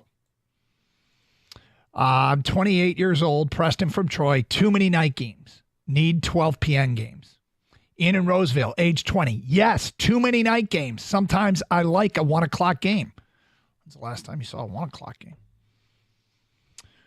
There's never too many unless they conflict with each other and you can only watch one. That's from Evan, who's 26. Never too many night games. That's from Lawrence in a truck, who's 26. What's up? I'm 23 years old. I love the night games for Michigan State. It's a little different from Michigan, as they traditionally should be playing at noon, but Michigan State, that night is great. Matt, 25. Yes, too many night games. Chris, 28. Yes, as a season ticket holder, a few are okay, but they are becoming tiring to go to. Okay, good. There's plenty of people under the age of 30 that also think it's too many night games. Look, I mean, to be fair, I think one is too many, but I'm only speaking on my own behalf. Just want to find out if the younger demographic agreed. And some of you do. Gator, you know how you find it like special if you play on Monday night or Sunday night. You know, you Used don't to, like, yeah. You don't feel the same with college football, or is it just one is okay, but like when you just back to back to back. A night game per year is great. Okay. Okay. Did you say 8? 8? I did not. Oh, okay. Having 6 or 7 is it's too much. All this, it's just too much. It takes the specialness away. I think it punishes the fan base that comes from all over to come see your team play, and it's just too much. It's not part of the tradition of college football either. But traditions are going by the wayside, right? College football is not what it was 5 years ago. Certainly not what it was 15 years ago. And good God, check it out from 35 years ago. It's a totally different game. In some ways it's for the better. In a lot of ways, in my mind, it's for the worse. But having all these for one team is too much. Now, I get there are slots on TV to fill in to watch night games. But when you have, what are we at, 16 teams now in the Big Ten? Yeah, and it's really hard for the TV networks that paid massive amount of money to, I mean, what are they supposed to do? Every week it's a draft, okay? Just be clear that this is the way the game times are selected is every week there's a draft. Usually Fox takes priority and grabs the big noon kickoff. And then whoever's got the 3:30 game, I think, gets to go second. And the night game is usually a leftover or a game that it used to be a bigger deal, but Fox has decided that their counter to ESPN and to try and get an audience for their pregame show was to have the massive game at noon. That has really kind of changed the dynamic. And it used to be the biggest games were at night. Well, and when it was like that, it was fine because it was special, but it's not like that. So when you have 16 teams to choose from in a conference, make it more equitable, because this is ridiculous of how much Michigan State's getting punished for this. You know, have other teams play at night, for crying out loud. Don't be afraid of it. Yep. When you've got 4 teams that play on the West Coast, it's easy to make those games night games, at least on the Eastern time schedule.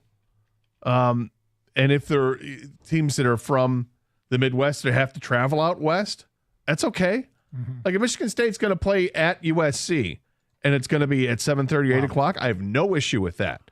But if USC is going to come to, or anybody, if Illinois is going to come to Spartan Stadium, I'm tired of seeing that at 7 o'clock at night on a Saturday night when you're having it 4, 5, 6, 7 times in a season because you want to, work around somebody else's schedule. I don't like it. I understand a lot of it is done for money. Most of it's done for money. And now they have their pecking order, but it doesn't make it right. You're onto something, though. The traditional Pac-12 schools should be embracing the Eastern night time slot because that works well for them. And the Big Ten schools, the traditional Big Ten schools, in turn, they should say, all right, if the Pac-12 team comes east, it shouldn't be a noon start for them. That's a 9 a.m. Washington had to do that. Somebody else is doing, I think UCLA has done it. So yeah, somebody just, UCLA that came to Rutgers or something. I mean, Michigan, Oregon is on November 2nd. And if you're a Michigan fan, you're rooting for Fox Big Noon kickoff for that one. 248-539-9797. Okay, enough whining about that. But the reason I wanted to bring it up is just see if the younger set agreed. And apparently many of you do. Got another edition of Who's on Top coming up today at 12:35. Then a former GM said something about the Lions that perhaps we should be aware of when it comes to how they make up for the loss of Hutch. We'll play that for you today at 12:45 here on 97.1 The Ticket.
the odds of Michigan-Oregon being the big noon kickoff are not great because that same day Ohio State plays at Penn State, which will probably be the big noon kickoff. Well, it should be. Unless they choose those traditional rivals, USC and Washington, those Big Ten rivals, to kick off at 9 a.m. Pacific Coast time. Why not do that? But yeah, that'll probably be the big noon kickoff. And I don't know who has second pick, but if second pick is a network that has a night game, a night slot, like if it's NBC, Oregon and Michigan will be a night game. If it's the CBS 3:30, I suspect it'll be a 3:30 game. But there you go. Okay. Let's get to another edition of Who's on Top. It's been a while since we've done one of these. Gator, we found a list of the most hated players in the NFL right now. The most hated players in the NFL right now. If you're new to the show and you don't know how this works, I've got a top 10. Gator will give me guesses who's in the top 10, and then we turn over to listeners to round out who the top 10 is. So if Gator gets 1, 2, and 3, it's up to the audience to get 4 through 10. Gator has never gotten 1, 2, 3. He's done very well. But if you were going to get 1, 2, 3, I'd probably tell him you only get one guess. This is usually what This is an incredibly unfair game we played a Gator. But you get 3 guesses today, my friend. Okay. Let's hear it. Most hated player in the NFL. I can't get away from the night where Cleveland played Pittsburgh, and there were a lot of helmets being thrown at each other, including at a quarterback for Pittsburgh who wasn't wearing one. Myles Garrett. A lot talked about Myles Garrett recently. Okay.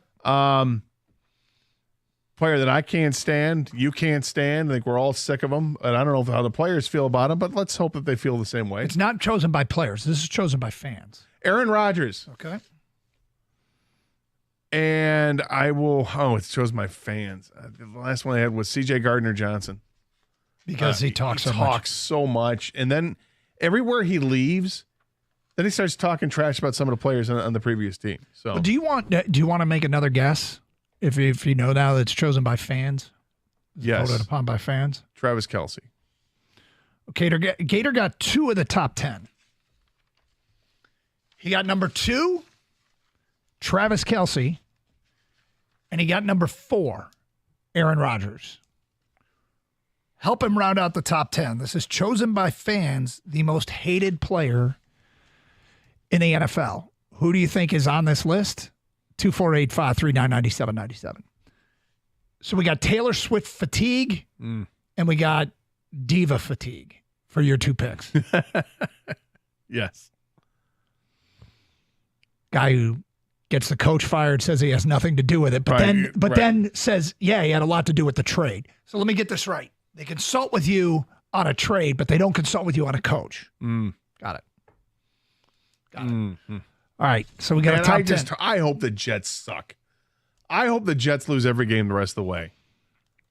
I wouldn't be mad. Actually, you know what? I don't hope they lose every game the rest of the way. I hope they lose enough where they just miss the playoffs. So they don't get the high pick to replace the diva, and they're just kind of mired in less than mediocrity. That's what I hope. All right, let's get to your phone calls. Adam is on 97 a ticket. Hi, Adam. Hey, what's up, guys? Hey. I'm looking at Dak Prescott and his stupid "here we go." Dak Prescott, do you think he made the top 10? Yes. Checks in at number 5. Got a giant contract, too, and fans don't love that. So, let's go to Steve next on 97 a ticket. Hi, Steve. Hey, I figure his own fans probably hate him most of all, so I'm going to go ahead and say Deshaun Watson right now. Deshaun Watson, do you think he made the top 10? Yeah, I do. Deshaun Watson checks in at number 1 on the list. Look at me go. Yeah, well done, Steve. Fantasy football owners not happy with Deshaun Watson. But there are massage parlors. Still 6 more in the top 10. Can we get them all? 248-539-9797. I think we can. And we got some time here. Tony in Bloomfield, you're on 97 a ticket. Hi, Tony. Hi, how you guys doing? Great show. Thank you, Tony. But I got to say, where is Ndamukong Suh in this? He's a dirty player. I mean, he played for us. Yeah, but he was dirty. But he's not in the NFL. Yeah. I know. But I just had to put it in there. Okay, he did not make the top 10. 248-539-9797. there would have been a time. Oh, yeah. He would have been a strong candidate. These are the most hated players in the NFL. Who do you think is in the top 10? Let's get back to your calls. We go to Dan in Ann Arbor. You're on 97.1. Hi, Dan. Hey, guys. How you doing? We're great. Dan. Good. Patrick Mahomes. Can't stand the guy. Patrick Mahomes. Do you think Patrick Mahomes made the top 10? Yes, I do. He has to. Dan, Patrick Mahomes checks in at number 3 on the most hated players in the NFL list. Wow, we got 1 through 5. Can we get 6, 7, 8, 9, 10? We've never completed one of these. Come on, people. Help us out. Let's go to Nate in Dearborn. You're next on 97.1 The Ticket. Hi, Nate. Hey, guys. I'm going to go with Daniel Jones. Daniel Jones. You think Daniel Jones made the top 10? I don't think enough people care about Daniel Jones. You are correct. He did not make the top 10. His own fan base might be frustrated with him, but Paul, you're next on 97.1 The Ticket. Yes, Baker Mayfield. Baker Mayfield, Gator. Do you think Baker Mayfield made the top 10? Yes. He did not. Oh. Top 10 most hated players in the NFL. Who do you think's on the list? 248-539-9797. Off to a hot start. Things have slowed down here a little bit. Who do you think is on the top 10? Just to update the audience so you know, Deshaun Watson, Travis Kelce, Patrick Mahomes, Aaron Rodgers, and Dak Prescott are all off the board. Are all in the top 10, and they have been identified already. So we go to Terrence in Detroit. You're next. Hi, Terrence. Hey, how's it going? All right, Terrence. All right, really quick. Underrated. I really hate him. Is Steph Diggs. Stephon Diggs. Do you think he made it? I don't. He checks in at number 8 No on the kidding. list. Look well at that. done. Way to go, Terrence. Yes, indeed. Well done. Nice. 248-539-9797. Did not know that. Angelo in Livonia, you're on 97.1 The Ticket. Hi, Angelo. Hey, guys. How you doing? Great. I've got a good one for you. How about our very own Kirby Joseph? Kirby Joseph, do you think he made it? I don't think fans outside of Detroit know who Kirby Joseph is. I think this might be a classic example of where players might hate him.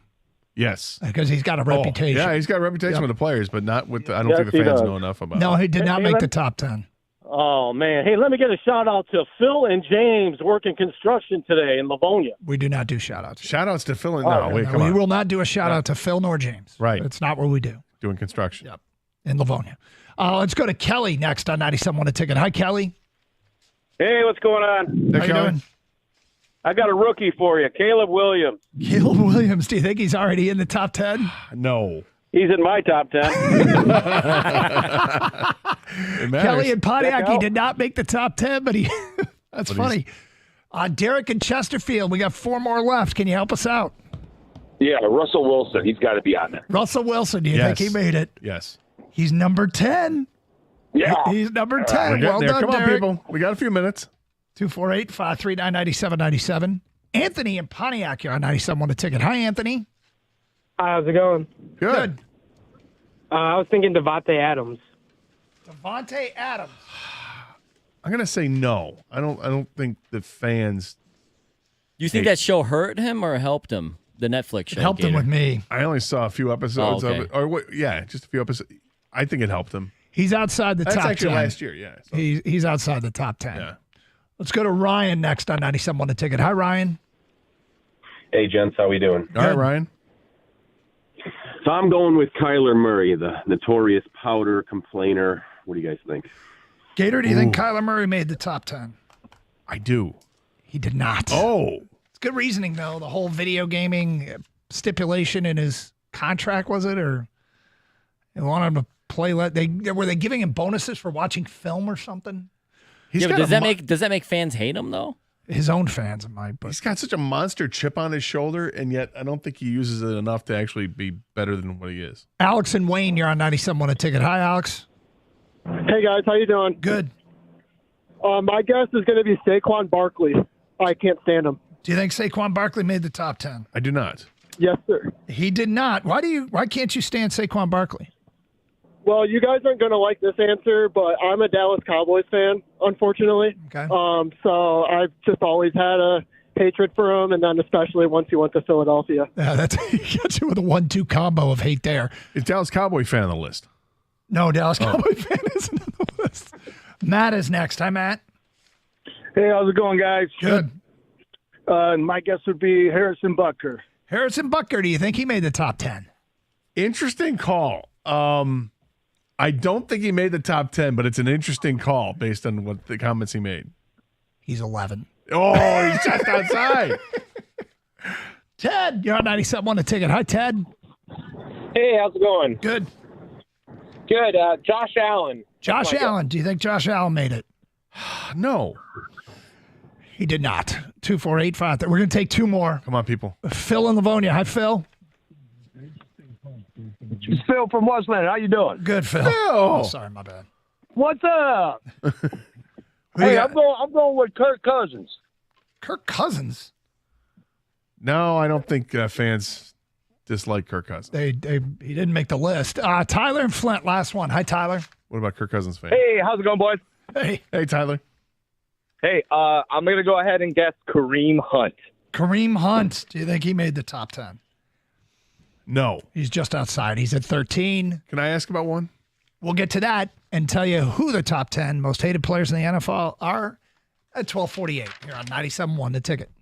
Sarah Chevrolet in Sterling Heights is ready to celebrate Halloween football and the best deals of all. Right now, you can lease a new 2024 Silverado for just $306 a month with only $19.99 down. You heard it right, $306 a month for 24 months for $1,500 crew cab 4x4 2FL. Unlock the savings with a GM employee discount and Chevy lease in your household. Sarah Chevrolet Sterling Heights, where they guarantee the lowest price or it's free. 17.5 in Van Dyke and Sterling Heights. Get the best deals of all this fall and Say Sarah. Call 87-SAY-SARAH or go to saysarah.com. Together, let's drive.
Okay, former GM just said something really interesting about the Lions' perhaps pursuit of a huge trade.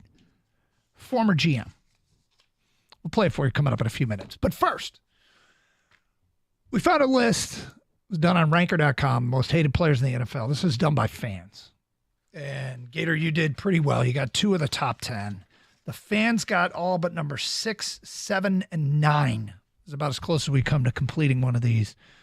But you had a question about, was it about a player? Or? Yeah, it was a player because the last caller said Kareem Hunt. And that jogged my mind, and I started thinking, what about Joe Mixon? Joe Mixon is, I did see his name on this list, but I mean, the list goes like 100 deep. Okay. I just print up the top 25. I just thought because of the whole punch incident. Yeah, that'll do it. Yeah. Kang, do you want to offer up any guesses of a name? Or were you pretty much tapped out? The Kansas City Chiefs. Well, there is a guy pictured in a Chief uniform and that did not get. I'll give you guys a hint. Think like the easiest teams to hate in college and pro. So like think Ohio State and Dallas. Okay, so Zeke Elliott? Bingo. Number 7. CeeDee Lamb? No, that's the only. I just meant a guy who went to Ohio State and Dallas. Zeke Elliott. Zeke Elliott, yeah. All right, so here we go. These are the top 10 most hated players in the NFL as voted by fans on ranker.com. Number 10, Derek and Chesterfield got Russell Wilson. Number 9, Juju Smith-Schuster. Okay. Number 8, Terrence got Stephon Diggs. Number 7, Kang, you just got Ezekiel Elliott. Number 6, nobody got Odell Beckham Jr. Yep. Odell Beckham Jr.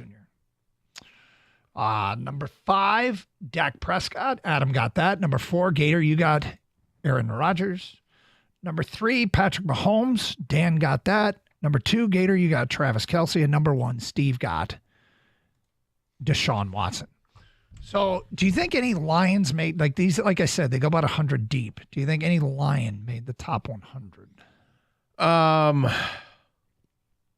to have to scroll. Fans would... I don't think so. Oh, I'm sorry. This one only goes 27 deep. Most of these go top 100, but this only goes 27 deep. I wouldn't imagine so. Joe Mixon is 27, but no, because his name just got mentioned. No Lions made the top of the list. Because this list is going to have the bigger players, right? So Jared Goff, I don't think is. If anything, Jared Goff is moving up the list of he's another redemption players. story. Yeah. We've been talking about redemption stories. He really kind of is. St. Brown. I could see how people will get really irritated with Amon-Ra eventually. But right now, I think that America actually really loves the Lions. I think so. Yeah, I think so. Get a little honeymoon period here. Yep. Till we start winning all them Super Bowls, then they get sick of us. Hope you're right.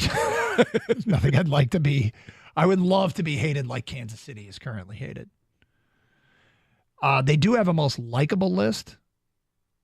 Who do you think the highest rated Lion is on the most likable list? It's so funny. I'm seeing. This is players only, right? It's voted on by fans. Because Dan Campbell is just loved by everybody, it seems like. Yeah. But if it was just players. Hutchinson, Goff. Is Ragnow known enough? I mean, he seems like just, and every regular dude. Sewell, yeah. Well, I am scrolling, and I am scrolling, and I am scrolling. And we're not getting a lot of love here. I'm into the 30s. It's funny seeing names on both lists. Kelce, Mahomes, Russell Wilson. Yeah, I'm past 50. Oh, come on. No Lions made the top 55. But Daniel Jones did? All right, let's get to this soundbite. So at the beginning of the show, we played for you, or we quoted for you, the owner of the Las Vegas Raiders. And of course, they have Max Crosby. And the topic of Max Crosby getting traded came up, and Mark Davis, the owner of the Raiders, had a chance to talk about it. When it was brought to his attention that there are rumors out there, he said, "It's unfortunate today, but there's so much outside chatter that it is not true. It's not coming from any sources. It's not coming from anything. My basic thing is never to answer all that stuff because otherwise you get trapped in this black hole. It's just not happening. Means Max Crosby's not going to get traded. So interesting here. I don't even know who to credit for this. I apologize. Kang, who do we credit for this Thomas Dimitrov sound? We'll find out. Yeah, I'll get it to you in 1 second. Sorry, our bad. We should have had that beforehand. We don't. We'll get it to you. He was the general manager of the Atlanta Falcons. And in 2011, he was thinking about trading up to get Julio Jones. And he kind of talks about the evolution of a trade. Because when they wanted to move up from, where were they? 27 to 6. Wow. You know it's going to be costly to move up that much, right? Yes. So here's what he had to say about his initial thoughts when he first started talking trade to move up that high to get Julio Jones. This is former Falcons GM Thomas Dimitrov.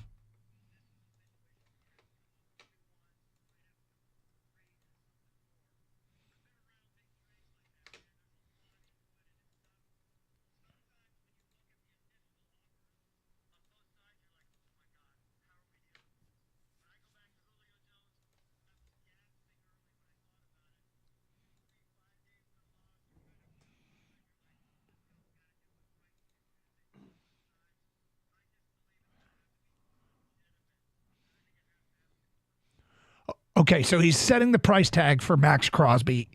But what's interesting about that soundbite to me is that he basically said when he heard what the price was, he was pretty much a no. He balked. But 5-6 days go by, he kind of opened up his mind to it. So we're saying there's a chance. Now you're opening the back go up? Well, I mean, it's just an interesting perspective that people can change their minds. People can change their minds. You let something marinate for a bit, you might change your mind. Well, it sounds like that the Raiders have been consistent about this. Whether it's Mark Davis or somebody else in the Raiders organization, because of what Schefter had to say that, before the season they were offered a first-round pick and they laughed at it. And that now Mark Davis comes out and says, not going to happen. Mm-hmm. When the owner says it, I don't know. I just, like I said earlier, I don't think that Mark Davis is playing games. Like, I don't think that's who he is. I don't think he plays chess. Yeah, he's more like a tic-tac-toe type of guy, right? Well, it's not that. Is that what you're I'm saying? not talking about his intellect. I'm just saying that I don't think he's the type of guy that in public will, do some sort of, hey, look over here, and then sneak up on the other side. You don't think so? Oh, Do you think? Do you see what Doug's got going today? What's that? Using his Stanley Cup. He's been using his Stanley Cup a lot. You know what? You've really been waiting for me to notice this. I've noticed earlier in the show, Doug was like taping a big old sip and staring right at me, and I'm like not paying any attention to it. He's got the straw in there, and he's making sure you can hear the last little drops of water that are there. Oh, do you need more water, Doug? As he's, you've been waiting all show. And now at 12:55, I finally noticed that you're using the Stanley Cup today. So to circle back here, yesterday, Kang has problems drinking his iced coffee out of the typical coffee tumbler. And she offered to get him a Stanley Cup, one of the big, trendy cups out there that is very popular with the younger set, mostly female, it seems. And Kang said he couldn't do it. I mentioned that I had been given one by one of our fine sponsors, and I've used it all the time, and I've never balked. It never bothered me. And you guys made fun of me, and so I brought it in today. And I told the Twitch audience that watches the video stream that the over-under was 5.5. How many drinks would I take out of the Stanley Cup before Gator would notice that I was drinking out of a Stanley Cup today and not my normal tumbler? So they're not happy with me. No, the final total is in. It was 12. It was the 12th time that I'm out of water. I faked the drink and I held the cup next to my head for a couple of seconds. This guy. It took 12. So those of you that took the over on 5.5, you are a winner. Oh, they cashed their tickets a while ago. Yep. Crush Casino was off on this one. I got to tell you, they've been having a riot with it today because I've been taking these drinks and staring into the camera and making a big production just to see if you notice the Stanley Unfortunately, I Cup. haven't been paying enough attention to Nope. the Twitch stream chat, and I apologize to the great people out there. It's okay. But Ken, you didn't notice either. No, I knew before the show. Oh, did you before the show? Yeah, I didn't want to, I didn't want to. He had a laugh when he saw it on the desk, and I was like, "Yeah, I brought it in today."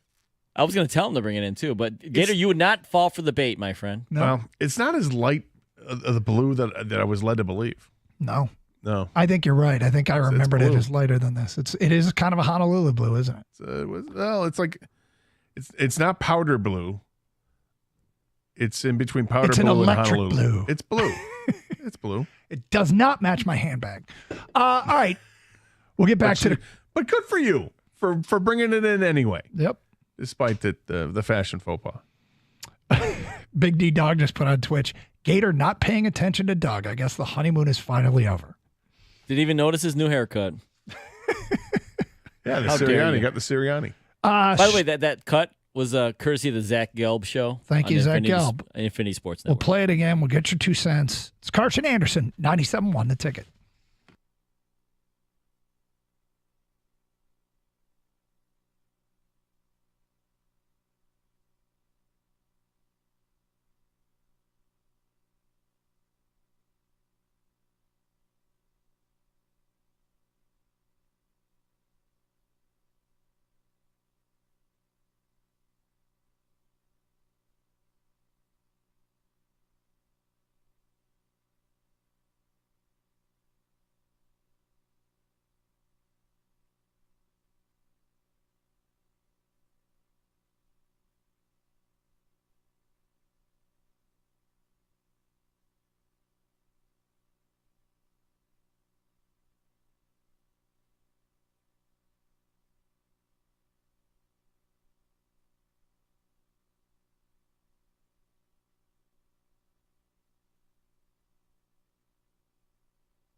All right. Thank you for entertaining our little reindeer games here at the Carson Anderson program. We got an hour to go here before we hand it off to the 2 to 6 crew. In the meantime, look, it's been one of those days, and you get news and stuff that comes across your desk. And right before the show, The Athletic posts this story, and they quote Mark Davis, the owner of the Vegas Raiders, saying he's sick of all the outside chatter. But when it pertains to Max Crosby and the possibility of him becoming a Detroit Lion or getting traded at all, his quote is, "It's just not happening." But then Thomas Dimitroff told the Zach Gelb show, and this is really interesting because Dimitroff was, the GM of the Falcons when they traded up from 27 to 6 to take Julio Jones. And so he was kind of asked, I don't know if he was asked specific, I don't know what the direct question was, what do you make of Mark Davis saying no to this? And, with the Lions, if the Lions made an offer, and he said, he's not even interested in picking up the phone. Dimitroff provided some interesting perspective as a former NFL GM when he made the trade for Julio Jones. He can kind of relate to saying no. Here's what he said.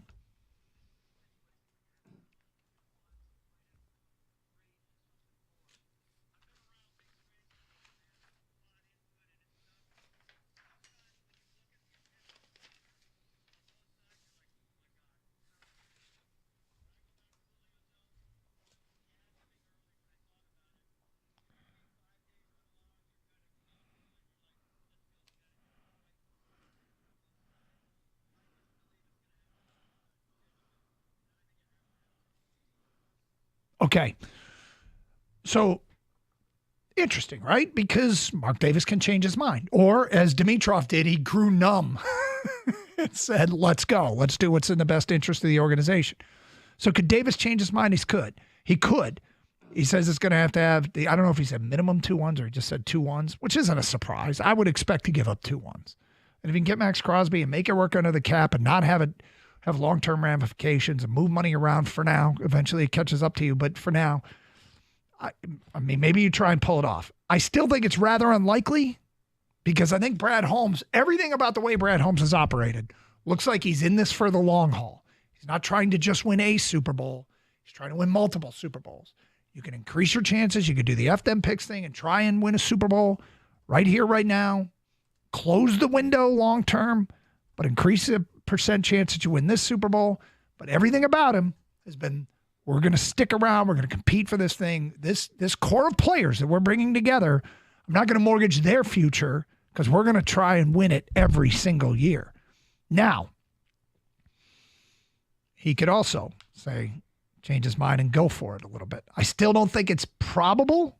It's an interesting perspective from Dimitroff. Yeah, I think the 2 first-round picks, you look at Brian Burns, when he was at Carolina, I think it was the Rams at one point had offered 2 first-round picks and they turned it down. Yep. The prior year, and then last year there were people that wanted Brian Burns and they turned down all the offers, and then they lose Brian Burns for nothing in the offseason to free agency. And it's at some point you're like, damn it, what are we supposed to do? You're supposed to trade him.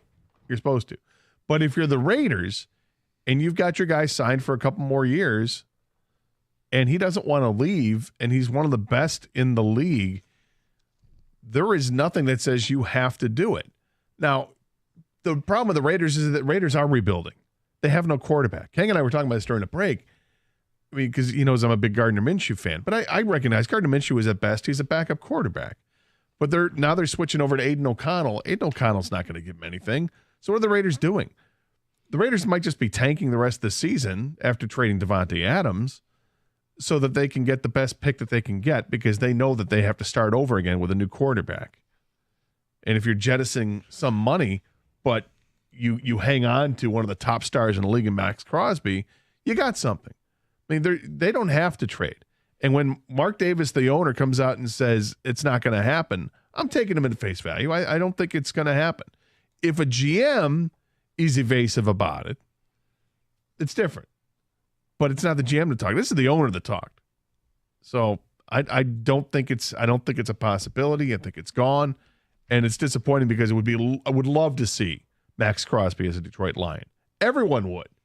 Max Crosby is like, he's he is Aiden Hutchinson. They're the same player, same motor, same size, same position. Very, very similar for sure. Yeah, I mean, they both just get after the quarterback. They pin their ears back and go. And who doesn't want a player like that? So I want to ask you guys this, because I agree with you, Gator, as far as I believe Mark Davis when he says, hey, I'm not trading Max Crosby. It's not happening, okay? But Thomas Dimitroff said in that cut also, getting over sticker shock value. Do you think that Brad Holmes, or would you want him to overpay to get Max Crosby? Because your house isn't for sale until it is, right? Until someone gives you that, oh my God, offer where I have to move him. So if do you want him to get over sticker shock value, and just be like, all right, it's 2 firsts, 2 seconds. I want Max Crosby, And Mark Davis goes, oh my God, I didn't expect that offer. Yeah, I understand the premise, and it's. I think one of the things I wrote on my show sheet is what is selling the farm to get the player, because that term is thrown about all the time. When people say offer you can't refuse, then you go, okay, 2 first, 2 second, and a fourth. That's an offer you probably can't refuse. Yeah, and that is insane amount of capital going the other direction. Too much. I think that's too much. I mean, capital I guess everybody's going to have a different line that they say is too much. So where am I drawing my line? I think 2 first-round picks is. I mean, also consider where the Lions would be picking in the first round. They'd be picking towards the end of the first round, and towards the end of every round. Yeah. But I still wouldn't want to give up the seconds to go with it. I could see 2 firsts and something else. Is that my threshold as if I were the Lions GM? It's probably my threshold to say 2 first-round picks.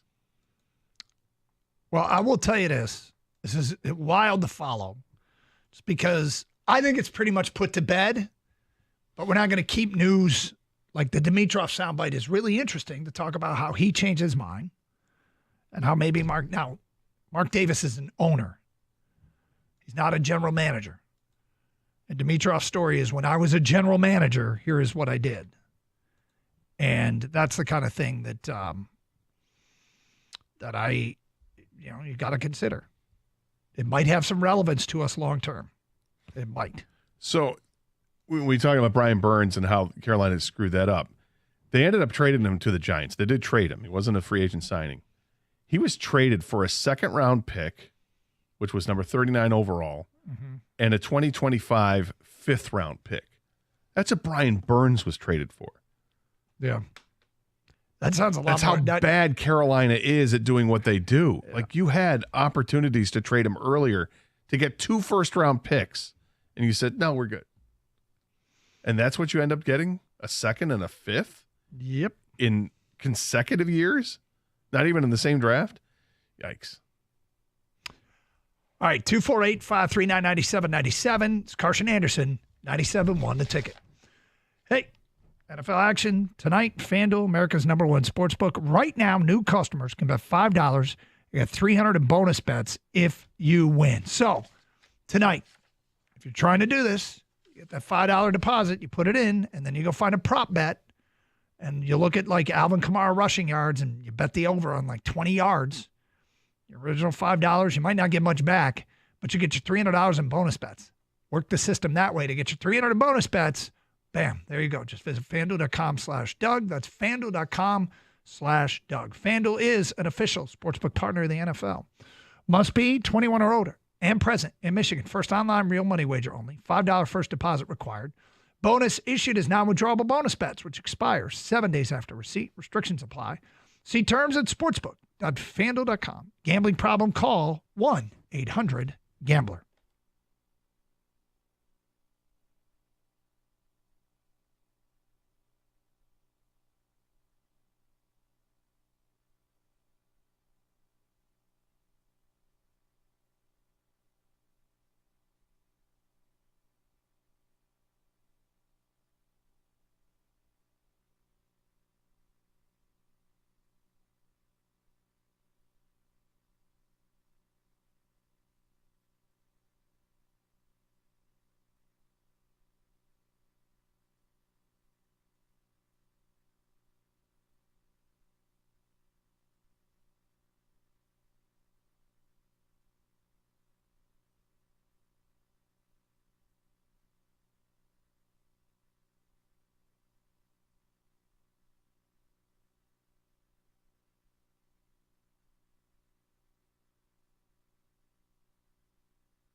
I got to tell you, earlier we had that list of the top hated players in the NFL, top 10 most hated players in the NFL. I got two funny ones here that have come in late. Well, one I noticed late. My mom texted.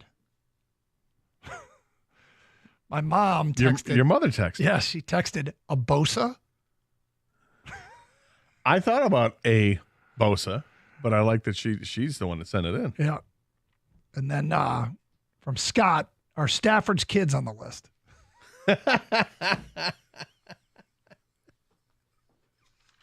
Not Matthew or his wife, the kids, right? Right, because that's who the fans were booing. That's the joke, for those that don't understand. Yeah. Let's get back to your phone calls. We go to Justin. You're on 97 to take it. Hi, Justin.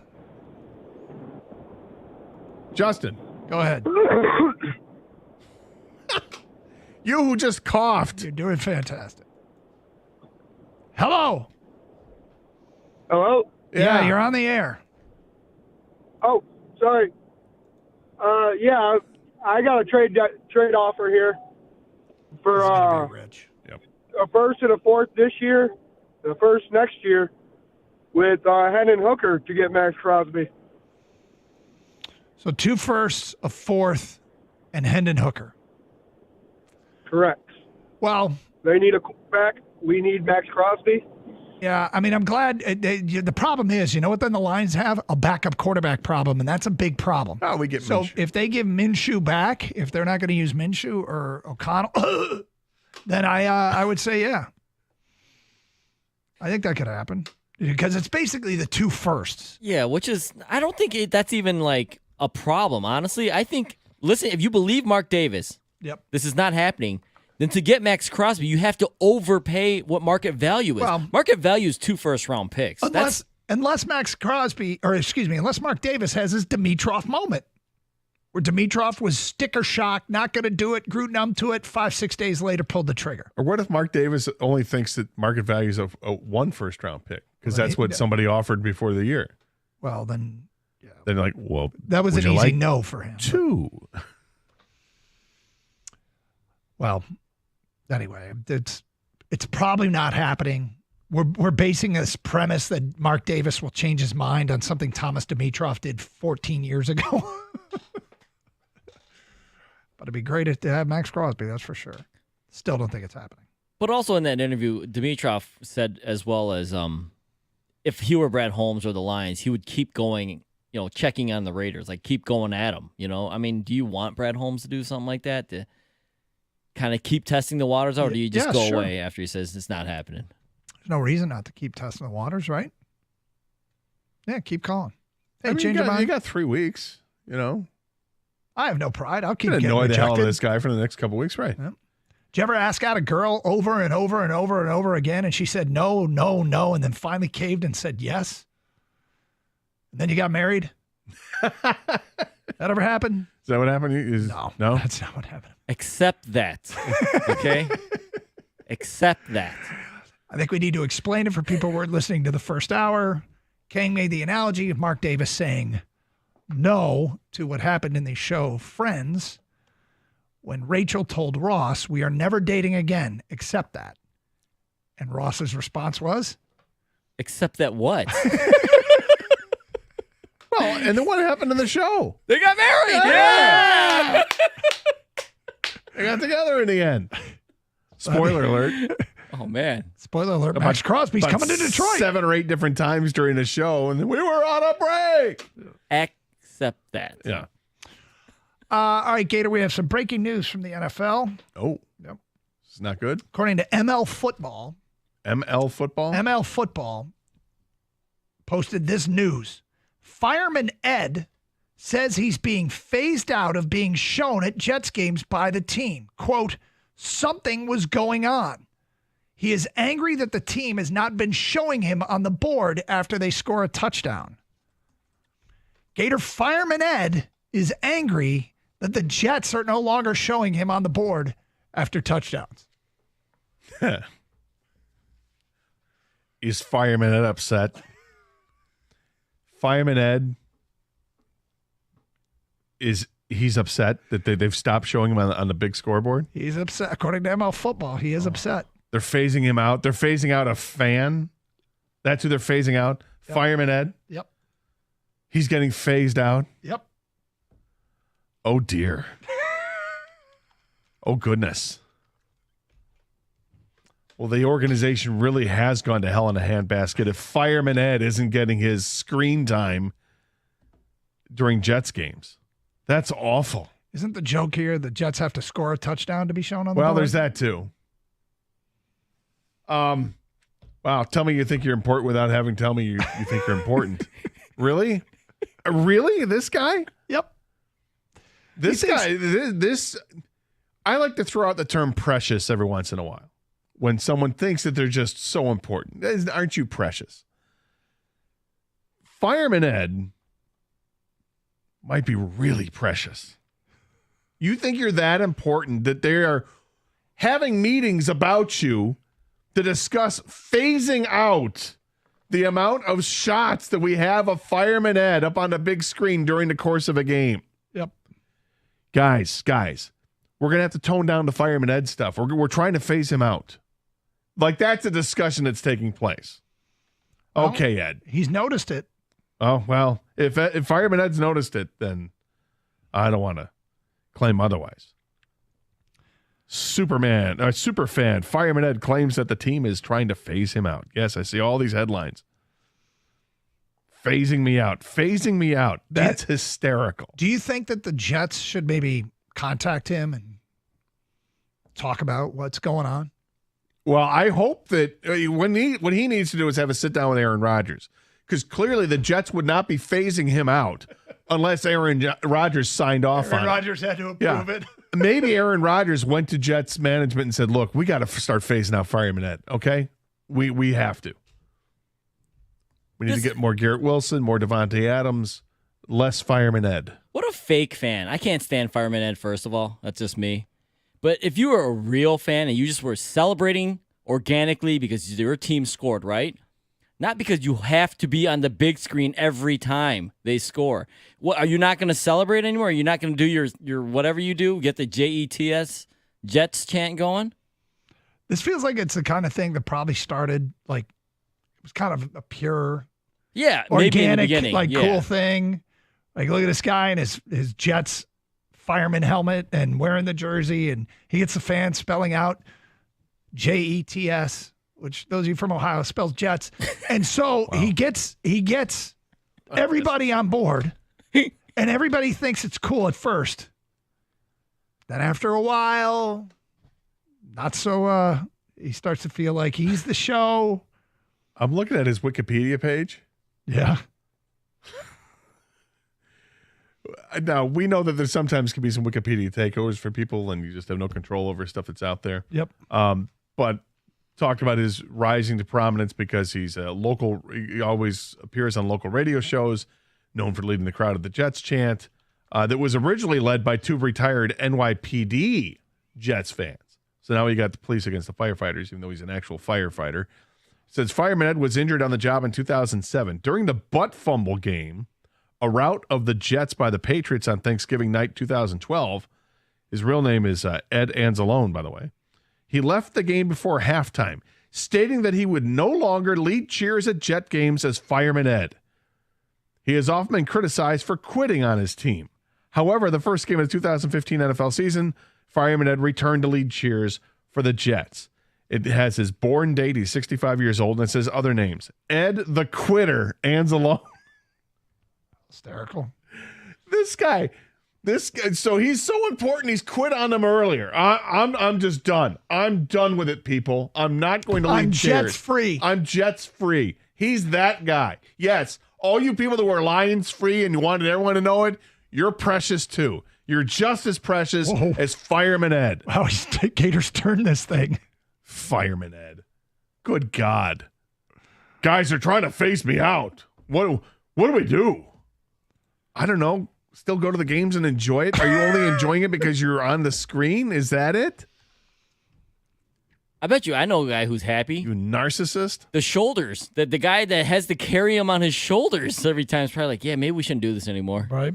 You're not even being shown on the big screen. Fireman Ed. Kang said before the show, Let's read this to Gator and see what happens. It delivered. 248-539-9797. Let's swing around the NFL next. Interesting quote from Ben Johnson. We'll get to that today at 1248. 148, 97 won the ticket. Hey, it's great to see our teams in the D back to their winning ways, just like the team at Sarah Chevrolet Southfield. Sarah Chevrolet is making sure that the customers win on every deal. The deals at Sarah Chevrolet Southfield, they're unbeatable. Starting with an Equinox EV at only $178 a month. The Blazer EV is only $239 a month. Chevy Trax, only $259 a month. And the Chevy Silverado, it's only $299 a month. Now, all these unbeatable payments are with just $999 down. Taxes and fees are included. There's no games. There's no gimmicks. It's just great winning deals for their customers. Need more money for your trade-in? Sarah Chevrolet Southfield has you covered. They treat trade-ins like a highly sought-after free agent. Big money. That's right. Huge money for your trade. Up to $2,000 more. Paying too much for service only to feel like you're in the cheap seats? Well, Sarah Chevrolet Southfield will have you feeling like you're sitting on the 50-yard line because service is open every Saturday. Free loaner vehicles are available. No appointments necessary. Sarah Chevrolet Southfield will get you in and out quickly. Sarah Chevrolet Southfield at 696 and Telegraph.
Doug Harsh, Scott Anderson, 97 won a ticket. That's some interesting Ben Johnson quotes we'll get to in a minute. A lot of shows like to pick winners. On this show, we'd like to pick losers. Every Thursday night, we pick who's going to lose the NFL game. You want to go first? Or you want me to go first? Why don't you go ahead, Doug? Okay. Sometimes you get a matchup, and you're like, man, these two teams are equally capable of losing this game. Both of them with rookie quarterbacks. You look at the very movable object and the force that has almost no force. New Orleans, last in the NFL in yards allowed. Denver, 29th in total offense. This is a classic matchup of two teams that can't. So, which can't more? Denver. I'm picking Denver to lose tonight's game. You know, Denver, New Orleans, classic matchup. Well, not really. They play in different conferences and different divisions, the whole bit. But you look at who's not playing in the game, and it's important who's not. But both sides have big who's not. Derek Carr's not playing in this game. Patrick Surtain's not playing in this game. Whew. Leaves a lot to be desired here. And one of these teams gave up a 50-burger last week, and that was New Orleans. That being said, the problems with the Broncos, the players they're losing, are not on offense, they're on defense. I like New Orleans to continue losing this way, even though they have Alvin Kamara, but that's all they got. The Rattler's out there, but I don't think there's a whole lot of venom in that bite. So I think New Orleans will do enough to lose this one. We've done very well with Loser Chooser. We're split this week. Gators only missed 2. I've only missed 1 in the Loser Chooser segment. To be fair, we've missed a couple weeks, but whatever. May slip our minds. Yep, but there's your loser for tonight.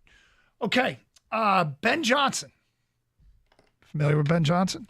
The offensive coordinator for the Detroit Lions. Listen to this quote. The Birchie Kid tweeted this out. Of course, Will Birchfield covers the team, joins us every Friday here on 97 The Ticket. We'll hear from him tomorrow. Previewing this Lions-Vikings game, he's out there covering the team, and he was there when Ben Johnson was speaking to the media today. Asked about unloading all those trick plays last week on Dallas. Quote, I'm not worried about putting things on tape.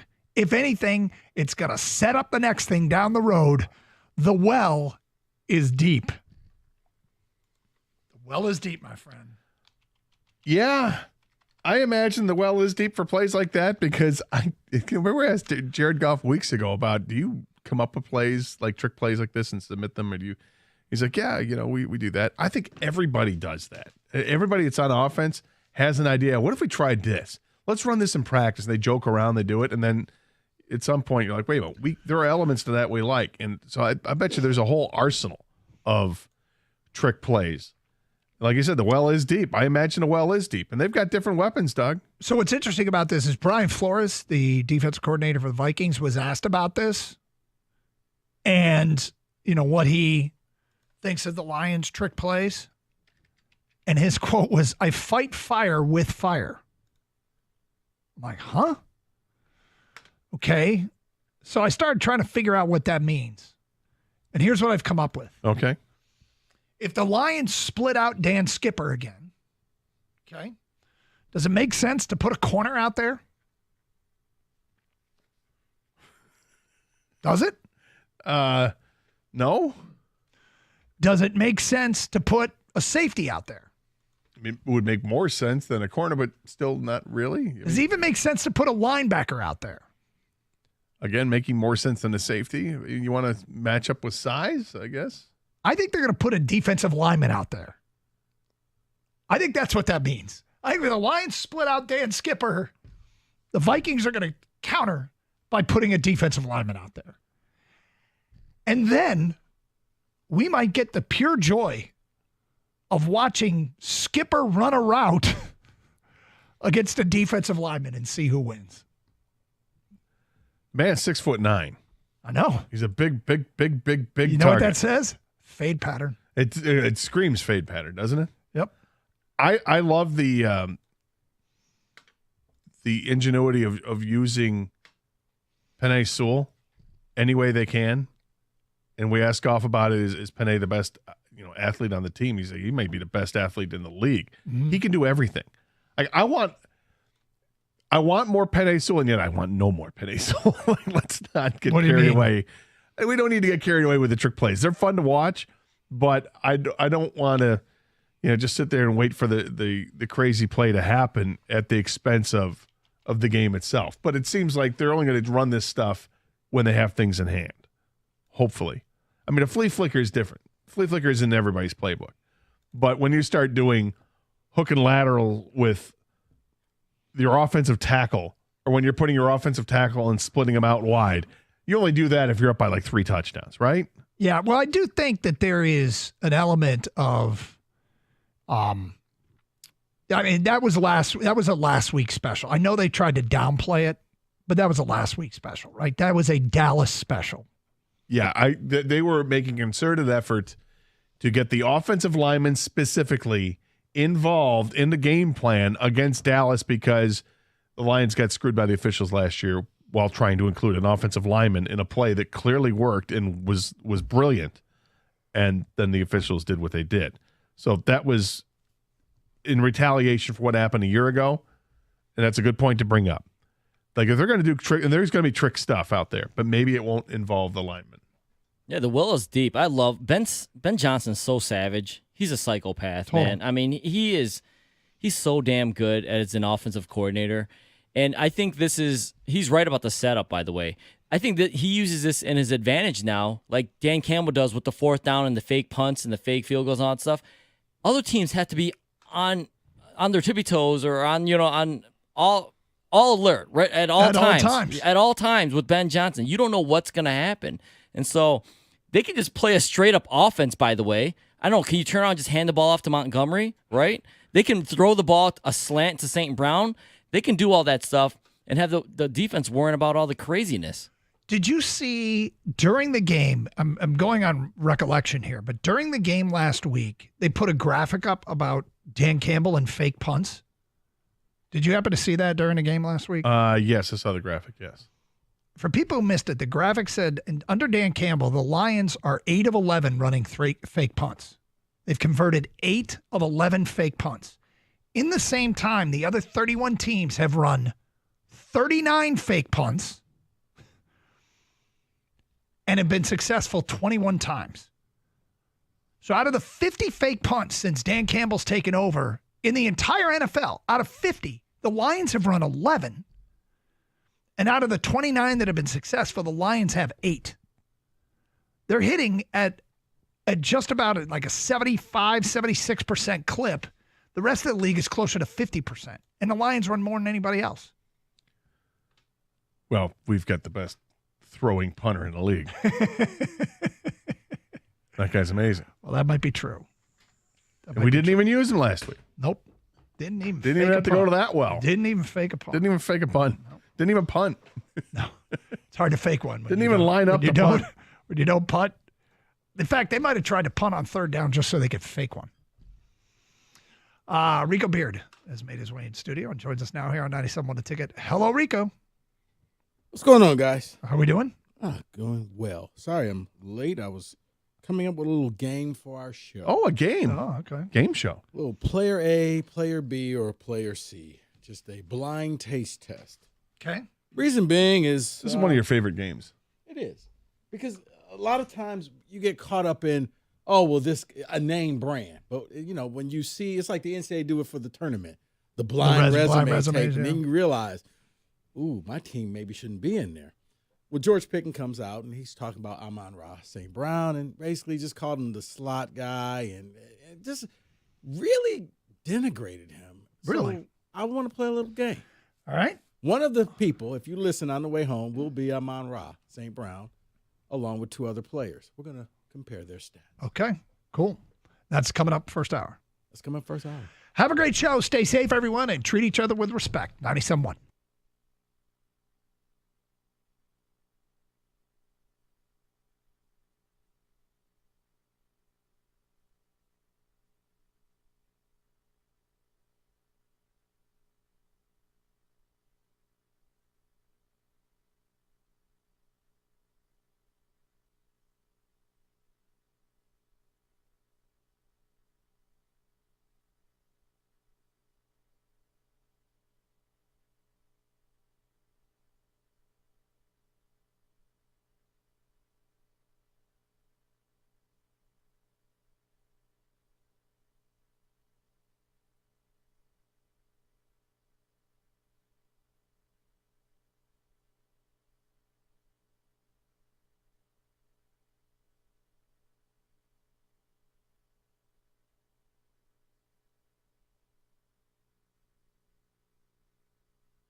All right, welcome in on a Thursday. Nice to have you with us. 3 o'clock.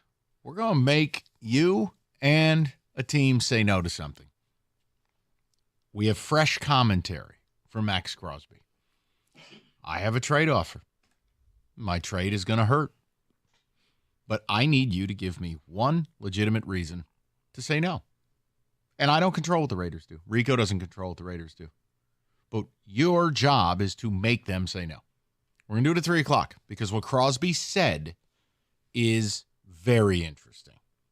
So we'll get to it. But we're going to start with something different. There's a lot of dumb in the world today, and George Pickens has taken his step at the plate, and it got me and Rico thinking about something. Now, George Pickens, Steeler wide receiver, and he's becoming a known problem, said something stupid on a podcast, essentially demeaning Amon-Ra St. Brown, calling him a slot merchant, that the only reason Amon-Ra puts up numbers is he's a byproduct of the offense, and that he is a slot merchant.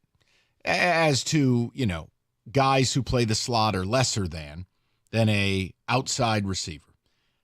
So it got me and Rico talking, and therefore we wanted to bring it to you. Why is it such a struggle for the universe to just admit that Amon-Ra is not in the conversation as a top 10 receiver and probably not as a top 5? Instead, Amon-Ra's in the conversation as the best wide receiver in football. Now, we can do numbers. We can have fun. Rico's got a theory. The point I make to you is, from day one, the dude showed up and has racked 90 and 100 and 120 catch seasons. His yards per catch is up every year. He put up 1,500 last year. He had 11 touchdowns last year. He plays every week, rain or shine. He plays hurt. He's your go-to on every tough down. Oh, and by the way, blocks in the run game. Go find diva wideouts who do that. But yet, Rico, we've talked about it. He doesn't get the shine he deserves. Mm-hmm. And now you get dogged out by this nobody cancer in George Pickens. What I don't understand is why is it that Pittsburgh wide receivers just love to be divas? It's starting to become a thing, David. And it's not to pick on you and your team, but yeah, your guys can't keep their mouths shut, and they're not great receivers. But I look at this, and I think it boils down to everything you just said, Mike. He's not flashy. He doesn't run his mouth. He's a team player. He's about team first, not him. You don't see him throwing a fit on the sideline or pouting because he's not getting any passes. If the Lions win a game and he gets one reception, he's fine with that because we're singing the fight song in the locker room. That's what Amon-Ra St. Brown is. But I think people look at him negatively because he doesn't do the big plays, the splash plays. He doesn't have the 4.3 speed. He's not going to have that 60-yard bomb. As a matter of fact, you're a Lions fan. You probably appreciate the J-Mo touchdowns over the Amon-Ra touchdowns. The J-Mo catches over St. Brown catches because it's splashy, because it's when Amon-Ra catches a ball, it's a first down, you move on. Even on their own team. When J-Mo catches the ball, you lean forward watching your TV. You stand up in your seat because you're thinking, this is about to be a big play. It was like Barry Sanders when he played here. It's like certain guys, Lamar Jackson, when he takes off running, you lean forward whether you realize it or not because you're about to witness history. You don't feel that way with St. Brown, and I think that's why. It's cheap. I do want to play a little bit of a game with you. Sure. If you would like. David, join in. We like the, player A, player B. I threw in a caveat. Player A, player B, or player C. All right. Player A, 3,200 yards. This is since 2021. 3,200 yards, 16 touchdowns, 23 receptions. 213 receptions, I'm sorry. 213 receptions, 3,200 yards, 16 touchdowns. Okay. Since 2021, player B, 5,000 yards, 27 touchdowns, 330 receptions. Player C, 3,900 yards, 24 touchdowns, 346 receptions. Want to take a guess? Player A? He's a guy that I think a lot of NFL fans will say, flashy guy. Justin Jefferson. No, player A, 3,200 yards, 16 touchdowns, 213 receptions. That's Debo. It's Debo for the 49ers. Flashy player, though, right? He gets a lot of the hype. Player B, 49, like 5,000 yards, 27 touchdowns, 330 receptions. That's Justin Jefferson. Right behind him is Amon-Ra St. Brown, 38, 77, 24 touchdowns, 346 yards. His stat. Justin Jefferson has more total yardage, but as far as touchdowns go, they're right there. As far as receptions go, they're right there.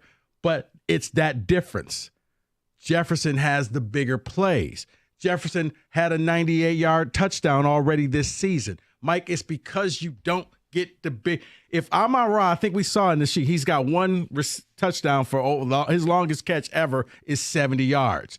But most this year, so far, his longest catch, you want to take a guess? 20. That's it. That's why. I don't understand it. I think that it's wrong. But this is why he gets treated this way, is because he doesn't have the big splash. And I honestly, I think Lions fans, they appreciate J-Mo more than they appreciate him. The true fans don't know.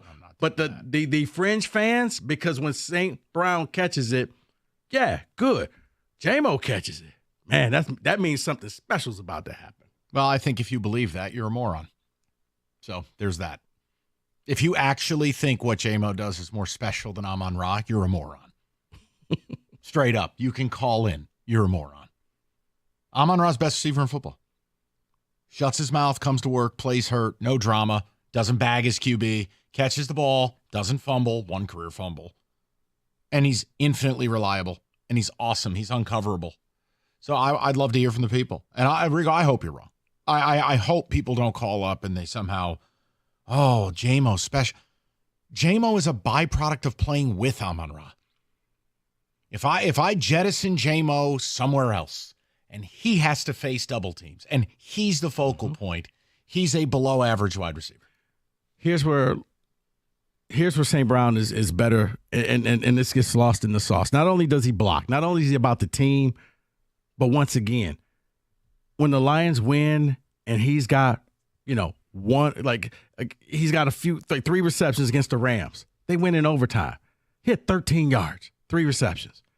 You didn't hear him pouting. You didn't see the helmet getting slammed down on the ground. You didn't see any of that stuff. He was about, all right, I'm going to block for David Montgomery. I'm going to do whatever it takes to help this team win. It's that little stuff right there that you don't see, that you don't see on ESPN highlights, that you don't see on the NFL films. This guy, I didn't think that he was, people are like, well, he's a top 10 wide receiver. I'm like, I was Pickens. Come on, he's not. But after last year, I'll be the first to say, no, he's in that category of best receiver in the NFL. He's not Jamar Chase. He doesn't need to be Jamar Chase. 248-539-979. It's interesting when you talk about Jamar Chase. Let me cue this up because this is another guy. Drives me insane. So here's Jamar Chase, right? Now this is a guy, when you look at his career, I just want you to look at the career numbers. You tell me what you see. Because, look, he'll make these fabulous plays. You look at it and you're like, wow. Like he had that touchdown a couple weeks ago against the Ravens. And he took it to the house. You're like, okay, that was really, really special, right? Mm-hmm. Here's Jamar Chase in numbers. And I want you to tell me what you see. Now, mind you, he has 81 catches, 87 catches, 100 catches, and 34. Well, Amon-Ra's outdone him there. The yardage. Now, he exploded as a rookie. 1,455, 13 touchdowns. Then 1,000. Then 1,200. This year, 565. But touchdowns, 13, 9, 7, 5 this year. The point is, the separator is what Rico's talking about, guys. Oh, he had an 82-yarder and a 76-yarder. And it's like, I don't care. Right here, right now, for what you do, Amon-Ra's the perfect receiver. I don't think there's this big gap between Jamar Chase and Amon-Ra. I don't think there's a big gap between Tyreek Hill. You ask me right now, who would I rather have play in, play out right here for Detroit? Amon-Ra. Seriously. I got you, but yeah. So, I find it funny when people do this stuff because it's like you think you're going to see this big outlier, like, oh, Amon-Ra's numbers aren't close. Yes, they are.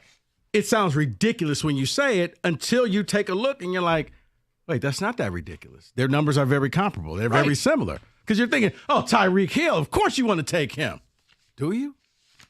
I can't keep it in his pants. Oh. I'm just saying. But see, and that's the other thing, man. There's no controversy. There's no nothing. No noise. They signed him, so there won't be a contract holdout. You won't get any of that. He just shows up, goes to work. Why is George Pickens talking that boola? And seriously, what holds Amon-Ra back from getting his respect as the league's best receiver? And if you disagree, you think we're insane for saying he's in that conversation, bring the ammunition. What do you got? Why isn't he? Because what Rico said is true. No noise, no drama.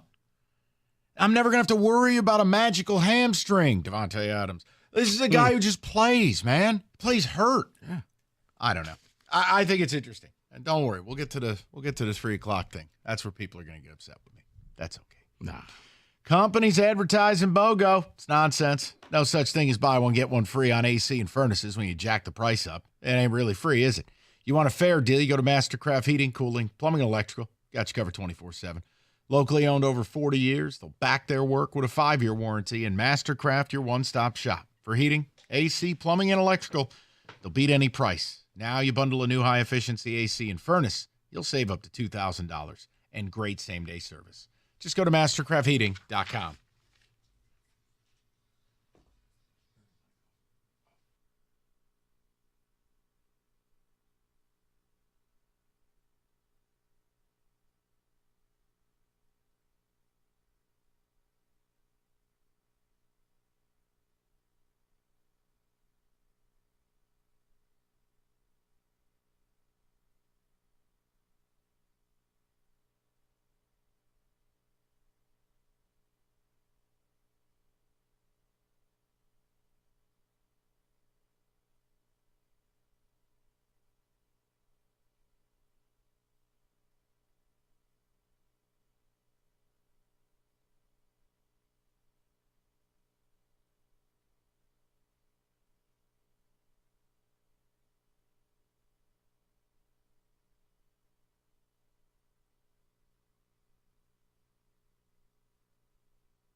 That's George Pickens. Not that anyone asked his opinion, but it does lend itself to something. Look, I don't think there's credibility.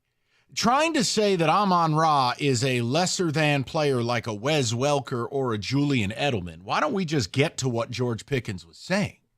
A slot merchant is this demeaning term that you're just a cute little slot receiver. You're not an X-receiver like I am. Well, that's a joke because this slot merchant might be the best receiver in football. You know what it is? It is the wide receiver version of being a game-managing quarterback. That's a great call. Yes. You're a third down running back. You're not a real one. You're a check down Charlie. There you go. That's right. Yeah. Okay, David, what do people have to say? Let me say this. Let me representing the great city of Pittsburgh. 3 Rivers. George Pickens needs to shut up, okay? Jealousy is real, and he's showing it right here. I would take Amon-Ra 10 times over a George Pickens. You know why? Because Amon-Ra will block for you. He will do things in the run game for your offense. George Pickens is me. Amon-Ra is not. And it is staggering pre-show when we're going through stats for different receivers and you realize, wow, his touchdowns really match up with the top guys in this league. So Everyone. He's a top guy in this league, period. Yeah. Give me some ticket text and we'll go to the calls. Valenti, this is horrible defense's game plan to stop Hill, Chase, Jefferson first. Defense's game plan to stop the running game and then Amon-Ra here. No. Say it with your chest.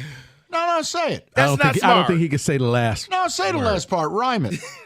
Say it. That person's not smart. I'll just leave it at that. Amon-Ra is fantastic. His catches and plays mean more situationally during the game. They may not be stat stuffing, but it's drive builders. Well, it's also name a more complete player. And while he doesn't have the speed of Tyreek, or he doesn't have the size of a Jamar Chase, right? The raw physicality. Plays every week, elite route runner, contested catch guy, physical, A+ in the run game, no drama, and produces.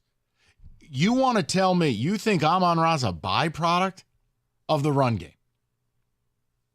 How about this? Name another receiver one-on-one who's harder to cover. By the way, I love catching slander for defending a guy from our town. That's fun. Isn't that amazing? That's fun. No, but if you think about it, this Lions team is almost the ultimate underachievers. Amon-Ra, game manager, Jared Goff. We've gone through every little bit. For every player, it's always they're good, but there was an argument when they signed Montgomery, and people saying, "Well, I don't think he's going to be better than Jamal Williams." What? You know that, David? That's funny that you said that. That's a name that I haven't heard. Because remember, he was Detroit. He put Detroit on his back. He cried for the 3-1-3. The Kaz. What the hell was that thing in Green Bay? We still got that. Is the Pikachu cap or whatever. But yes, and think about it now. Nobody talks about him. Why? Because you got your guy.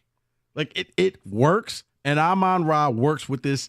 He is one of the best wide receivers in the league. I was guilty of it at first until I looked at the stats. They speak for themselves. Okay, so his longest pass reception is 20 yards. Man still scores touchdowns. He still gets it done. He moves the chains, and when he's not, he's in there, he's blocking for his teammates. That's why your running game is so explosive. That top offensive line, along with wide receivers who aren't afraid to get their nose in there and get dirty. Let's go to the people. Go to Brian, 97.1. What's up, B? How you doing, buddy? Hey, Mike Rico. Hey, at least as I recall, as Amon-Ra was trying to establish himself in the league, that the player he was most compared to, at least what I recall, was Hines Ward. Interestingly, a Steeler as well, right? Hines Ward wasn't known for flashiness. Hines Ward's legacy was he was a badass and he was a winner, right? Pickens puts more value on, being on the top 10 highlights on Sunday night than being that contributor to the team's success. And that's why I think even transitioning this to, what's going on trying to find a replacement for Hutchinson, that Brad Holmes is being very careful to what he brings in that room because they've got a team full of Amon-Ra's right now. And that's why the Pickens of the world will never get it. You know, if you had a team full of Hines Wards, I bet the Steelers are contending for the AFC title. Can't lie there. For some reason, Brian, the Steelers receivers think that they're a lot better than what they are. But you're right. A good call on Hines Ward. He does remind me a lot of Hines, where he's just better. Yeah, he is. But Hines was a guy that didn't get all the flash. It was more about all the other guys who played the TOs of the world. This question. We have, Brian, I want you to weigh in on this as well as Rico, okay? If Amon-Ra, you've got the first 3 seasons in the can. They're right there. If he, this year plus the next 4, if he has an 8-year career and these are his numbers, he's a Hall of Famer, right? He's wearing a yellow jacket. That's exactly right. Yeah. That's exactly right. So I'll tell you one thing I don't call Hall of Famers. George Pickens on it. Right, exactly. George Pickens is on his trajectory. The only yellow jacket that guy's going to be wearing is made by Starter or Nike. Yeah, exactly. I just thank you, Brian. One will be in Canton. One will be invited to Canton. That's the other where might I'm at. Playing the Hall of Fame game. Right. Yeah, I don't call guys in the Hall of Fame slot merchants. I mean, you do realize this guy's on a Hall of Fame track. Mm-hmm. These numbers are that good. Mm-hmm. And when you win a Super Bowl with him, not if, when, what will the case be? It's crazy. You know what? People will move the goalpost the same way they're going to do for Jared Goff. Yes. Because they won't say this. Here's one more. If I could knock him, I would knock him for the commercial. Not optimal. We got to work on the acting. Not you, George. You don't get any, George. Maybe he should just hold the menu up to his face. I love insurance. I'm like, all right, Amon-Ra. Come on, man. What are we doing here? Come on now. I thought you meant the Little Caesars commercials with George Kittle. No. You don't get any, George. No. Here's another receiver real quick, and then we'll get back to the phone lines. Since 2021, and you know this receiver because he made news this summer.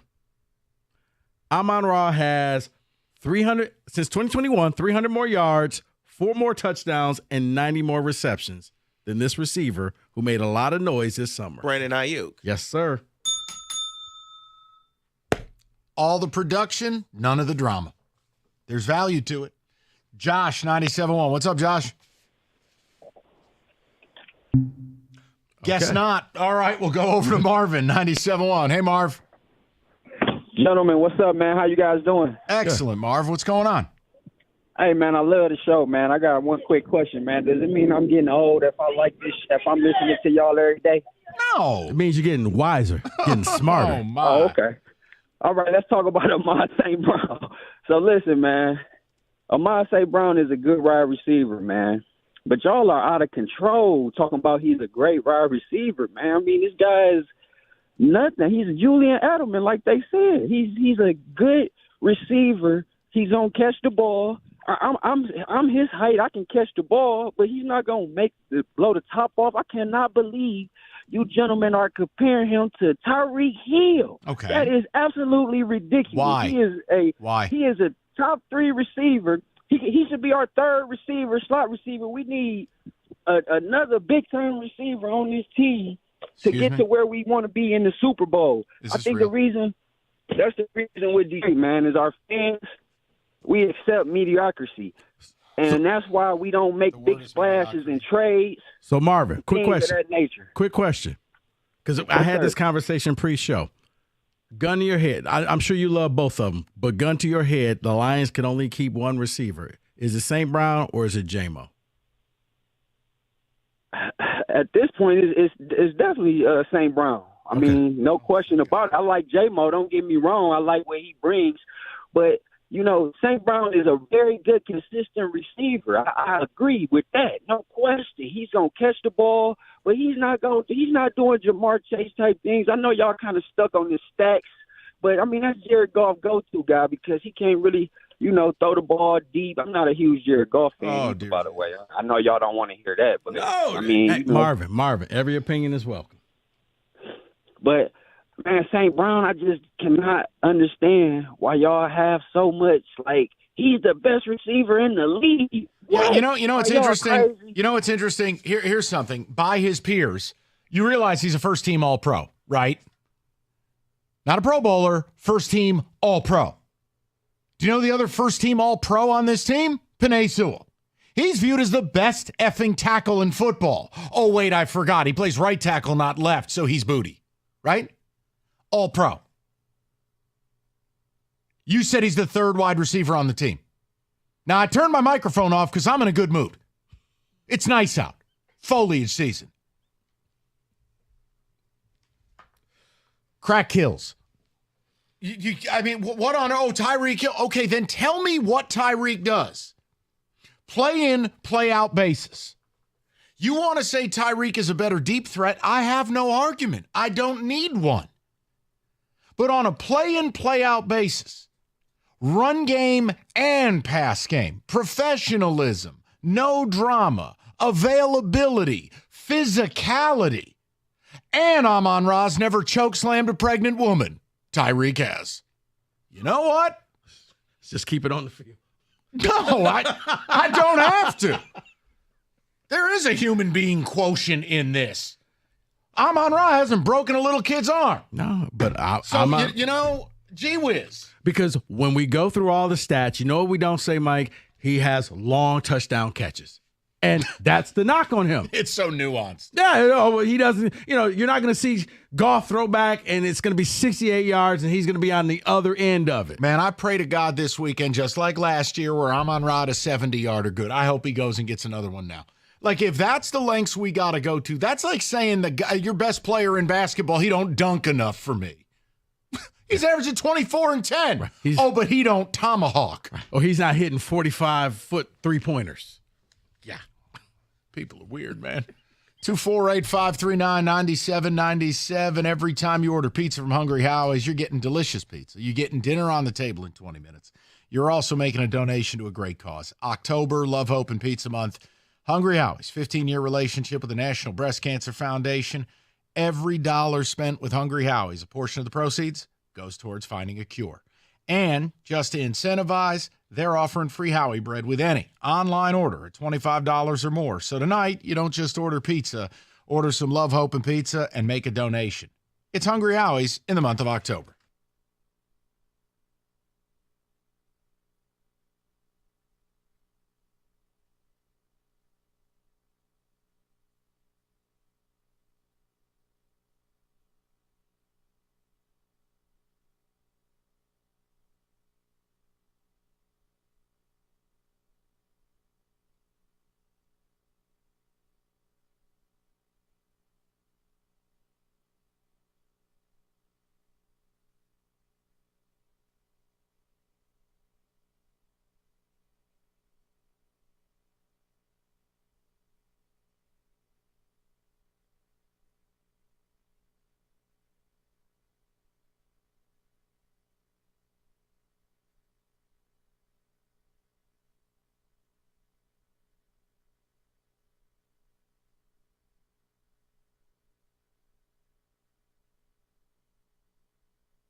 Coming up at 3, got some new quotes from somebody we'd love to see in a Lion uniform.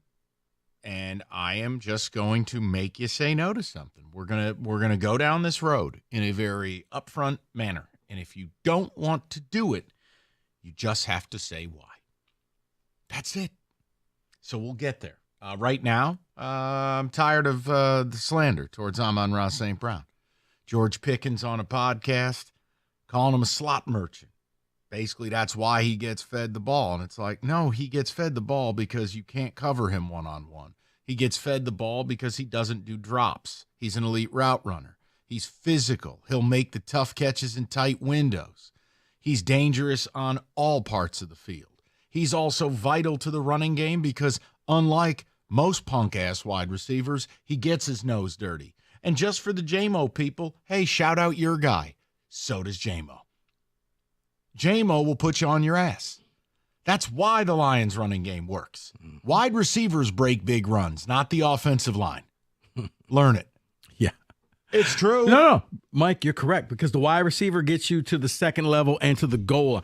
The offensive line gets you those first 4 yards. For you to go from 4 yards to 20 yards, that's a wide receiver block in there. Agree, unless you're like Derrick Henry. Then you just murder people. That's a business decision. That's a whole different thing. Let's go to Sam, 97.1. Sammy, what's up? Mike Rico, how you doing, boys? Good, brother. What's up? Well, I mean, I put it like this. The Lions have what I would consider probably, I'm biased, the top offense in football, at a minimum top 3.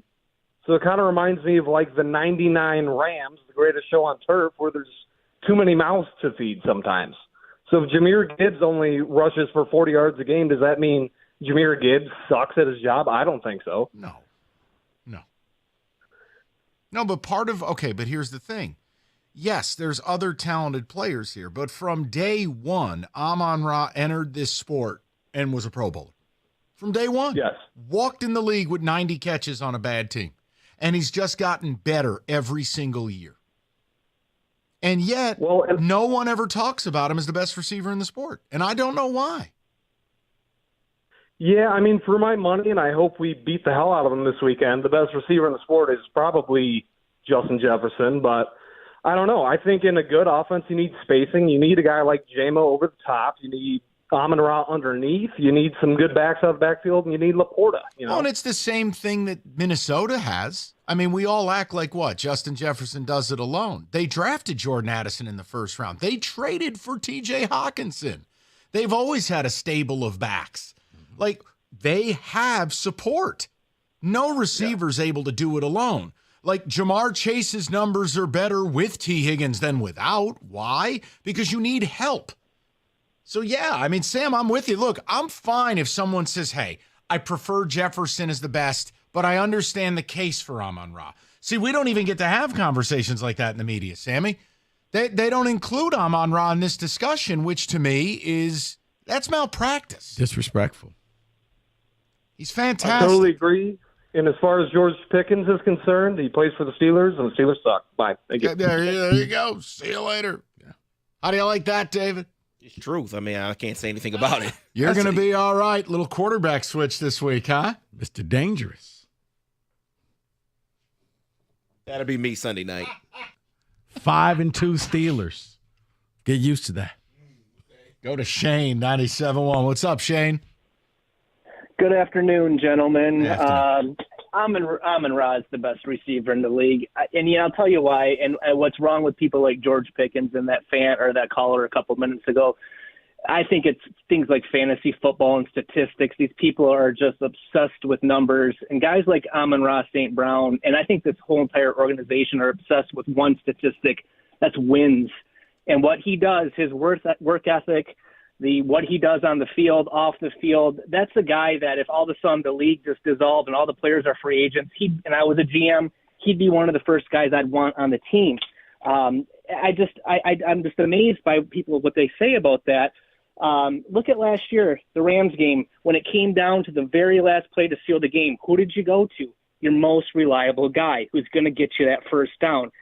Guys like J-Mo are exploding now. Why? Because defenses and defensive coordinators know We got to put bodies on Amon-Ra. The guy gets open. That's freeing up other people. I don't care about statistics. I care about wins, and this guy's a winner on this team. 100%. And I think he's one of the culture leaders. I think there's value there. I don't think anyone is following Tyreek Hill into war. I don't think Tyreek Hill sets the tone for the Miami Dolphins. Amon-Ra defines the very slogan and culture that your team is built. That's exactly it, Mike. And a guy like Tyreek Hill, yeah, he's awesome. He's a superstar. I don't want a guy like that in the Lions. I want Amon-Ra St. Brown guys. I want our offensive line guys, dudes that have this character that aren't obsessed with, yeah, he's going to have a day. He's going to get 12 catches for 150 and 2 touchdowns. Next week, he might have 2 catches. But you know what? It doesn't matter. They're winning, and that's what is important. So screw the stats. This guy's the best. Well, and the best part, I mean, Shane, you don't have to screw the stats. The stats play. The stats are there, but you know Well, what? they speak. Oh, go ahead, Shane. Go ahead. Yeah, they speak for them. I'm sorry, Rico. They speak for themselves. He puts up the numbers. So, you know, and that back to that George Pickens. Didn't he have a fumble a few weeks ago that basically cost them the game? And I watched the interview with him, and he was all moping and whining. Yeah, Amon-Ra doesn't fumble, but you know what if he does? He's going to be the first guy to admit that he did and probably go sit there and catch another 150 balls after practice or let guys beat on his arms till the ball falls out. That's the kind of guy he is. So yeah, it was probably the ball's fault. Yeah, that he fumbled. Well, exactly. Yeah. But no, Shane, I appreciate the phone call. I think you guys kind of hit upon something too that, and I guess maybe the league sees him as a star but not a superstar because with the flash, that's where you get superstar status, where all of a sudden you feel like teams are designing a defense just to stop you. Like the Lions are drawing up defenses to make sure Jefferson doesn't just torch them. He hasn't reached that superstar status yet because he's going to get his catches. You're not going to stop him, plain and simple. So I think that's another reason why he doesn't get the love is because he's not ever going to be deemed a superstar. You know what's funny is like, I know you got to go way back for you to have the best receiver on your team with Jerry Rice. Like that's a different era. Like for me, it's not as far away. Is there was a time OBJ was the best receiver in the sport. He had all the flash. Lord knows he was living off that one catch against Dallas for years. The point is, best receiver in the sport, right? Could take it to the house on any play. Go look at the slant pass against the Ravens. I hated his guts. I wanted him off the team. I wanted him gone while he was at his apex because he was a bleep hole, because he was always in the news, all the histrionics. I'm proposing to a kicking net. I'm faking like I'm going to the bathroom in the end zone in Philly. I'm crying to the officials. I'm bitching to the media. I'm in Paris with some chick in a hotel room, and it's all over social media. It's just all of it. So when you look at it, like I've lived the other side of it with diva wide receiver. Maybe I'd love Amon-Ra because he's none of that. Mm-hmm. He's just about the work. Mm-hmm. And that's, I don't know, that fits us here. Yeah. I think it fits winning football. Brother, you're preaching to the choir. Trust me, Detroit, feel fortunate that he's locked up. You don't have to deal with holdouts like for the last 2 seasons in San Francisco. First it was Debo's turn, then it was Ayuk's turn. There's always something with them. They're never happy. He just seems like he's happy. He wants to be here. He wants to help his team win. He wants to help his team get over the top. He's got to upgrade his performance in commercials. Yes. Take some of that money that you got and take a few acting courses. Him and Cade, we got to fix it. He's from the L.A. area. You would think it would be easy for him. Listen, him and Cade, we got to fix it. You're going to be in a commercial now. Come on. You can't sound like RoboCop. We got to fix that. You know, maybe he should just go talk to his coach because Dan Campbell's pretty good in his commercial. You know, listen, I'll be honest. The Applebee's, that was a B+ commercial. It was solid. See, honestly, terrible. I laughed. I'm going to give it an A- because, oh, no. Put the menu up. They'll never see it coming. It wasn't bad. 2-4, better than Andy Reid. Get Andy Reid off TV. The ladle one with the bundle Ruski, I have to mute it. I can't do it. It's absolute nightmare fuel. I think the funniest one when he was stealing Mahomes' nuggets. But we've hit the end with that deal. He's approaching Flo from progressive status. Yeah. No more Andy Reid. 248-539-9797. Northville Lumber, oldest company in the state, largest Trex decking outlet in the country. Nobody stocks or sells more Trex than Northville. They can do it because it's all in stock all the time. Trex deck, railing, lighting, all of it. And some of it as low as $1.59 a foot. Deck season's here, man. Maybe sit by the fireplace outside, whatever it is. Guys, Get your deck built. They build them all year round. It's going to be 70 next week. You could be sitting in the backyard relaxing. Call Northville Lumber today or go to northvillelumber.com. That's northvillelumber.com.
All right, let's have some fun.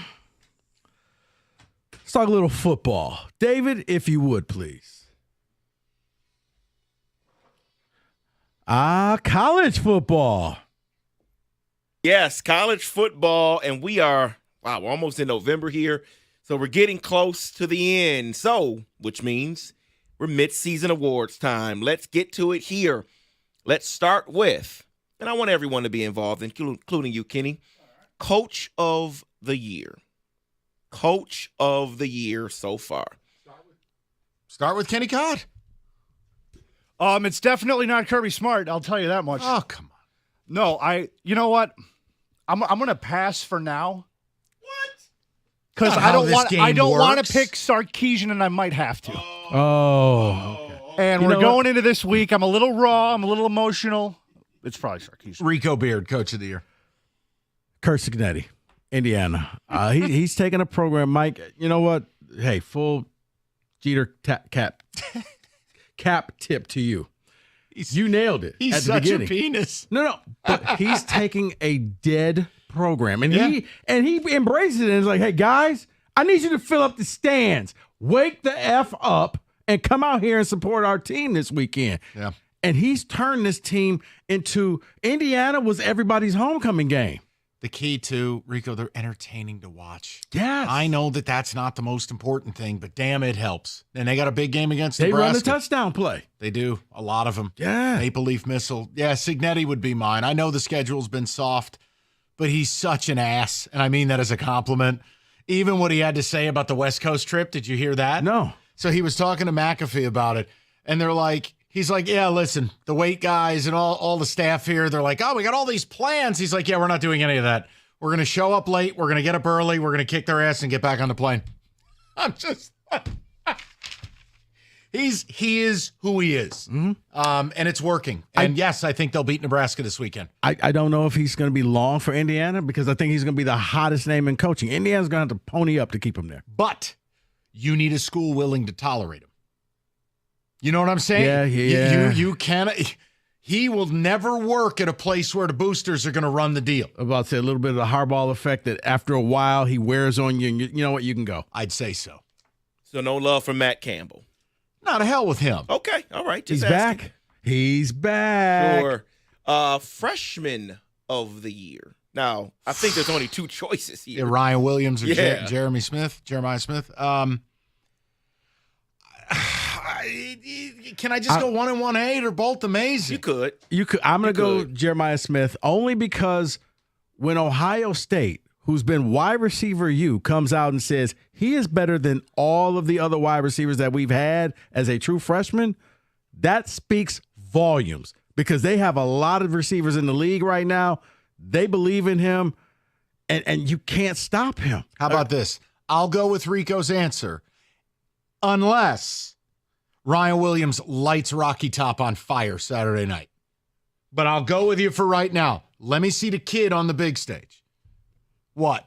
I'm just saying, okay. He did great against Georgia. Let it play out. Okay, I got you. I want to see tomorrow night, but hell, maybe Jeremiah could do a few more one-handed grabs against State just to torment us. Brother, when I'm sitting there in the crowd saying, why is he celebrating? He didn't. They showed on the Jumbotron once. Yeah, he caught it, folks. Let's First move on. player in Spartan Stadium history to catch a touchdown pass with his nutsack. That takes talent, people. I mean, I felt bad for the corners because you did everything that you could do. Doesn't matter. That's why when you just look at the coach, what'd you want me to do, coach? Rika, sack. I mean, it's ridiculous. David, go ahead. So rightly so. We always focus on the Heisman Player of the Year, stuff like that. So who do you think is the most disappointing player? Player that's supposed to have expectations going in high, and they've disappointed so far? Could it be Will Howard? Could I say Carson Beck? You could. Yeah. You could. The performance against Kentucky is very hard to get out of my mind. The first half against Alabama is hard to get out of my mind. He was supposed to be the number 1 overall draft pick in the NFL. I don't think anyone has him there anymore. I would love Kenny's opinion, but I don't know if he's in stall number 2. Yeah, I was. For me, I would probably go Will Howard because I expected a little more because you have a lot of toys at Ohio State. Last play of the game. So, yeah, I expect a certain level, and he is not that. Now, he's truly the quarterback born on third base, and he is standing on third. He's not even attempting to go home. Kenny, I said Carson Beck being the disappointment for me based on the Kentucky game, first half against Bama. I know Saturday will tell the tale, but is it fair today to say he's disappointing? I believe it's absolutely fair. At the beginning of the season, everybody had him a high draft pick and a potential Heisman, and I just don't think he's come close. Okay. He's put up half of that performance in my eyes. Maybe I'm being too hard on him because he's my guy, but I don't think I am. You know what? Let me Cam Rising. Well, he's dead. That's just it. Then just say he's dead. Got it. And stop telling me he possibly could play this weekend. Yeah, because I expected so much and nothing from him. David. So since I'm on disappointing, I'll stay right there before we do surprise team. Let's do disappointing team first. Jesus. I mean, how long you got? USC's disappointing. 3 plays from 6-0, but eventually, guys, guess what? You don't make the play. It's who you are. So USC would be 1. Florida State has to take the cake there. I mean, they've been an absolute car wreck. SEC-wise, I'll own it. Rico was right. I was wrong. Ole Miss, brutally disappointing to have 2 losses before mid-October. There's 3. Michigan State. Just leave me alone. Go ahead. Was it high expectations for that? Just leave me alone. Jeremiah Smith just scored. Nuts. I'm going to say, Florida State, I think, is that team. It went from the fluke loss overseas at Ireland to the next week, to the next. Oh, wait, maybe they're just bad. Correct. Yeah. More on them later. On this stupid bracket that I made, I have Florida State making a deep run. So call me an idiot. That's on me. Idiot. Surprise team for this year so far. I'll give you one. And I know they're not fun to watch, and maybe you haven't seen them. What about Arizona State? They were supposed to be absolute puke. And then a beautiful angel descended upon them from Sacramento State named Cameron Scadaboo. And he's basically Mike Allstott of the desert. Mm-hmm. And their coach has pretty much said, hey, anybody that took the over on our team, congratulations. It was 4.5. We've got 5 wins. Go spend your money wisely. Surprise team for me, I like Arizona State. I got to go with Vanderbilt. Good call. They're just, you know what? Do we just say words we never thought we'd say? Vanderbilt, good. Yeah. They're good. They're a ball team. I mean, could you imagine Vanderbilt and playing Indiana in the playoffs? Sounds ridiculous. And then the winner takes on the Army. Sounds ridiculous, but sounds amazing. Could happen. Sounds like we're doing a playoff game in West Point. Let's go. Well, speaking of playoff games, and Kenny mentioned it, for the 3 of us, me, Kenny, and Rico, we did our bracket before the year. What's that team that you want to replace? Kenny just said Florida State, clearly. Will you please take Falwell University and the boom mic and the lighting rig off of that, please? No. Can't take Liberty off. If you only get to take one off, David, that's not David's one. No, that's not my one. The pool boy's been tapping that all year, man. They ain't making the playoff. No, it's Come on now. It's NC State. I had NC State in there. Whoa, buddy, hold on. You win. They are booty. Yeah. You know you're bad when you're catching 11 from Cal. Right, exactly. Take them off. At least I had them making the playoffs and losing in their first game. But I had Florida State, too. But they were losing at Happy Valley. They're going to go to Penn State, and it was going to be a whiteout, and they were losing. I'll stick with the other teams. I had them winning twice. Uh-oh. Well, you've made a mistake, and that is your college football blitz.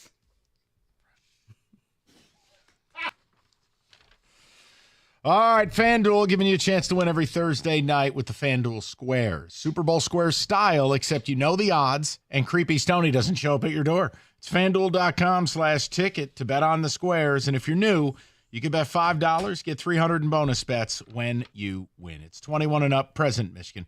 First online real money wager, only $5 first deposit required. Bonus issued. Non-withdrawable bonus bets that expire 7 days after receipt. Restrictions apply. See terms. Sportsbook.fanduel.com. You got a gambling problem? Call 1-800-GAMBLER.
Brought to you by CGC Water Treatment. The Red Wings are looking to avenge a 4-1 loss to the Rangers at the Garden as they turn around and play them again at home tonight. Tonight, a national game that will air on ESPN Plus and Hulu as well. Puck drop at 7:30. Coverage here on the ticket at 7:15. Wings are dealing with the flu that kept both Dylan Larkin and Andrew Kopp out of the morning skate. Both are expected to play tonight. Eric Gustafsson subs in the lineup for Johansson. Jeff Petrie remains out with an upper body injury as well. Lions corner Carlton Davis was not active in practice either for the second straight day today. The coordinator spoke to the media. Aaron Glenn talked about how the defense is adjusting without Aiden Hutchinson.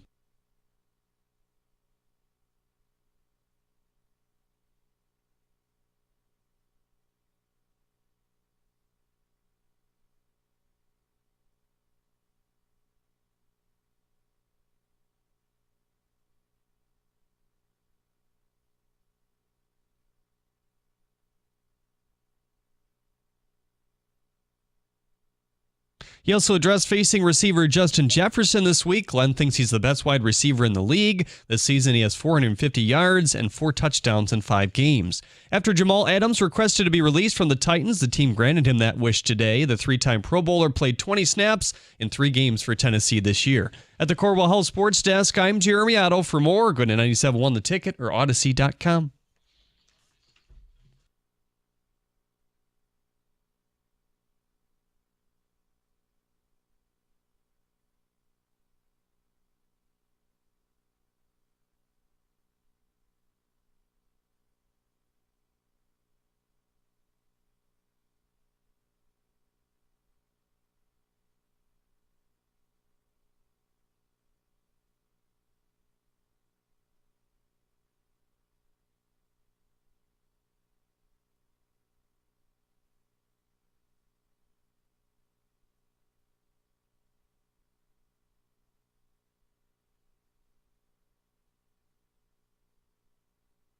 Okay, so this is exciting. If you want to hear about the Amon-Ra slander, Odyssey.com rewind. But we have something for you, and no show had these quotes. I mean, I'm not rooting against the people I work with, but I kind of am, because it's fun when no one has talked about what you're talking about. It's tremendous. So these quotes are from Max Crosby. Now, bear with me before you start turning the channel or rubbing your Let Brad Cook tattoo, okay? Just calm down. I'm going to read these to you. Pro Football Talk. Defensive end Max Crosby, who in the past has said he didn't want to be traded, and Mark Davis has said won't be traded, addressed the rebuild dynamic with reporters in the locker room. Quote, "I'm not here to rebuild. I'm here to win. So, I don't know, whatever that means. But yeah, I'm here to win now. And wherever I'm going to be here to win. So that's what matters to me." Now, Pro Football Talk also, because this is on video, you can watch this. Watch the quotes in the attached video, and at one point he flashes a wry, knowing smile. It's gone almost as quickly as it arrives, but it's unmistakable. He was thinking something that he didn't say. He then said something interesting. Wherever I'm going to be here to win. The hell does that mean? Well, here's the deal. I will never get mad at you for trying. But people, let's put our cards on the table. You need to make the Raiders say no. Before you call up about the money, cap ain't real. Adjust a deal, figure it out. I don't know, use some whiteout and do whatever. It doesn't matter. The cap ain't real. You'll figure it out. You have Ivy League educated people who do it. So just save that phone call, okay? Here's the offer. Who says no? You or the Raiders? Not 1, not 2, 3 first-round picks. 1 first-round pick for each year you are sipping from the Super Bowl chalice. You will get Max this year to get your season on track. And then the next 2 seasons, you will have Max Crosby opposite Aiden Hutchinson. To quote the movie Taken, good luck. I want to know who says no. Because it's easy for old bowl cut to say, well, we're not going to trade him. 3 first-round picks. Max Crosby's telling you I ain't here to rebuild. You just traded Devontae Adams. You're drafting a rookie quarterback. Max, I hate to break it to you. You're rebuilding. 3 first-round picks. Don't alter the deal. Don't call up and say I'll do 2, but no. It's supposed to hurt. But here's the point. To Rico, to Kenny, to David, and to all of you in Metro Detroit on this beautiful foliage afternoon. Give me one reason not to do that deal. 1. The next 3 seasons you will possess 2 of the top 5 edge rushers in the game. Your Super Bowl window is this year, the year after, and maybe one more after that. That's it. Whatever happens in 2027, DGAF. Give me one reason not to make that deal. And who says no? You or the Raiders? 248-539-9797. That's not hot take radio. It's not. If we all believe you're picking between 25 and 32 now, next year, and the year after, what do I care? Glorified second. You're right. So, go to the Raiders and make old bowl cut say no. What? Because I'm thinking about Mark Davis's haircut. Yes. It's a bowl cut. No. You know who will fight me on it. It won't be the Raiders. No. It'll be this fan base. Mm-hmm. That's too many picks is what they'll say. Why? Oh, I'm not speaking for them. I know. I honestly, I don't want you to pretend. care. Pretend to be them. Okay. I'm lying. Because that's not what we're about. We're building. We need Brad Holmes to have as many picks. Look at how great his drafts are going. Mm-hmm. He's hitting on all his first-round selections, and these are cornerstone pieces to this team. So, therefore, not only can we win now and in the next 3 years, how about we win for the next 10 years? Because that's not how it works, and you know it. And people, you know it deep down. And for the record, I was speaking as Lion fan. I don't believe anything that I just said. I just want that caveat out there. David, I need you to isolate that. We're going to need that for tomorrow's show. So listen, Max Crosby just said, don't worry about it. It's not slanderous. Tell me. He just said, I'm not here to rebuild. I'm here to win. And I don't know, but whatever that means, but when I'm here to win now and wherever I'm going to be here to win. With a weird smile like he wanted to say something else, but he didn't. So call up the Raiders and make the offer. Give me one reason not to. And do not say the salary cap. We have a rule on this show. The cap ain't real. You will figure it out. Mm-hmm. He's on an affordable deal. He is signed for 3 years. Yes, he was born in Lapeer, but he grew up in Texas. The point is, he played ball at Eastern. He's familiar with the area. And you're going to win if you come here. Him and Aiden Hutchinson? Are you kidding me? You will cause defensive coordinators to hide under the covers. You will have the best offensive line in football and the best defensive line in football. Super Bowl. You win one Super Bowl. Nothing that happens afterwards matters. Nothing. We can all die happy. 3 first-round picks. Who says no? Because I don't think it's the Raiders. How would you say no? You can't. You can't. I mean, because for the Raiders, it's enough for them to really consider. Because it'll go from, wait, how many first-round picks? Huh. Now you start thinking, we're going to get a new quarterback. We could add a lot of new pieces. Think about this. You're going to be drafting a quarterback this year. That means Max has burned his year 27 season. Next year with a rookie quarterback, your season is burnt. The last year of Max's deal would be the first year, realistically, if everything went right, that the Raiders would be able to present Max Crosby with a winning culture. 3 first-round picks. And I get a 3-year window all in. Mm-hmm. And it's win with the tip of the sword. Go ahead, guys. Make sure your reasoning's sound. Give me one. And before you call up and you say, well, I'll do it for one or two. No. It's supposed to hurt, because the idea of this is I'm presenting an offer that has a better than 50% shot of the Raiders saying yes. Do not roll up to the doorstep offering nonsense. They will hang up the phone on you. Mm-hmm. And you got to outbid other teams that are calling them. 3 first-round picks. Who says no? And do you buy Crosby's comment? I think Crosby could be convinced to leave, because right now this is a man that's torn, because the first comments that I've heard from him was like, "No, I want to be here. I want to be here when the Raiders turn this thing around." What do you mean Devontae's gone? Hey, Devontae, right? Wait, he's not here? Think about it. Last 2 years, they have let go of 3 of their top 5 players. Derek Carr, Devontae Adams, Josh Jacobs. All gone. All gone. Why stay? Mm-hmm. Well, because Christian Wilkins showed up to town? No.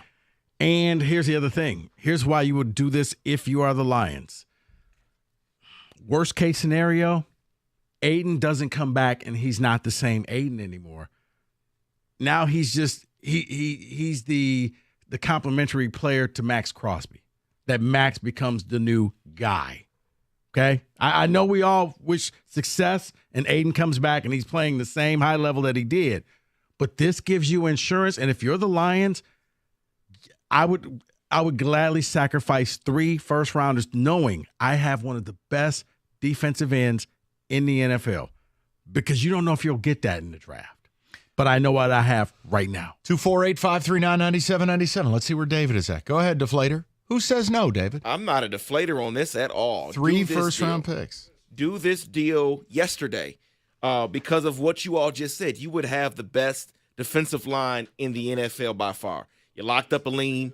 You would have Max Crosby locked up, and you would have Hutch coming And you'd back. have DJ Reader next year. Correct. So at least for now and next year, you don't get to guarantee 2 years from now, but at least if you have those 2 edges and Aline, correct. You could start Kenny's mom. And it doesn't matter who the 4th lineman is. But that's why I do it, because, of course, there's no guarantee you win it this year because you don't get Hutch back. I get all that. But you give yourself a chance by getting him this year. You got a way better shot with Crosby than you do whatever gym class hero they bring in here. But right? what happens next year and the year after that is you are, I think by far, the favorite to win the Super Bowl. And may I add another layer to the onion?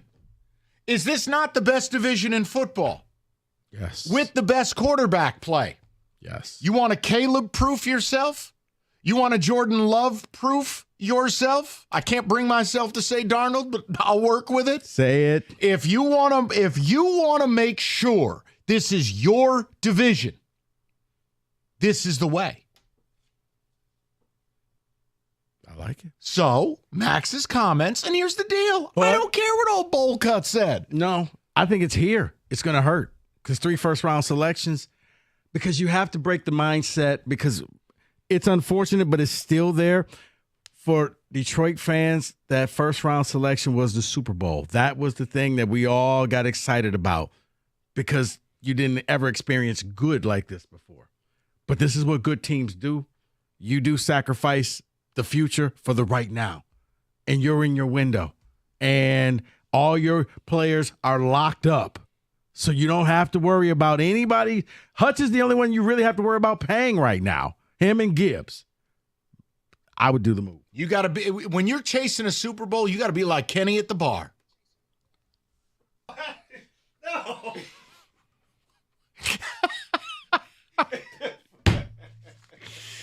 Rico, be curious. Tell them all about it. You know what, Mike? How about we do this and be curious? Yes. Specs at LTU. As Mike said, that was called a tease. You'll learn that at Specs at LTU. If you want a career in radio, TV, graphics design artist, you're sitting there, you're listening to us, and you say, I can do that. You probably can. And Specs at LTU can get you started on that path. It is very simple. You do. Just need to be curious. Go visit the website, ltu.edu/specs. You'll learn more about the Broadcast Media Arts, Digital Media Arts, and Graphics Communications program taught through Specs at LTU right here in Southfield on the campus of Lawrence Tech. You're going to be taught by instructors like myself who work in the business. That means that from day one, you're going to learn everything it takes to make it in the business in the labs. So with the hands-on approach and expert faculty, you will learn the practical skills you need to succeed in today's media industry. So what are you waiting for? Be curious. Go visit the website, ltu.edu/specs. That's ltu.edu/specs to learn more. Then make magic by enrolling in Specs at LTU certificate program today.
America's favorite place to watch football, Stadium Swim, located at Cirque Resort and Casino. All the biggest games. Best viewing experience built for you, the fan. 6 pools, 3 levels. Perfect view with a big screen. Located at Cirque Resort and Casino in the heart of Las Vegas. It's Stadium Swim. Book your spot today at circalasvegas.com.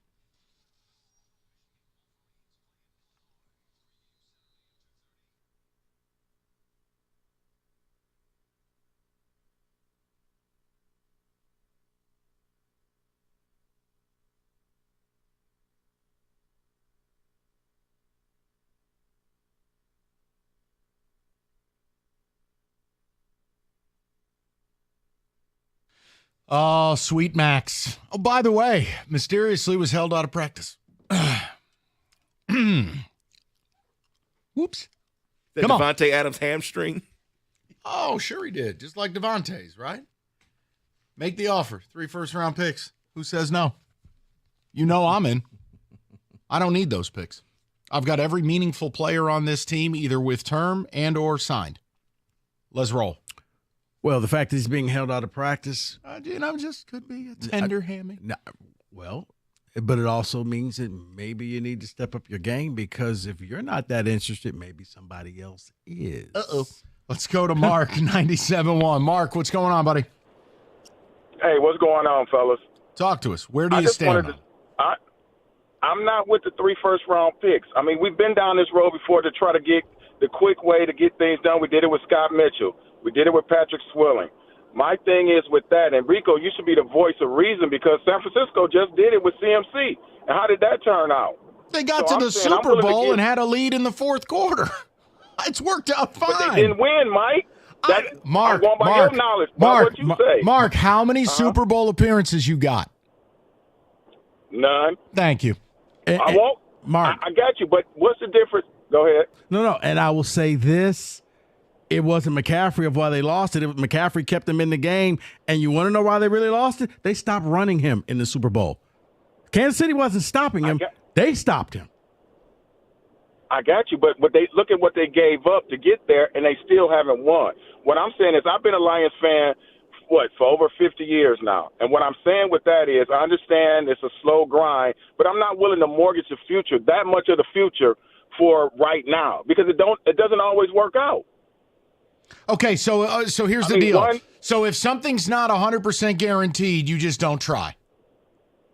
No, I'm not saying that, Mike, but we've seen, like yesterday you did the facts.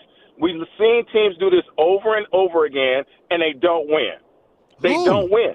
So now you gave up 3 first-round picks for the next 3 years, and you get nothing. Well, how do you know that? I'm getting a 27-year-old top 5 pass rusher to pair with Aiden Hutchinson. What do you mean I get nothing? How do you know the first-round draft picks you use aren't going to be busters? You're absolutely right, but we don't. It's still 50-50. Okay, so here's where I'm at. Then meet me in the middle on this, Mark. I'd like to make a wager at the Mark Casino that Max Crosby will be better than anything you draft at pick 29 the next 3 years. I can't. You can't say that, Mike. How many times? What was Matt Crosby drafted at? I have a 4th round, 5th round. I don't care. He is okay. So you're making my point for me. How? You're making my point for me. How am I making your point for you? You just said anything you drafted 29 cannot be better than Matt Crosby, but Matt Crosby was drafted in the 4th round. Right. So hold on. So why can't it be both? So why can't it be both? Why can't I get Max Crosby and still let Brad do his thing in the 4th round? Because we don't have the pick. What I'm saying is with Brad Holmes, he makes moves. If you keep your first-round pick, he can turn that first-round pick into gold. He can move up just like he did with getting Sub-Zero, and he moved up to get J-Mo. Mark. If we don't have that ammunition, what are we going to do? Mark, I guess what we're saying is this. How about we take the proven commodity that is Max Crosby? You know what he is. You don't have to wait 2 or 3 years for him to develop. Like, Aiden didn't come out the gate playing this way. A lot of people in this town were very angry at him and saying, well, what's wrong with him? It took some years. Crosby is there. Aiden, when he comes back, fingers crossed, will be there. Your opportunity is now. Take the proven commodity and let Brad take that those 3 first-round picks, and turn it into somebody that gets you into the Super Bowl game. Now, here's the thing, Mark. You're right. Once you get into the Super Bowl, there's no guarantee you're going to win. But you have to get into the game in order to have that chance. I agree with you, Rico, but what I'm saying with that, I'm willing to meet you guys in the middle. Not 3. I'm willing to give up maybe a 1 and a 2. Yeah, but they're not taking 2 1s and a 2. All right, now listen. If you did 2 1s and a 2, maybe. You know the reason I said 3, Mark. I said 3 because I wanted to present something to you, the listener, that I could say with confidence the Raiders would say yes to. It doesn't do anybody any good for me to offer a low price on Max Crosby where it's a no-brainer for us and the other team ends up getting spanked. The 3 first-round picks, I just believe you're going to be one of the best teams in football each of the next 3 seasons. And I've seen how Howie Rose has done it. And it's gotten them a Super Bowl championship, and it got them back into the game, and they lost a heartbreaker. You're right. Yeah. And I've seen how the Niners have done it time and again. And part of the reason the Niners are in some trouble, they did it to go get a quarterback, and it blew up in their face. Mm-hmm. But Christian McCaffrey's not the reason they lost that game. Mm-mm. They had a lead in 2 Super Bowls in the 4th quarter. I mean, my goodness, for a city that has had no success. And I'm going to relive the pain for a little bit, but I'm going to relive this for you, Detroit. They stopped running Christian McCaffrey. While he was running, Kansas City wasn't doing anything. Mahomes was on the sideline. Kyle Shanahan said, what if we just start passing the ball? No, Kyle, don't do that. It also doesn't help that Greenlaw blew his Achilles out celebrating. Sorry. No, that is true. And yeah. All right, Jaquiski Tart on line 3. Let's go to CJ, 97.1. Hello, CJ. How y'all doing today? Good, CJ. Hey, I'm doing good as well. Man, I agree with it. I think we should go all in and trade for Max Crosby, 3 first-round picks. This is our window to win the Super Bowl. I've been a Detroit Lions fan my whole life. I'm only 33 years old, but I've been a Detroit Lions fan my whole life. We ain't never, ever, ever had this opportunity. I think we should go all in, get Max Crosby, and go get us a Super Bowl, or at least a chance to get us a Super Bowl. I think it gives you the best opportunity to win now and the next couple years.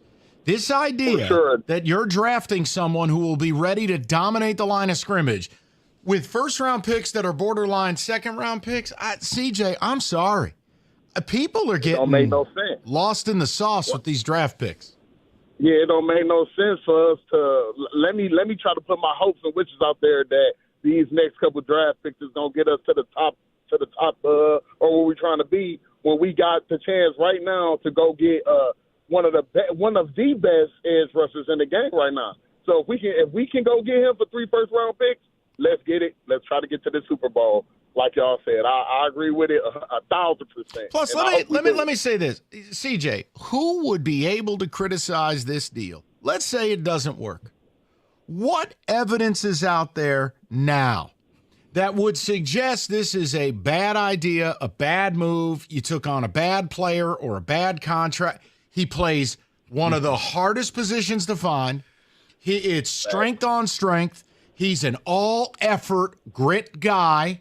He will play opposite a guy you're about to hand $200 million to, and you will have the best defensive line in football. Who'd be able to knock Brad Holmes? Not me. Nobody. I don't think the city of Detroit will knock him at all. No. And then for the next couple years, we'll have Aiden Ian Max wreaking havoc, getting sacks in the backfield. Sign me up. CJ, right I'll now. say this. I'll say this to you and Mike. For callers like Mark, what you would then do. Yeah, Mark was tripping. No, I don't know what Mark had going on. You would earmark every time the Raiders picked where the Lions would to see what that player did, who that player became. Oh, like when you drafted Hendon Hooker and the next pick was Tank Dell? Yeah. Just a reminder, your dude ain't perfect. Bleep happens. He ain't going to bat 100% forever. I have breaking news for you. At some point, Brad Holmes will draft a knob in the first round. Okay? He'll draft your version of Eric Flowers. It is going to happen. That's the history of the NFL. It is. But you can't be afraid not to make moves because, well, it doesn't work out. Newsflash. Most of these moves won't work out. Yeah, newsflash. You could draft a player and he could get shot in broad daylight. That's just hurtful. No, I'm saying you can't sit there and act like any of it. I need a break. I'm just telling you. And Ricky Pearsall is going to be fine, thank God. But the point is he ain't helping you now. No, he's not. Somebody wanted his watch. You can't be afraid to make moves. And if you're going to simply say, well, what if it does? It may not. But you can't be afraid to take a bite of the apple. You got to get to the Super Bowl before you can get there first. When the Motor City become a cream puff factory? What the hell are we doing here? It's soft. It's scared. It's like a bakery. You just want sugary treats only. This is the cost of doing business. This is what it takes to win a Super Bowl. It ain't no different than how we're talking about the Tigers. Mm-hmm. Oh, you think you're going to be smarter than everybody else with your little poverty payroll? No, you're not. You are never winning a World Series. But I think a lot of it has to do with getting there first, and this is their first time there. But the caller just dismissed making a Super Bowl. What did San Francisco do? Made it? You have never made it. David wins. Throw it in the system. All right, 65 or older, it's that time of year again. Review your Medicare health insurance plans. Annual enrollment for Medicare subscribers, October 15th, December 7th. All new changes to Medicare, you got to call Mike Propera. National benefit plans, over 30 years of experience in the health insurance industry. Mike and his team are going to shop the entire market. Find a Medicare supplement solution that is not only affordable, but is going to fit your needs. So call him today, Mike Papura, 877-734-2200, or on the web at nbphealth.com. Remember, National Benefit Plans wants to be your health and life insurance agency for a lifetime.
David, some of the ticket techs were reacting to Max Crosby's comments, and I've offered something that I understand. It will seem like an overpay on surface, but there is a method to the madness.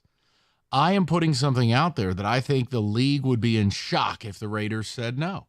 3 first-round picks.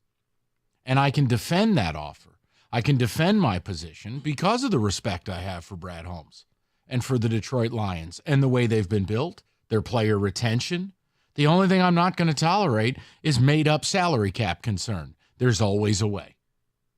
The cap is not real. Figure it out. And if it means you're in a cap crunch in 2027 or 8, I don't care. It is here and now. 70 years of pent-up frustration. 70 years of losing. 70 years of wrecking your Sundays. You've got at most a 3-year window. Now and the next 2. Just so happens that's Max Crosby's contract. 3 first-round picks. Make them say no. David, what do the texters have to say? Holmes is a fantastic drafter for rounds 2 through 7, so take the proven player with the first. Do the deal now. You absolutely, positively do the deal. Max for 3 first-rounders. Where do I sign? Okay. The picks for Crosby is a no-brainer. There is no guarantee Hutch will be who he is when he comes back, so getting Crosby makes sense on that end as well. Mm-hmm. The only reason I don't go there with Hutch, well, there's 2.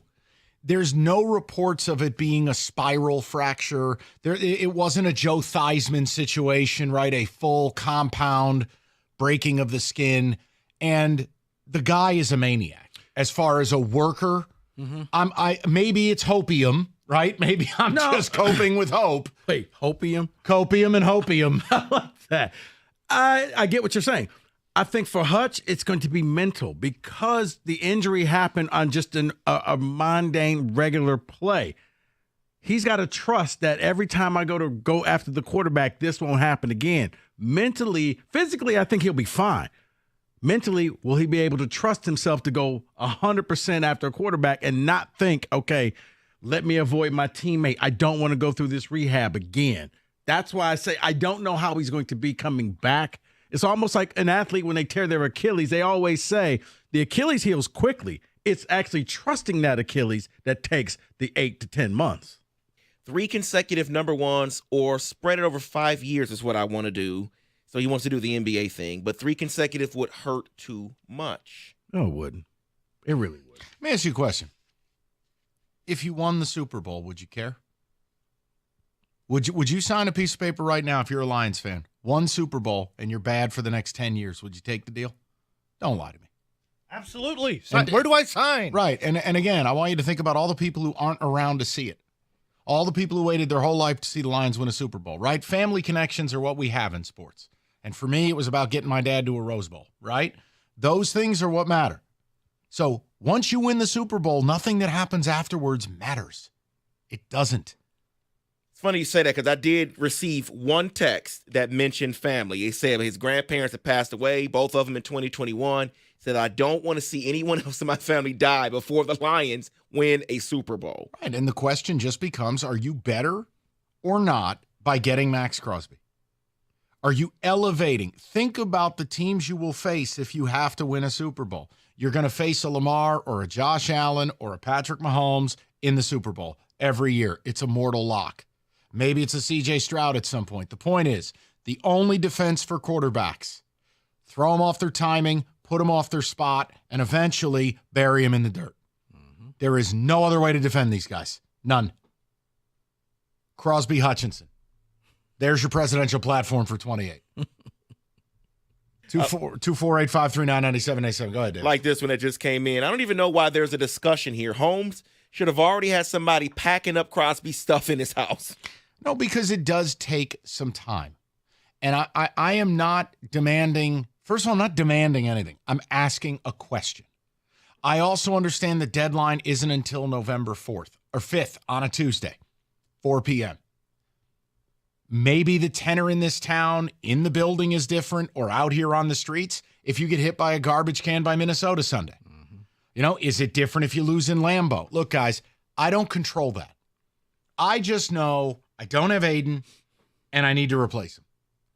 And I'm also future-proofing that next year, you'd be able to do a rare thing. You could contend for a Super Bowl now and get better next year. Max and Aiden is something you don't see in this league.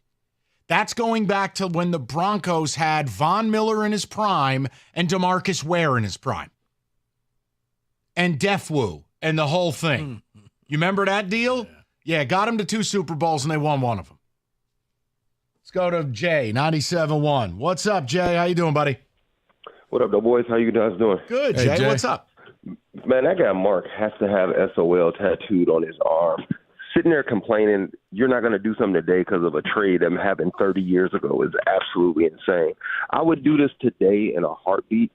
The only reason I feel like the Raiders might not do it is because the way the league's been going recently, these rebuilds, because of last year with C.J. Stroud and this year with Daniels, I think teams think they can get better if they make the right decision in the draft. And I think that might make them a little more hesitant because going into last season, we swerving down Carolina and Houston were in the same position, but one got it right, one got it wrong, and it changes it. So I think teams are a little more believing that it won't take years to turn it around. And think about this. Think about this, Jay. You just cited a great example. Carolina put all their eggs in a basket to take a rookie quarterback. I'm not doing that. I'm putting all my eggs in the basket to take an all-pro 27-year-old signed stud at a position that's impossible to find help. No, I 100% agree. And the other thing that I feel like even the guy Mark or other people, they use examples to help their argument, but the greatest example is us trading Stafford. The Rams bet the farm. They got their Super Bowl. Oh, well, what happens after that happens. But that's an example of it working, but people never want to bring up examples of something working if they're against it. But I think I would do this in a heartbeat. This would be the absolute best thing to happen as far as our team. And like I said, a 25 through 30 pick for the next 3 years, I would definitely trade that for a Super Bowl, or even if we didn't win the Super Bowl but get to the Super Bowl, like you said, we're locked in contending with the guys that we signed of our own and having Crosby and Aiden back next year. We're locked in for at least the next 3 years to be a top contender in this league. That's so right. I would do this in a heartbeat. And, Jay, you can't be afraid to go out there and swing and make a mistake and say, oh, see, it burned us. Because, once again, using San Francisco, they did everything. They went out and went for Trey Lance. It didn't work out. You know what they did later? They went out and bet everything and said Christian McCaffrey, he'll be the difference maker. They just kept saying the future be damned. But you know what? You got to remember, you've been here long enough to know Mark's another battered wife, man. All of us have been through so much. Some people can't get past things that, like, some people just think no matter what we do, it's not going to work.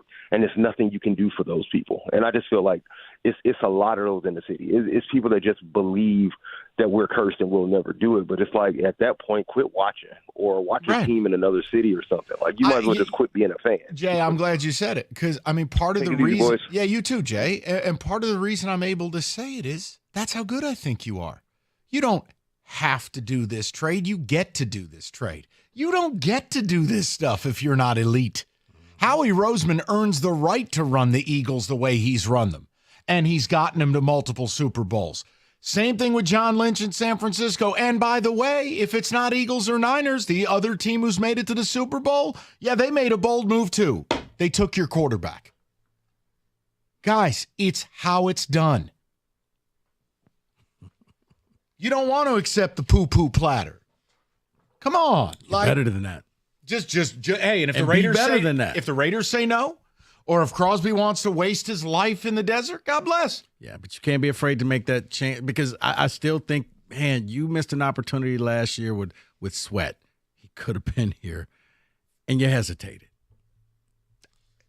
I mean, not you. No, I know. I know. That still bothers me. I know. All right, good talk, uplifting. All right, reviews for roofing companies, no bueno. Often very, very bad. Not at Victor's, though. Why? Because Victor's has project managers. So it's simple. That's your point of communication. You have a question, they answer. They're required to. They will also ensure a perfect installation every time. That's how Victor's can offer a 50-year leak-free guarantee. And the competition, maybe they give you 5.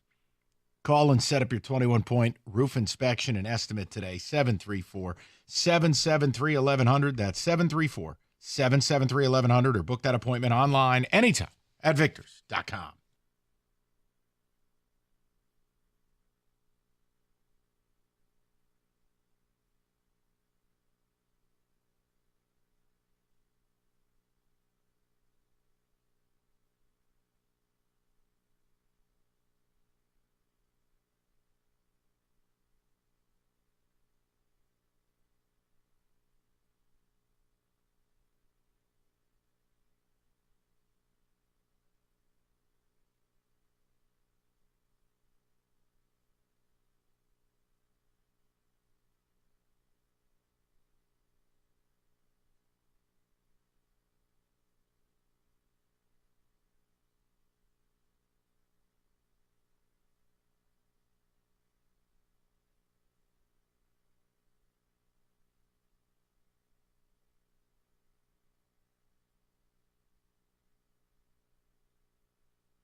David, football, music.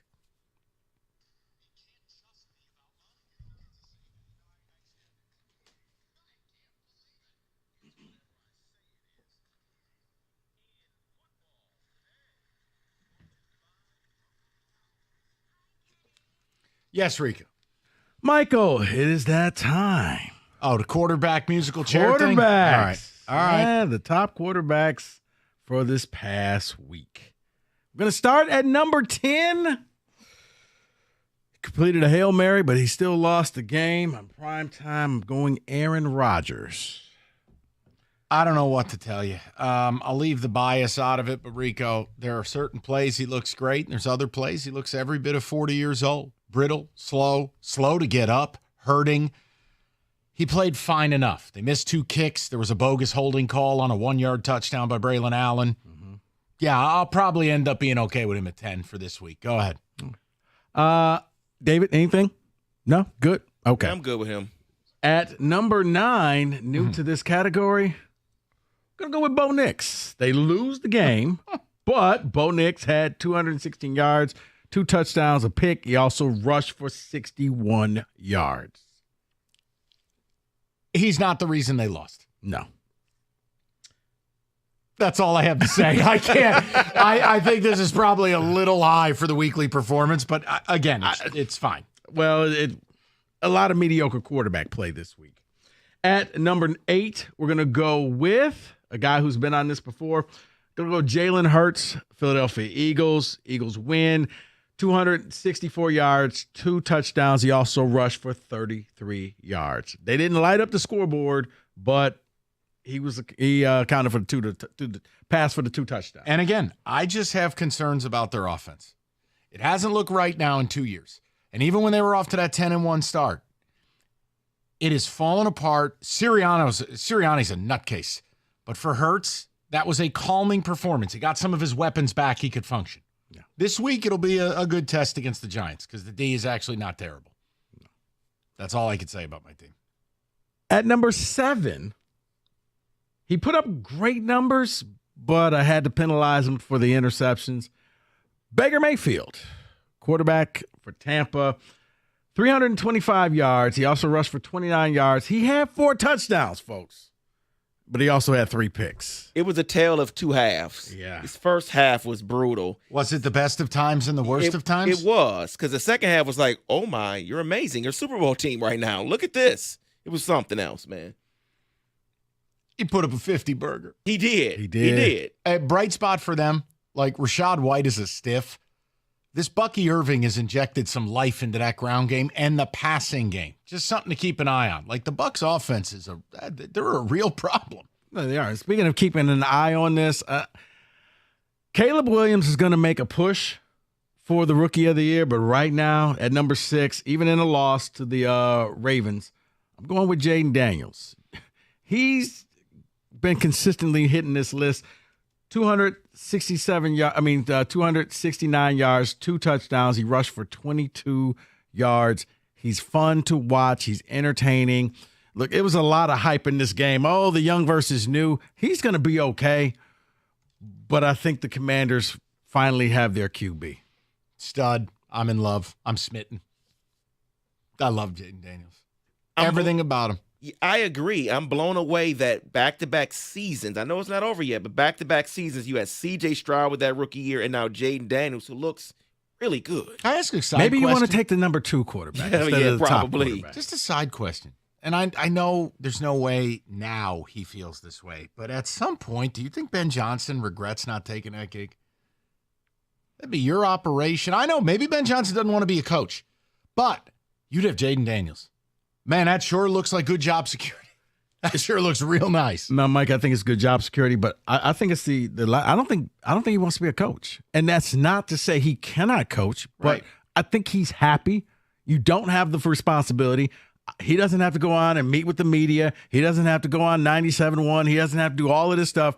He could just sit back, design plays, and just look like a pure genius. And run hook and laterals with your offensive linemen. Yeah. It works for him. I don't think to being a coach, but you're right, man. If you would have taken that Commander's job, oh boy, Daniels looks legit. Let's stay in that game at number 5, Lamar Jackson. Lamar Jackson coming in, and he was pretty good. 323 yards. He had a touchdown. He had a pick. He also rushed for 40 yards. They won 30-23. He got away with a ridiculous throw laid across the middle for a touchdown. That ball should be intercepted 99 out of 100 times. Mm-hmm. But they won the game. He covered the spread, which I know makes people happy. Good for him. Yes, he did. Good for him. 6.5 points spread. Good for him. They won by 7. Make the extra point. That's all I got to say. At number 4, we're going to go all the way back to Thursday night game, and I got Brock Purdy in at number 4. David handled this. 255 yards, 3 touchdowns. He also rushed for 19 yards in a win over Seattle, 36-24.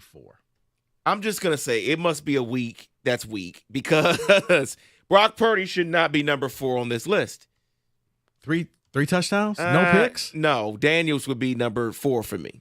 Really? Or I would just slot them down, Lamar Jackson 4, but Purdy would be behind those two. He also won the game, David. Okay. Losing the game, yeah. Okay? Mm-hmm. That counts too. Yeah, you got to take the bias out of this rankings. I'm sorry.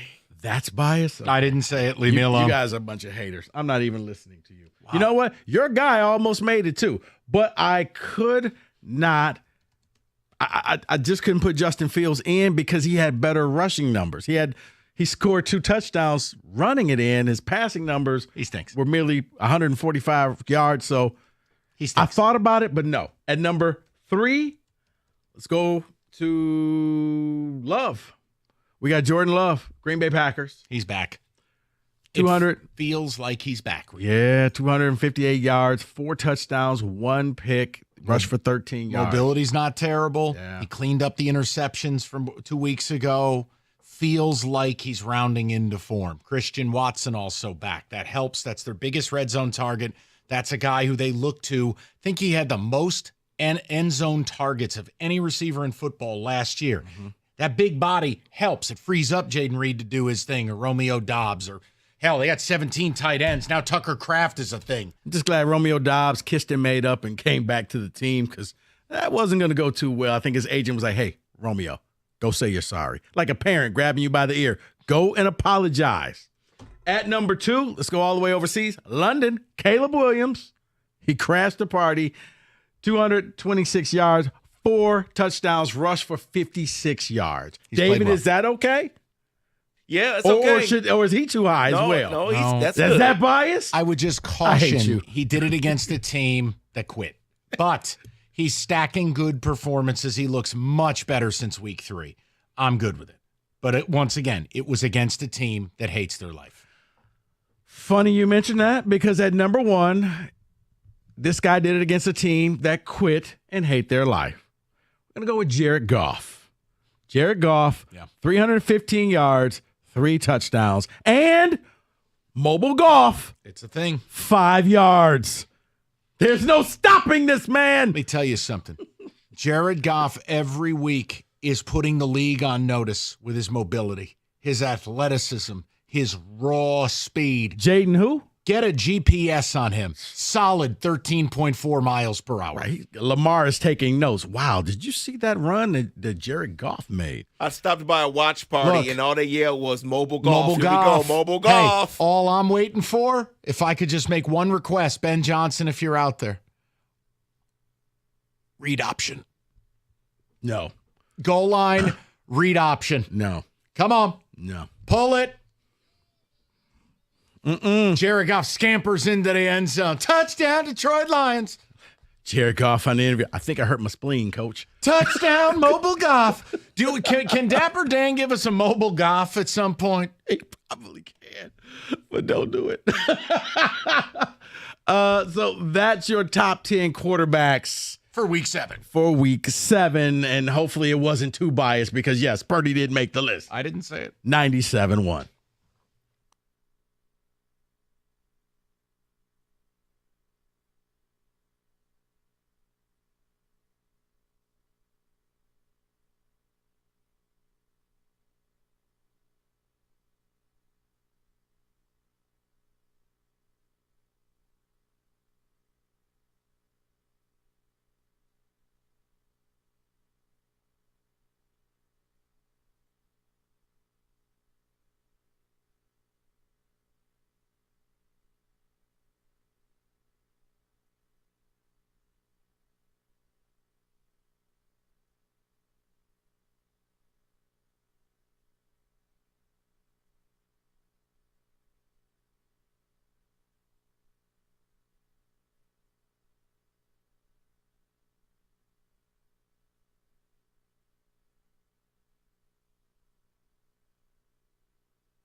Brought to you by Bill Brown Ford. Christian Fisher is back in the lineup for the Red Wings tonight. Derek Lalonde said he responded well to practice last night. Dylan Larkin and Andrew Kopp are dealing with the flu, but they're expected to give it a go.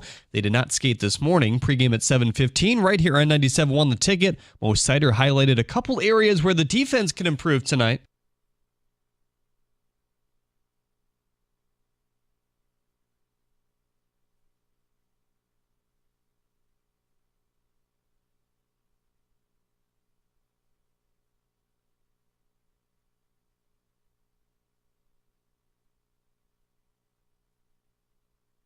The Lions saw Frank Ragnow, Kevin Zeitler, and Dan Skipper return to practice today. Carlton Davis missed for the second straight day.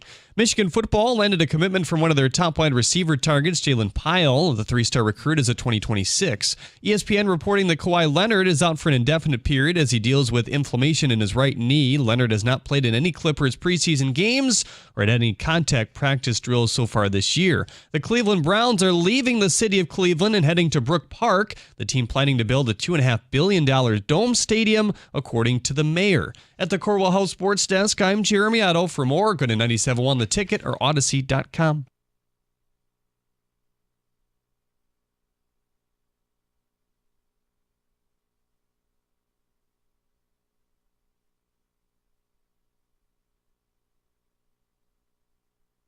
Hey, by the way, just, we're not making this a topic, but if one of your top wide receiver targets is a 3-star and 26, here's a sign you don't throw the football.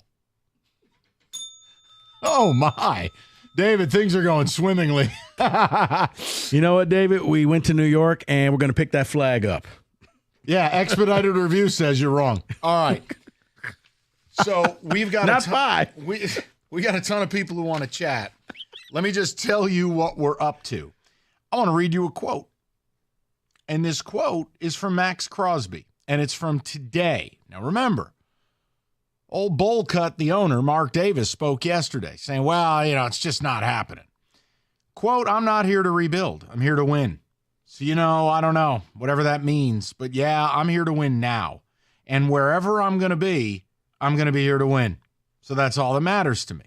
As Pro Football Talk described it, one thing to watch in the video, which you can go and find, he flashes a wry, almost knowing smile. It's gone almost as quickly as it arrives, but it's unmistakable. He was thinking something that he didn't say.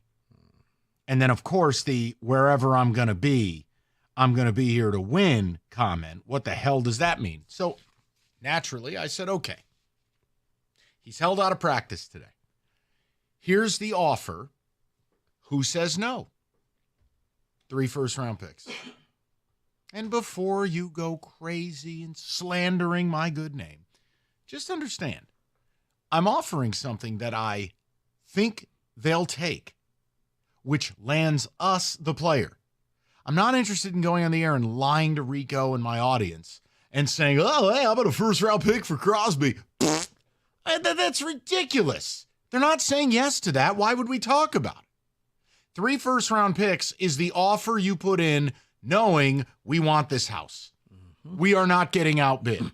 Here's the offer, all cash, 30-day close, waive the inspection. Kenny wants his house. But, sir, you're overpaying for this I don't house. care. No, because that's what a lot of people will say here in Detroit. Do we have to give up 3? Yeah, because here's the thing. Because Oakland. The Raiders, Las Vegas, will say, are you serious? Look. Here's the other thing. It's 1 first-round pick for every year I get to chase the Super Bowl.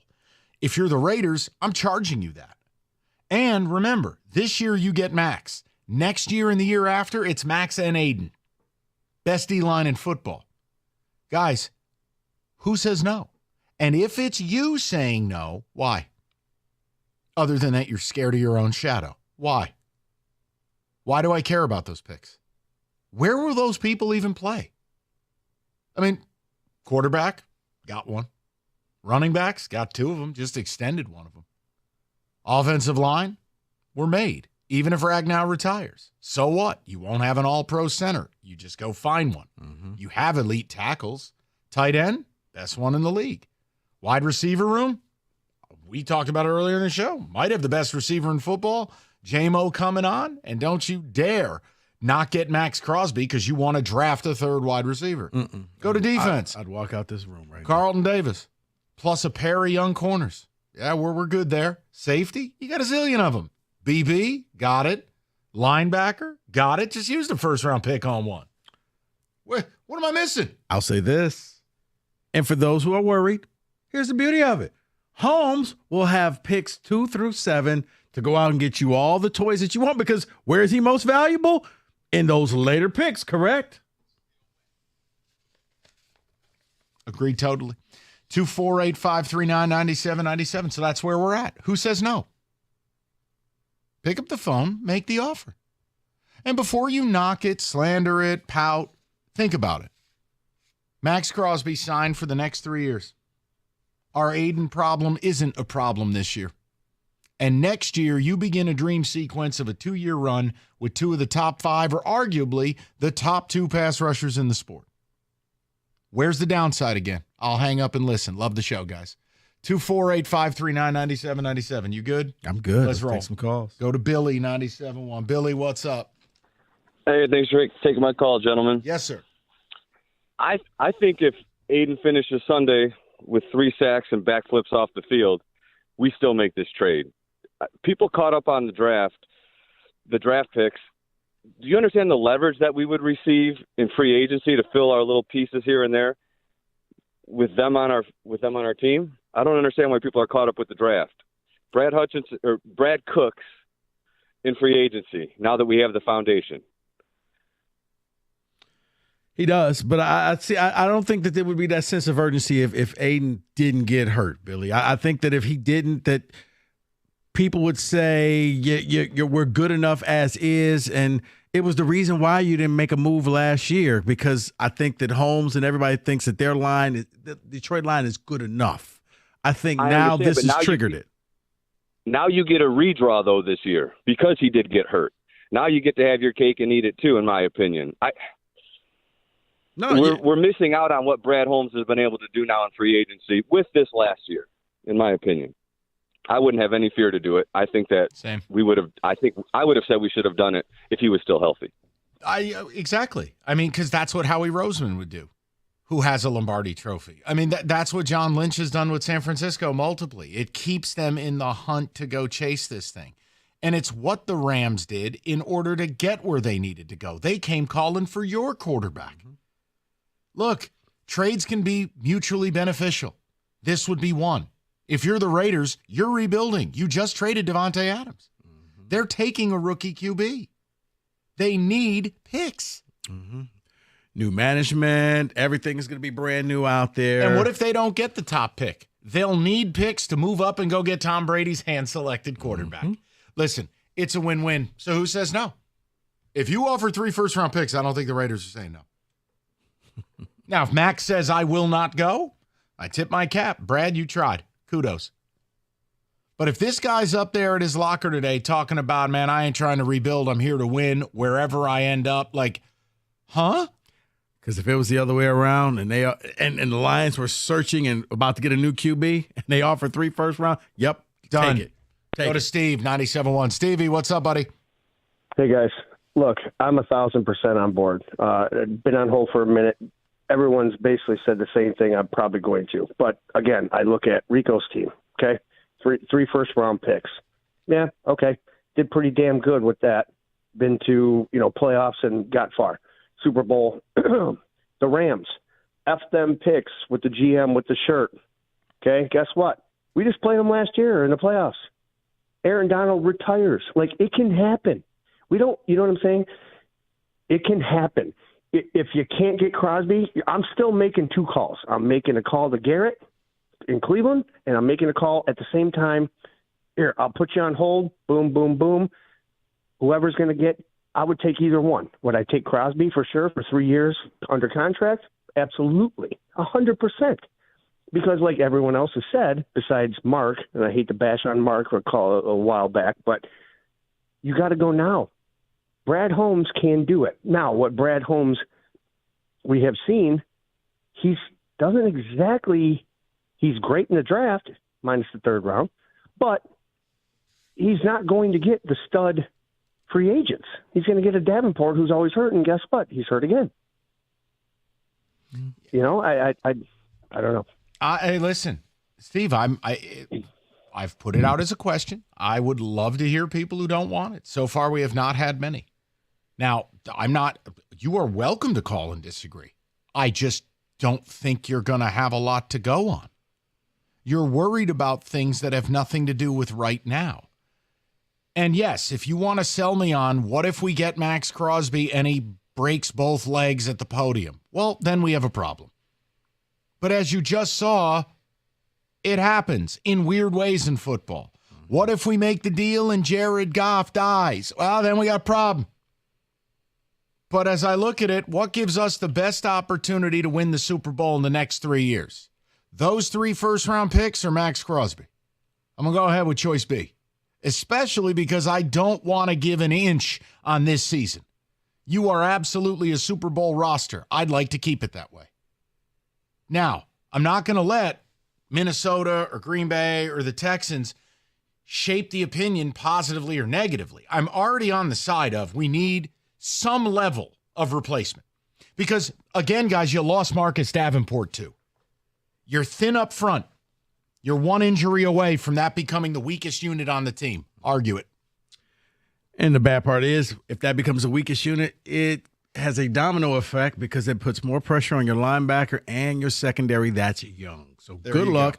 You're going to have basically Minnesota and Darnold and Love standing in the pocket trying to pick you apart. Or you've got to blitz at such a level that if you miss, it's going to be 50-yard touchdowns. Now, again, you're okay now. But, man, when injuries set in, you lose an interior guy here on out. Good luck. Because now you got to bring in, Dave and I were talking, you got to bring Brian Branch into blitz, which means that's one less person back there as a safety. Yeah, let's hope that he hits home. Because if not, good luck. Go ahead. Tell them all about it. Let's talk take 2. Let's talk about the Chevy dealer in the area that's leading the way. It is Hamilton Chevrolet and Warren. Andrew and his sales staff want to be your Chevy dealer. They'll guarantee you the lowest payment on your next Chevy, period, by finding you every discount and incentive and opportunity to save you money. Hamilton has an inventory right now, and they have a car that fits you best, including the new October Rico deal, a new 2024 Chevy Crew Cab Silverado 4x4 for just $259 a month for 24 months. You walk in with $999 down, and you drive away with 10,000 miles a year. Yes, a hard-working Chevy Silverado for just $259 a month. That's why I say the best deals are found at 14 Mile and Mound. Go see my guys at Hamilton Chevrolet for details. Make Hamilton Chevrolet your Chevy dealer and drive away in the Rico deal. Visit HamiltonChevy.com. That's HamiltonChevy.com. Chevrolet together, let's drive.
Being number one, not easy. Takes experience, dedication, and determination. The number one mattress purchased by millions every year. It's Serta. They have the experience with 111 years making the world's most comfortable mattresses, and they are made right here in Michigan. Get a great night's rest on a great Serta mattress this fall. Go to Serta.com. Find a retailer near you. That's Serta.com.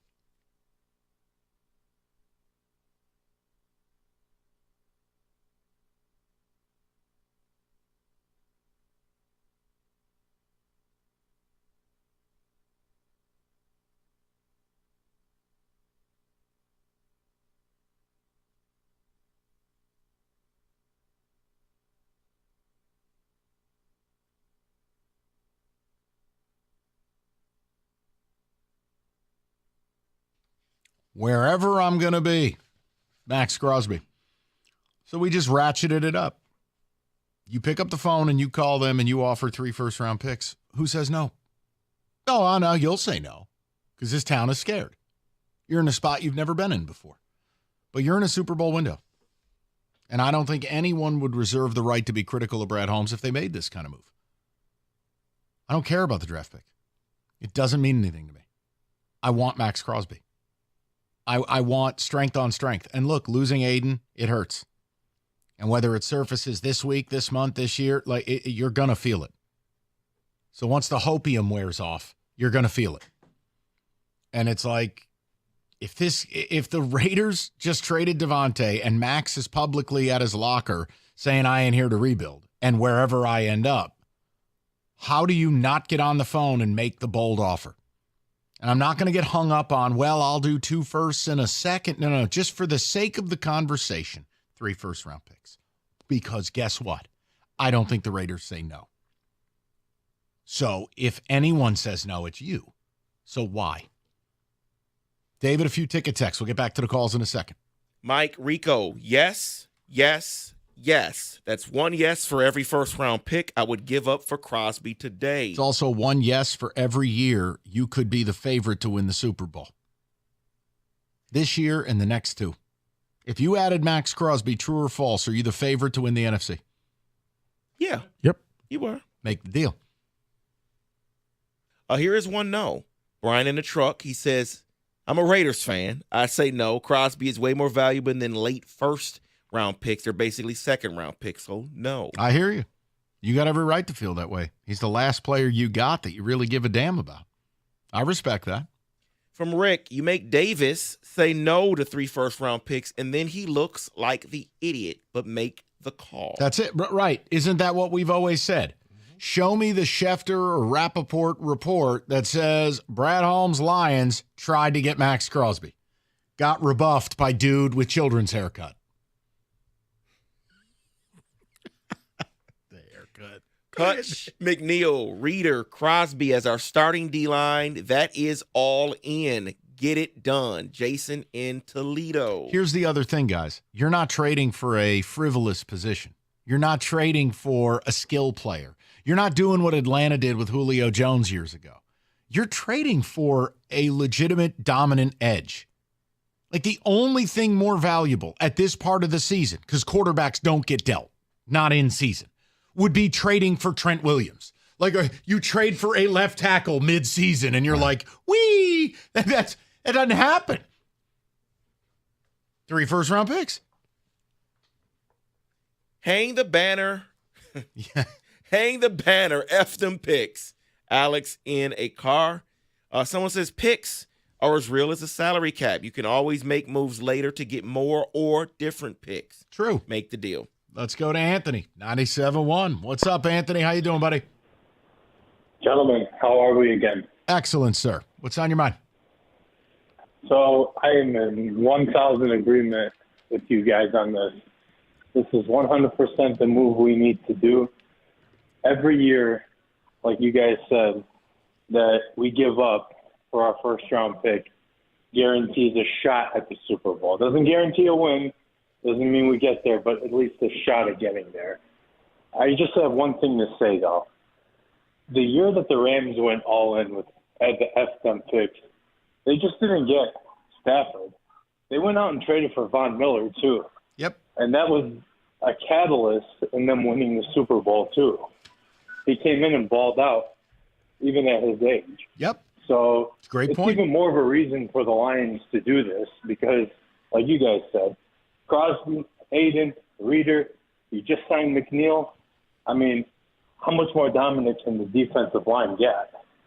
Well, long term, if you add Max Crosby, it can't. You know what I mean? You'd be at the 1% of the 1% at that point. And you'd have the best O-line and the best D-line. And how many teams can say that? How many teams can say that even in the history of the NFL? Very few. I mean, you're going to go back to the 2000 No, Ravens? you could look at Rico's team for a few of the years of their run where the O-line and D-line were equally dominant. And that's why they continue. Look, that's why they were able to go to Lambeau and to do what they did to Aaron Rodgers off a bye week as the 1 seed. It's why they're able to get to the Super Bowl and get a lead in the fourth quarter. And unfortunate things happened. You could make a case the Niners should have been in 3 Super Bowls if Jaquiski Tartt had arms. And FM picks would have never have happened. Correct. My point is the ball bounced off his face. He pulled a Vildor. You can't pull a Vildor. I know. Sorry. He hit him right in the 3. Right here. See, at least Vildor, there was somebody else around. He was fair catching a punt. That's how bad that interception was. Right on the 3. You just being hurtful. Okay. Dude, I just lost Andrew Thomas. I have nothing. My team's going 2-15. Let's go to Mike, 97.1. Mike, what's going on, buddy? Uh-oh. Mike, I just hope that the Raiders aren't listening, man. I'm hoping they'll take 2. But if it was 3, I'll take 3. You take the 3 and you make that deal. You letting the fans here and you letting the world know that the Lions ain't playing around. It's an arms race going on in the North. They got some GMs, some young GMs. They ain't playing, man. And I remember back tonight. I gotta put Mikey on hold. Mike, we gonna put you on hold. That cell is tough. And I don't want to hang up on him because he had a lot to say there. But we'll get back to him. Kenny, make sure he gets off Planet Nebular. Let's go to Kyle, 97.1. What's up, Kyle? Hey, what's going on? What's up? No, I just I completely agree with your guys' take. I was saying it before, even before Hutch's leg tragically broke.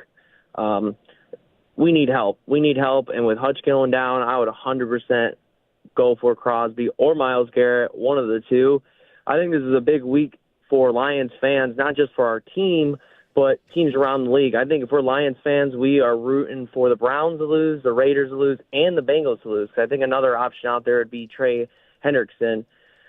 But I'm completely for it. This is our Super Bowl window, and I think you guys brought up a better point. We don't know how to handle it because the Lions' past history just isn't that good, and we don't know how to handle in these situations. And the one thing that makes me super nervous if we don't make the move is if what happens to the Packers, the Vikings, or the Bears make this move.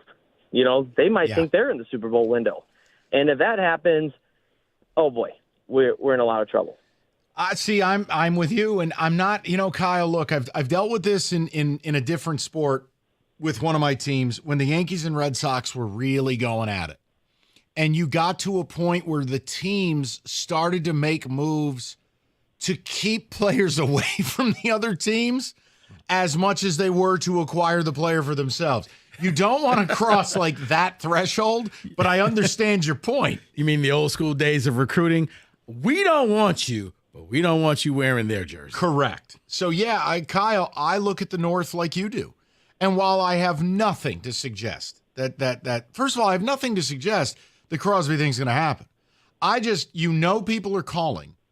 And if you were able to procure this type of offer, I really don't understand how the Raiders would say no. I agree. I think they would 100% do it. I think the Raiders organization, they need to look at themselves in the mirror because they're in a rebuild stage, whether they like it or not. 100%. And Max Crosby is their biggest asset, and then give them the most picks to rebuild it. I mean, look at the Lions a few years ago. There was like 50-50 on whether people wanted to trade Matthew Stafford or not. I was on the fence. I was always a Stafford guy. But look, if you can get the picks, if you can get the compensation and get the coach and the right GM, things can turn around quick. Yes. But you got to be willing to make them tough decisions. And for the Raiders, look, you are firing Antonio Pierce. you are drafting a rookie in next year's draft. You sold Devontae Adams for a song. If you're Crosby, if you really don't want to be a part of a rebuild, well, I got bad news for you. You're a part of one right now. If he doesn't want to come here, show me the Carfax. Show me the report that says the deal was consummated and Crosby said, I'd rather die than play in Detroit. I will tip my cap to Brad Holmes. Put a statue up for trying. But what I can't do is sit here and do the poverty stuff. Oh, maybe we could get the ghost of Zadarius Smith. Why am I offering that to my people when I can go get filet? We can go get the dude. Right there, you're going cheap because you think cheap, because you think small. And that's where, unfortunately, a lot of Detroit fans are. Let's go to the bargain basement. Let's go to the clearance rack of the defensive ends instead of, you know what, let's just pay top price and go get the best thing. And we got a couple weeks. Look, there's no one. Let me be unequivocal before some of you guys slander us and go to other shows. I'm not pounding the desk. I'm saying, who says no? Second of all, I don't need it to happen today. You have until Election Day. November 5th, trade deadline day, Tuesday at 4 p.m. Now, when you choose to do it or not, look, that's your prerogative. And people don't make deals. Deadlines do. So there is an element of this where it may take a couple weeks for the Raiders to come around to things. Let me tell you something. If the Raiders go out and get hit with another garbage can, if Crosby's held out of practice, or if there's the coach is my friend, even though you shoved him. Man, I'm telling you, it's absolutely plausible. And unlike Myles Garrett, the cap hit isn't as big. Even, I told you, I said, you look 3 different places. There's the Garrett contract, there's so little out there about how they restructured it. I guess I've just always subscribed to cap ain't real. Yeah. Unless the contract's fully guaranteed, the cap ain't real. David, that is no way to treat your friends. That hand gesture is insanely offensive. 248-539-9797. All right, October is here. That's football, it's foliage, and it's German-style, delicious Oktoberfest beer from Old Nation. That's right, the shandy's done. The Pina Colada M43 is done. But Oktoberfest, it's crisp, it's fall in a glass, and it pairs perfect with football. And let's be fair. If you plan on watching Michigan or Michigan State, alcohol may be your only out. Support local, support independent. It's Old Nation, 21 and up. Please, as always, please drink responsibly.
All right, 97.1. Let's get to the people. We'll check in on the college football midseason awards. But, yeah, we're talking Max Crosby in a different way.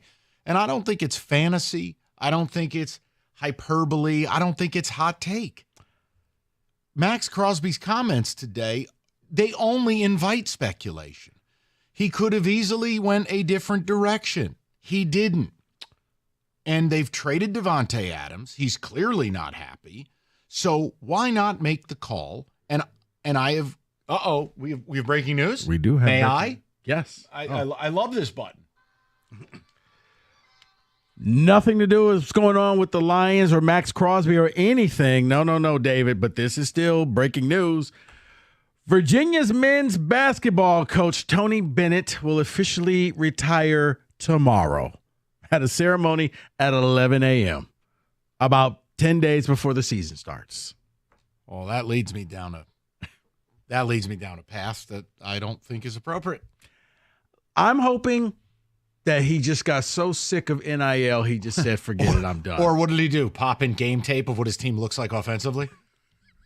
I can't do this anymore. I retire. Literally had a 3-point. If you hit this 3-pointer, I'm your coach. If you miss, I'm walking out the door. And good night. So, all right. Yeah. He's had enough. Who cares? I hate Virginia with a fire of 1,000 suns. They're a crime against basketball. Only team that MSU can beat, though. Wait, great. Consistently. Superb. Let's go to Wally, 97.1. What's up, Wally? Hey, how are you? Good, Wally. What's going on? Hey, it's all good. You guys stole every idea I had, so I had to come up with some more. I got a couple more, all right? So I'm thinking 3 firsts and maybe a second or a third. That's number one. I mean, even, Cereal Bowl head can't say anything to that. And you put it public so you know what they said no to. And the second thing is you guys talk about, Election Day being the some of these teams might get worse and lose some games. Well, it's real possible without a nice defensive end. The Lions could go 2-2, 1-3. I mean, See, Wally, how dare you show up with realism? How dare you, Wally? You don't believe in this team. No, I believe in the team.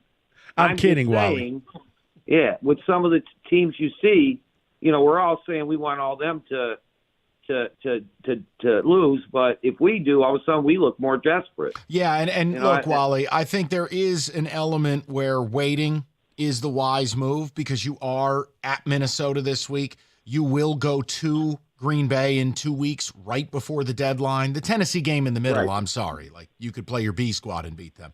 The game after the trade deadline that's important as well, a road trip to Houston. Right. So, I mean, I'm saying next 4 games, there's 3 of them aren't gimmies. So, I'm just throwing it out there. I got another idea, too, that I'm throwing out there, and it's off subject, but why don't you pay Ben Johnson like a low-level head coach? That way. Well, I don't know that they're not. But Wally. I'm just saying. Wally, here's the deal. He's happy here. He's happy. There are a lot of people who covered a team who just blatantly will tell you they don't believe he has designs on being a head coach. Being a head coach is a pain in the ass. You don't know what a lot of these coordinators make. The salaries, not easy to get to. It's not like college where, Kirby's smart. Blah. It's different. I don't think money is going to be the thing. At a certain point, Ben Johnson will decide, I want to be at that podium or I do not. Mm-hmm. I'd rather call hook and ladders with offensive tackles. Yeah. That's up to him. Yep. I'm young. I'm enjoying life. I'm making enough money, and I'm on a winning team. What more can you ask for out of life? I go to another team, chances are I could be fired. Now, granted, he could have went to the Commanders, and it would have been looking great. But on the flip side, the Commanders could have turned it to the Panthers, and you're probably fired within 18 months. Rico wins. It's the truth. But see, I also think, look at guys like Brent Venables in college, or remember Bud Foster. For years, these dudes were assistants, and they got offered jobs left, right, and center, and they never took them. Some guys would just rather laser in on their side of the ball, do the job, make a ton of money, and never have to take full blame. Yeah. Never have to get up at that podium.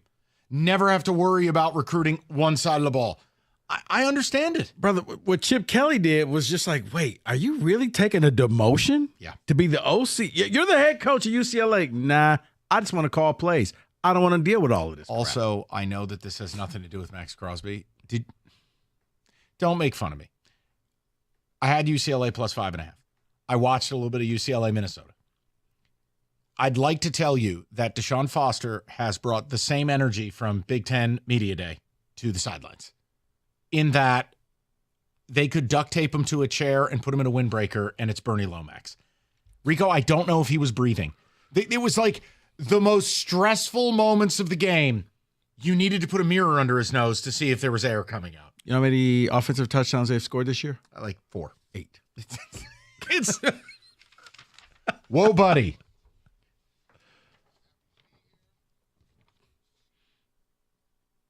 No. Get to the part where it's, you may not know anything about us. We're in Los Angeles with USC. Any questions? Big yikes. 248-539-9797. Man, don't disrespect the barber. What, Minnesota? PJ? Yeah. Listen, I covered. What do you want? I mean, by the way, did you see him crowd surf in the locker room? Mm-hmm. Oh, boy. He's living it up, man. They're winning. But he doesn't want to be there. I know, but he just beat both L.A. teams. Okay. Life's great for him. Well, he actually went and crossed the Mississippi and won a game. From some of the things I've heard, he wanted to be in L.A. Oops. And maybe he will. I just tell you, I don't think he wants to be in Minnesota. 248-539-9797. I don't think anybody does. We'll check in on the football. We'll continue with the Max Crosby conversation as well. Football season, elevate your tailgating. Moran Buick GMC, where you lease the 24 Sierra Elevation Edition. $239 a month, 24 months, $999 down. GM employees and immediate family members. Moran also has employee pricing on the 25 Encore GX. $239 a month, 0 down, 39 months. Just sign and drive. No employee discount required. New stock arriving daily. They'll have what you're looking for. And Denali's are back in stock. MoranExpress.com for any and all certified service.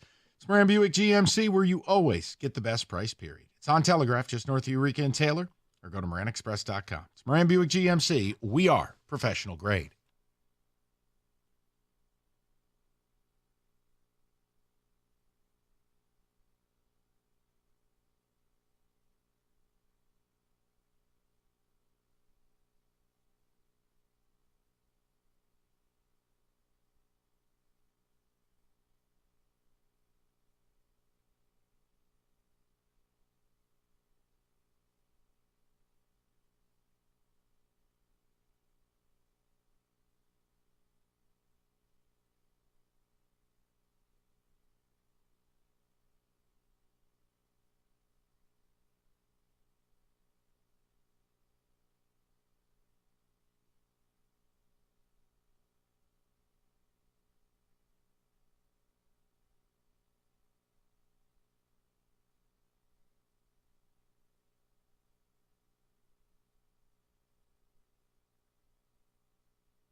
Brought to you by 24 Seconds Bar and Grill. Tony Bennett is retiring from Virginia basketball effective immediately. The team announcing on X that he will have a news conference tomorrow at 11 a.m. to announce his decision. Jeff Goodman reporting it is not health-related. Virginia slated to open their season in just a few weeks against Campbell on November 6th. Bennett logged 433 wins in his career. The Lions injury report has surfaced. Kevin Zeitler was limited in practice with a groin injury, while Carlton Davis's quad kept him out completely again today. He was the only Lion to miss. The Red Wings face the Rangers tonight, pregame at 7:15 here on 97.1 The Ticket. Cam Talbot gets his second start in net. The 37-year-old shut out Nashville in his first start as a wing last week, making 42 saves.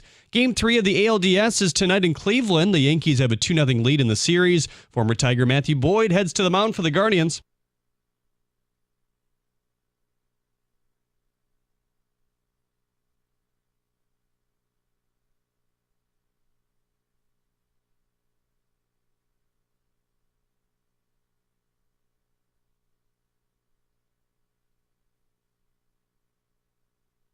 First pitch at 5:08. The Dodgers and Mets have Game 4 tonight as well. LA leads 2-1. First pitch there at 8:08. It's still up in the air whether the Tampa Bay Rays will play next season after the Tropicana field roof was ripped off. Their AAA affiliate, the Durham Bulls, released a statement that they're ready to support them, but they've had no conversations about hosting a big league season in North Carolina. At the Corwell Health Sports Desk, I'm Jeremy Otto. For more, go to 97.1 The Ticket or Odyssey.com.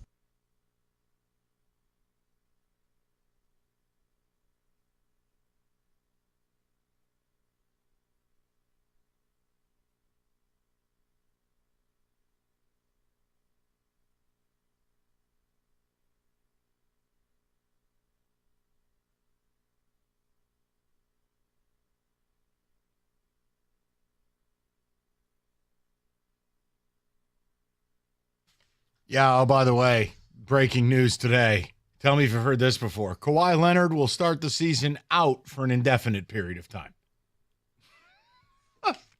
Good luck. All right.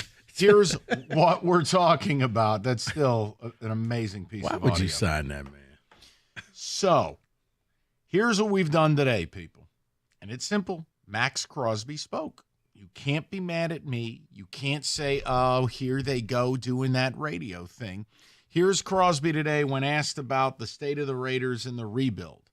I'm not here to rebuild. I'm here to win.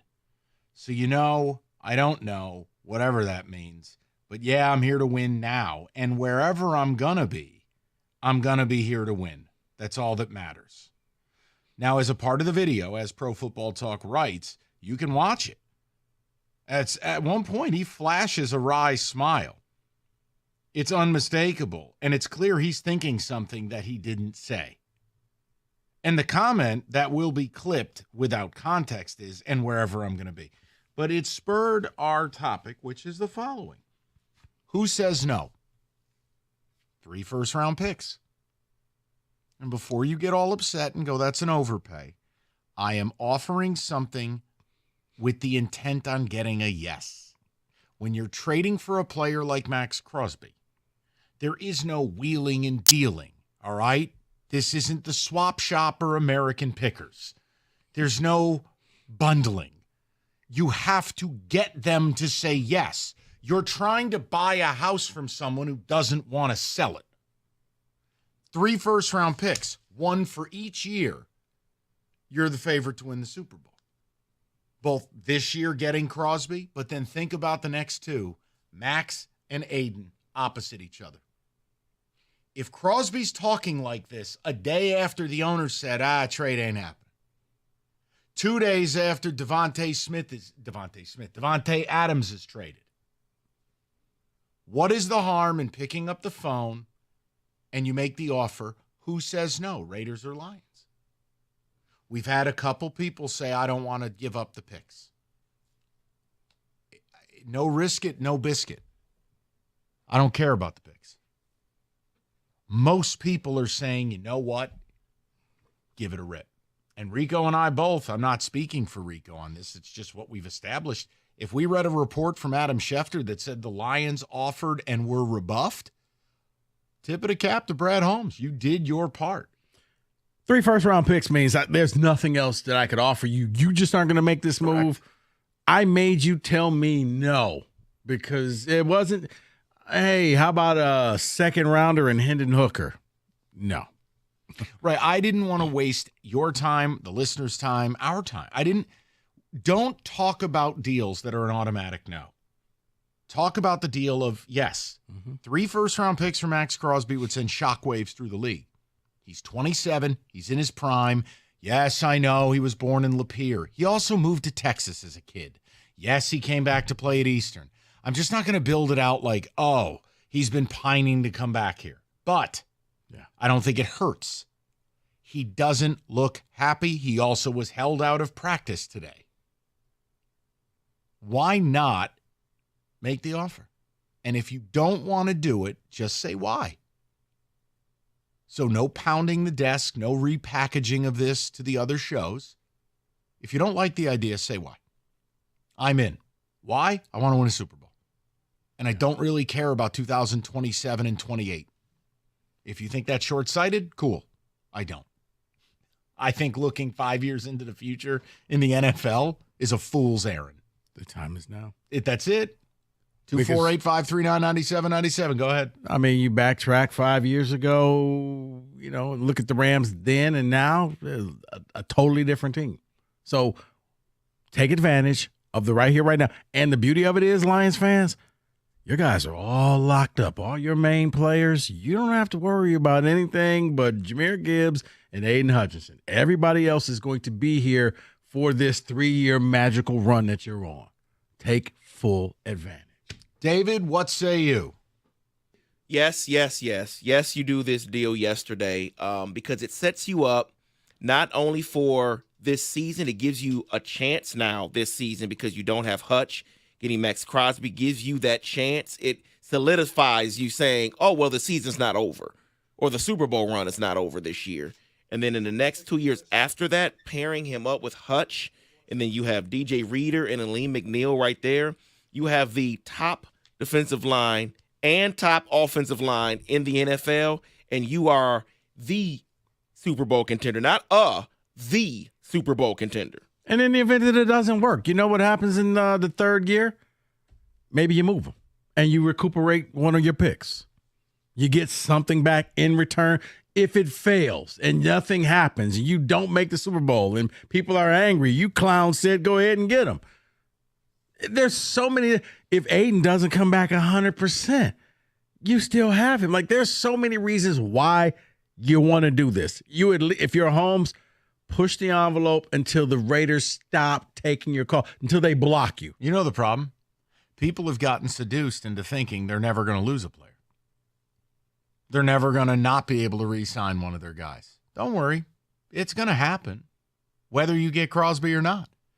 You can't keep paying all your people this way. Mm-hmm. Now, you're doing a good job in beating the market, right? Paying them early, saving some money, respect. Yeah. But if you can acquire a Max Crosby in his prime, I don't really care about the ramifications in 2 years. I don't. Yeah. But we have until November 5th. That's the trade deadline. Because I know everybody's all in with their contracts, Mike, but all it takes is somebody to pull a Trent Williams. I know I signed this deal. But yeah, and it's also salary cap manipulation. Yeah. Somehow the New Orleans Saints have maintained a payroll when a couple of years ago they were $88 million over the cap. Look, figure it out, man. I didn't go to an Ivy League school. It's not my job. It's yours. Right. There's a reason why Mike Dissner works for this team. Give it to him to figure out the salary cap or whoever was on his team. Figure it out. Make the deal. Right. And the Lions also, and I know the McNeil signing will change some things, but the Lions were in some of the best salary cap position in the league. I want a Super Bowl. And the best pathway to doing it, like, can you honestly call this radio station and say that you're not in a better position with Max Crosby? Or do you really believe you're in a better position with 3 first-round picks where you don't even know who these people are? And Isaiah Thomas. Right. Let's go to Chad. Zeke. 97.1. Chad, what's going on, buddy? How you doing? Hey, good. How are you guys doing tonight? Excellent. I'm just not, ready to give up 3 first-round picks. And hear me out on it. I mean, Max Crosby, especially when Hutch is back and the two of them together. But I want to let Brad cook and I think there's more to it that on the inside that we don't realize. I believe Brad has already had plenty of conversations with the Raiders, him and Rod, and I think they want. I don't even think they want three. I think they want Hendon Hooker. I could be wrong. They need a quarterback. Take him and I also now. think, Here, I'll package him up in a box. Take him. yeah, but I think they want more than that too, because I think they want a Pro Bowler also. I mean, I could see that Vegas would trade that would take a first round, a second round pick, Hendon Hooker, and one of our Pro Bowlers. No, it's not happening. I'm not doing that. Chad, listen, there's no scenario where I'm trading them, an established, in your words, Pro Bowl caliber player. They're in a rebuild, we're not. The things I'm dealing you will benefit you on your timeline. You can't upend mine. No, I'd hang up the phone, and I'm the captain of the Max Crosby deal. But in your words, you said Pro Bowler. No, the answer is absolutely not. But we get a Pro Bowler in return that's 27 years old, and that is. So then give me a name. Tell me who I'm packaging in this deal. Don't say like random player. Give me a Brian name. Branch. Absolutely Brian not. Branch. Nope. The guy makes That's 10. what they're going to look for. Then they can go somewhere else. I'm not dealing Brian Branch, who makes $10 an hour. And I don't have to pay him for 2 more years, and he's a nuclear warhead on my defense. You cannot ask for things as a rebuilding team that upend the championship drive of the team you're dealing with. That's not real life. If that is what they came to me with, guy who has sat here all week with no blood in his legs because he wants Max Crosby, I would say no. Exactly. I would say no. Really? Yes. Branch for Hooker. No. He said Hooker, Branch, 2 firsts. Oh, I'm okay, not okay. dealing Brian Branch. I'm like, Brian Branch for man. Now, if they called up and said we want Rakestraw, that's a different thing. It's an unproven rookie who's not even healthy. Fine, whatever. Hooker and Branch, if they just said with no first rounders, that's a different conversation. If they just ending Hooker's part of he would get a poison dart to the neck and wake up in Las Vegas. Like, what happened? Where's Doug? He's on the roof. You got traded. Why am I here? Why am I sunburnt? What is it? The slot machines? Huh? 248-539-9797. We're going to get more of the calls. Again, who says no? 3 first-round picks. It wouldn't be me. We'll get to you guys next. 97.1. Xfinity gives me a chance to be on the go and still watch all my great shows and sports. With Xfinity Internet, I get the speed I need at a great price so I can keep up with the latest football action as the season goes on. And you too can get the speed you need at a great price thanks to the fastest internet on the largest gig speed network, delivering to more homes than any other network. Enjoy all your favorite apps all in one place with the Flex 4K streaming box, all with Xfinity Internet. Xfinity allows me to stream all my favorite shows without interruption. We all know it's football season, and with Xfinity Internet, I get the out-of-market scores and stats, latest injury updates, and the latest scores from baseball as well. Choose from a variety of speeds depending on your needs, including gig speeds up to 1.2 gigabits per second, and enjoy reliable internet on all your devices. To get started, call 1-800-XFINITY, visit Xfinity.com, or just simply stop into an Xfinity store today for more details. Maximum download speed of 940 megabits per second when hardwired via Ethernet. Actual speeds vary and not guaranteed based on Xfinity's fastest available download speeds.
All right, we've talked about injury attorney David Femininio for some time now. And listen, the results that David and his team have gotten for injured clients, $3.5 million, $5 million, up to $11.5 million. You are injured, you need an attorney that'll fight for you, but one you could also get on the phone. That might be nice. Call David now, 855-65-CRASH, or you can go to that website anytime at getpaid.com.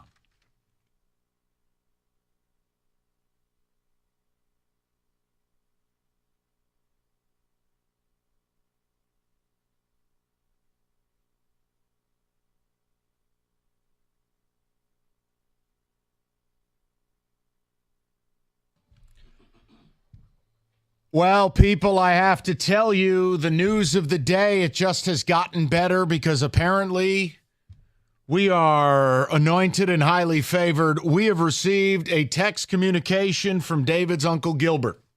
Now, if you don't know Uncle Gilbert, I'll just tell you he's the HMFIC. He is the head honcho of Greater Life Church. You don't sport a double bow tie unless you got power. He has said that the entire church is not only on board with this trade of Max Crosby, but they will be praying for it. That is, Uncle Gilbert is not to be trifled with. That is a large man. That is a man who is in charge.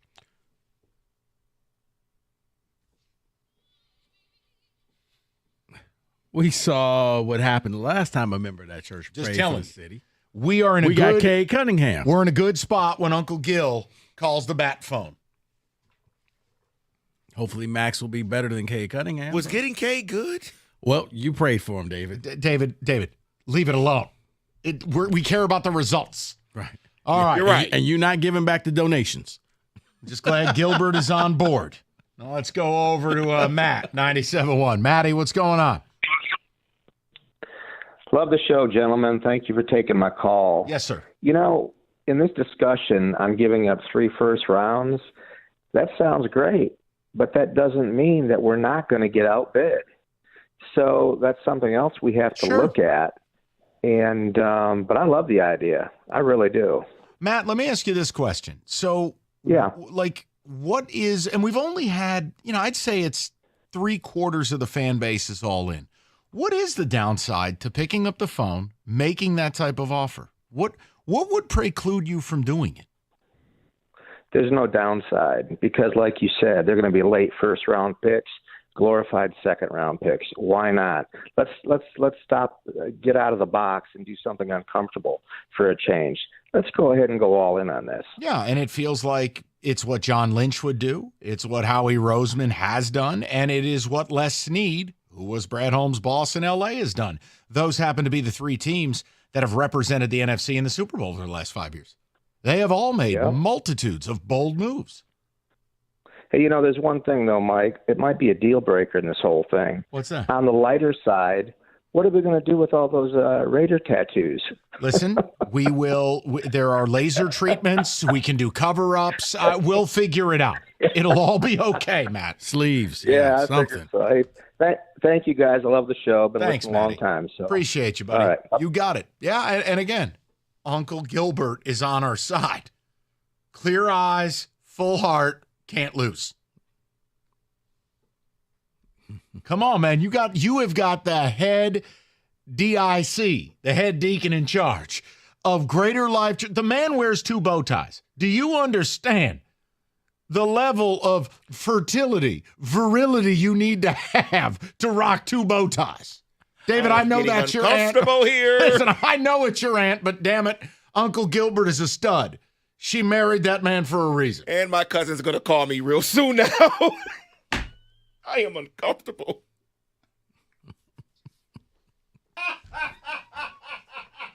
I've never met the man. See you guys tomorrow. I'm out of here. Bye. I have. I'm going to withdraw from this conversation. Do you know I was the first white patron at Greater Life since 1987? Did they put? Are you in the stained glass? I don't know where he's getting these stats from. Did you guys include him in the stained glass window? No, I was at a memorial service. No, I'm just saying, but still. Yeah, we took a still shot. We put it right there. They replaced Jesus with me in a Tiger's hat. I mean, can you imagine the fallout in the community? Let's go. As Mike is point. You know what? How about we have a little rosé? A little Ficasa. Can we change this communion? Just saying, Uncle Gilbert on our side helps. Let's go to Terrence, 97.1. What's up, Terrence? Fellas, how's it going? Good. What's up? Hey, for what it's worth, I'm going to need y'all to bring Uncle Gilbert on the segment. It sounds like he's the life of the party, man. Man's a stud, Terrence. He wears 2 bow ties in alternating colors. I mean, that is serious business. That's next level. It's something. But, yeah, man, if this were any other year, Mike, I would have said the juice is not worth the squeeze. Why? Because every year before this year, I was not convinced at all until the Lions beat the Rams that they were a Super Bowl contender. Now that you are, you have to keep that momentum going. I don't think this stat is being talked about enough when ESPN said NFC North is the first division through 6 weeks to have the lowest team win 4 games. Yeah. And it's like you have the Niners that are leading their division and they're 500. It matters that you keep winning because without Hutch, some of those winnable games might not be winnable anymore. And if the Lions plan on making the Super Bowl, the road to the Super Bowl has to go through Ford Field. We learned that from last year. That doesn't happen if you don't replace Hutch. So that's why this needs to happen. And again, you're comfortable at least calling and offering the 3 first-round picks. You have to because you guys hit it. You've seen other teams do it. I promise the Rams are saying everything we did to get the one that we had was worth it. Everything the Niners have done to be as relevant as they've been to make 3 of the last 4 NFC championships. And if anybody other than Christian McCaffrey was playing quarterback, they would have beaten the Eagles because they were a better team than them. They just didn't have a quarterback. I think they would vouch and say it's worth it if it means staying relevant. Those 3 late first-round picks won't make you relevant. It makes you think that Brad Holmes can cook, but truthfully, cooking is having a safety net. If Hutch, I'm not wishing evil on him, but if he's not ready to come out the start of the gate next year, you already have your safety net and another pass rusher that can get to the quarterback. Yes. And Terrence, look, and I want to be careful when I say this because I don't want people to think it's negative. It's not. Brad Holmes done an amazing job building this team. But you get to a point where you're like, okay, this is what has worked. But you have to evolve once you arrive at the mountaintop. Because the things you did to get there often aren't going to be the same things you do to get across the goal line. And that's where I have a fear in this town. I see it with the Tigers. I see it with the Lions. I certainly see it with the Red Wings. A little bit of that smartest guy in the room routine. And it's like, look, it's all about risk, reward. That's everything in life.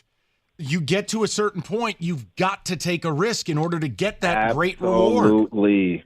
Thank you. And it's don't think for one second this is the same as going out and getting Allen Iverson and trading away Chauncey. Don't think this is getting Tracy McGrady or Blake Griffin. This is not any of that. This is successfully building off of what worked, and to your point, maximizing, capitalizing, and keeping that momentum going. Yes, 100%, Terrence. And here's the thing, for an organization that loves the go-forward power that the head coach has, I think management should have the same thing where we don't blink. Dan Campbell lines up. It takes chances all the time, so much so it's normalized. And look, while I don't hang out with Max Crosby, everything you read, everything you hear, watching him play, come on, man, he was built to be a Lion. He was built to be here. He's a wild man. He's all about ball. He's all hustle. Can you just imagine next year? Forget about this year.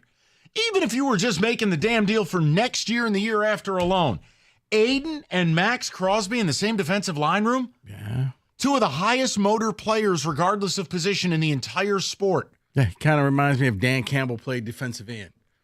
That's what he reminds me of. Just, you know what? Yep, I'm a little rough around the edges, but you'll love me, Detroit. Dan Campbell had top 5 tight end hair all time. His time with my Giants, that lettuce was electric. Top 5. He still looks like he could play now. That's the funny thing about it. I mean, he stayed in tip-top shape.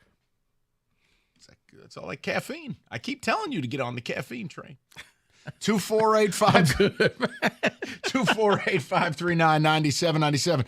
David, a couple ticket texts, please. With Max Hutch and the best offensive line, we'll have the best defensive line. We win a Super Bowl by 2027 guaranteed. I say a 25 first and second, 26 you give a first and second. That's a sweet deal. Say no to that. I'd rather do the first 3 round picks. Yep. I don't want to give up 1 and 2 in back-to-back. But again, make the phone call. Get a Shefty report. We can kibitz about what it is. Make the call. Crosby at his locker talking that way only fuels speculation. And if he doesn't clarify that comment tomorrow, and they go, look, now here's the other thing. You got to root for the Raiders to get deep pantsed next couple of weeks. It's got to go DEFCON 1. Landon in East Lansing says, Mike, Rico, stop teasing us with this situation. Man, I want this deal to go through. What an amazing get for the Lions if it happens. There's no teasing. It is a question. Here is the cost. Are you in? We have no control over the situation. But I will tell you, I don't think this is like fantasy radio. It's not like we came on the air and said the Tigers should spend $700 million, outbid the Yankees by $150 for Juan Soto. That's fantasy. It's fantasy. This isn't. It's you calling and saying, I would like to trade for this player. Here is what I am offering you. If the player says, I would rather die than play in Detroit, no problem. If your owner, who has an $8 children's haircut, says he doesn't want to do it, okay, Mark Davis, cool, enjoy. But I'm at least trying. Because what Crosby said today did not instill confidence that everything's okay out there. And even if you got outbid, man, that means somebody really gave up the farm. Correct. I'm not being stupid. I do have a team to run here in Detroit. Uncle Gilbert is in the boat with us. Come on. Okay. If we get Crosby, do we all have an agreement we will do a show in double bow ties? I'm in. Now, I have mine already, so yeah. I've never seen the double bow tie look. Bro, he was in a 3-piece suit, double bow tie. It was blue and white, one blue bow tie, one white, and they're intertwined. He's a walking religious Rubik's Cube. Unbelievable. David, you're going to have to show me some pictures. Stud. Is he like that every Sunday? No, not every Sunday, no. Not the double bow ties every Sunday. Just for when the marquee shows up at Greater. Gotcha. Is that Mike Valenti? You know what? I got to go change. Give me that. Man, Jesus has been. Mikey's here today. Double bow tie. Give me the extra bow tie. We do 1 for the Messiah, 2 for the marquee. And on the 8th day, God said 2 bow ties. Double bow tie. Yeah. Read something. All right. Northville Lumber, oldest company in the state, largest Trex decking outlet in the country. Nobody stocks or sells more. Why? Because it's all in stock all the time. More Trex decking, railing, lighting, and it's all in their warehouse. Some of it as low as $1.59 a foot. All you need to do is stop in. They'll intro you to a Trex certified pro. And next week, when it's in the 60s and 70s, you could be relaxing on your deck. Call Northville Lumber today or go to northvillelumber.com. That's northvillelumber.com.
Brought to you by National Benefit Plans. The Red Wings are looking to avenge a 4-1 loss to the Rangers at the Garden as they turn around and play them again at home tonight. It's a national game that will air on ESPN Plus and Hulu. Puck drop at 7:30. Coverage here on the ticket at 7:15. The Wings are dealing with the flu that kept both Dylan Larkin and Andrew Kopp out of the morning skate, but both are expected to play tonight, according to Derek Lalone. Eric Gustafsson also subs in the lineup for Johansson. Jeff Petrie remains out with an upper body injury. Lions offensive coordinator Ben Johnson went into detail about the team's plans for trick plays in the future.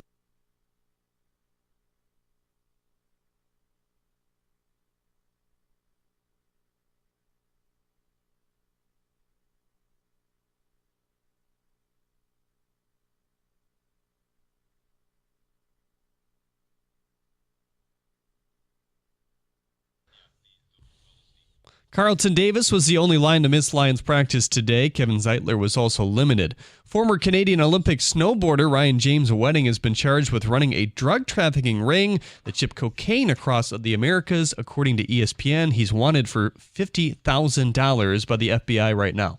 At the Corwell Health Sports Desk, I'm Jeremy Otto. More at 6 or at 971theticket.com.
NFL, FanDuel, tonight, Broncos, Saints. Good luck. $5. You bet 5.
David, a few ticket texts. Tomorrow, a football Friday. A lot of ground to cover. We still have this Big Ten SEC Super League chatter, and certainly Lions on the road, underdogs, no Aiden.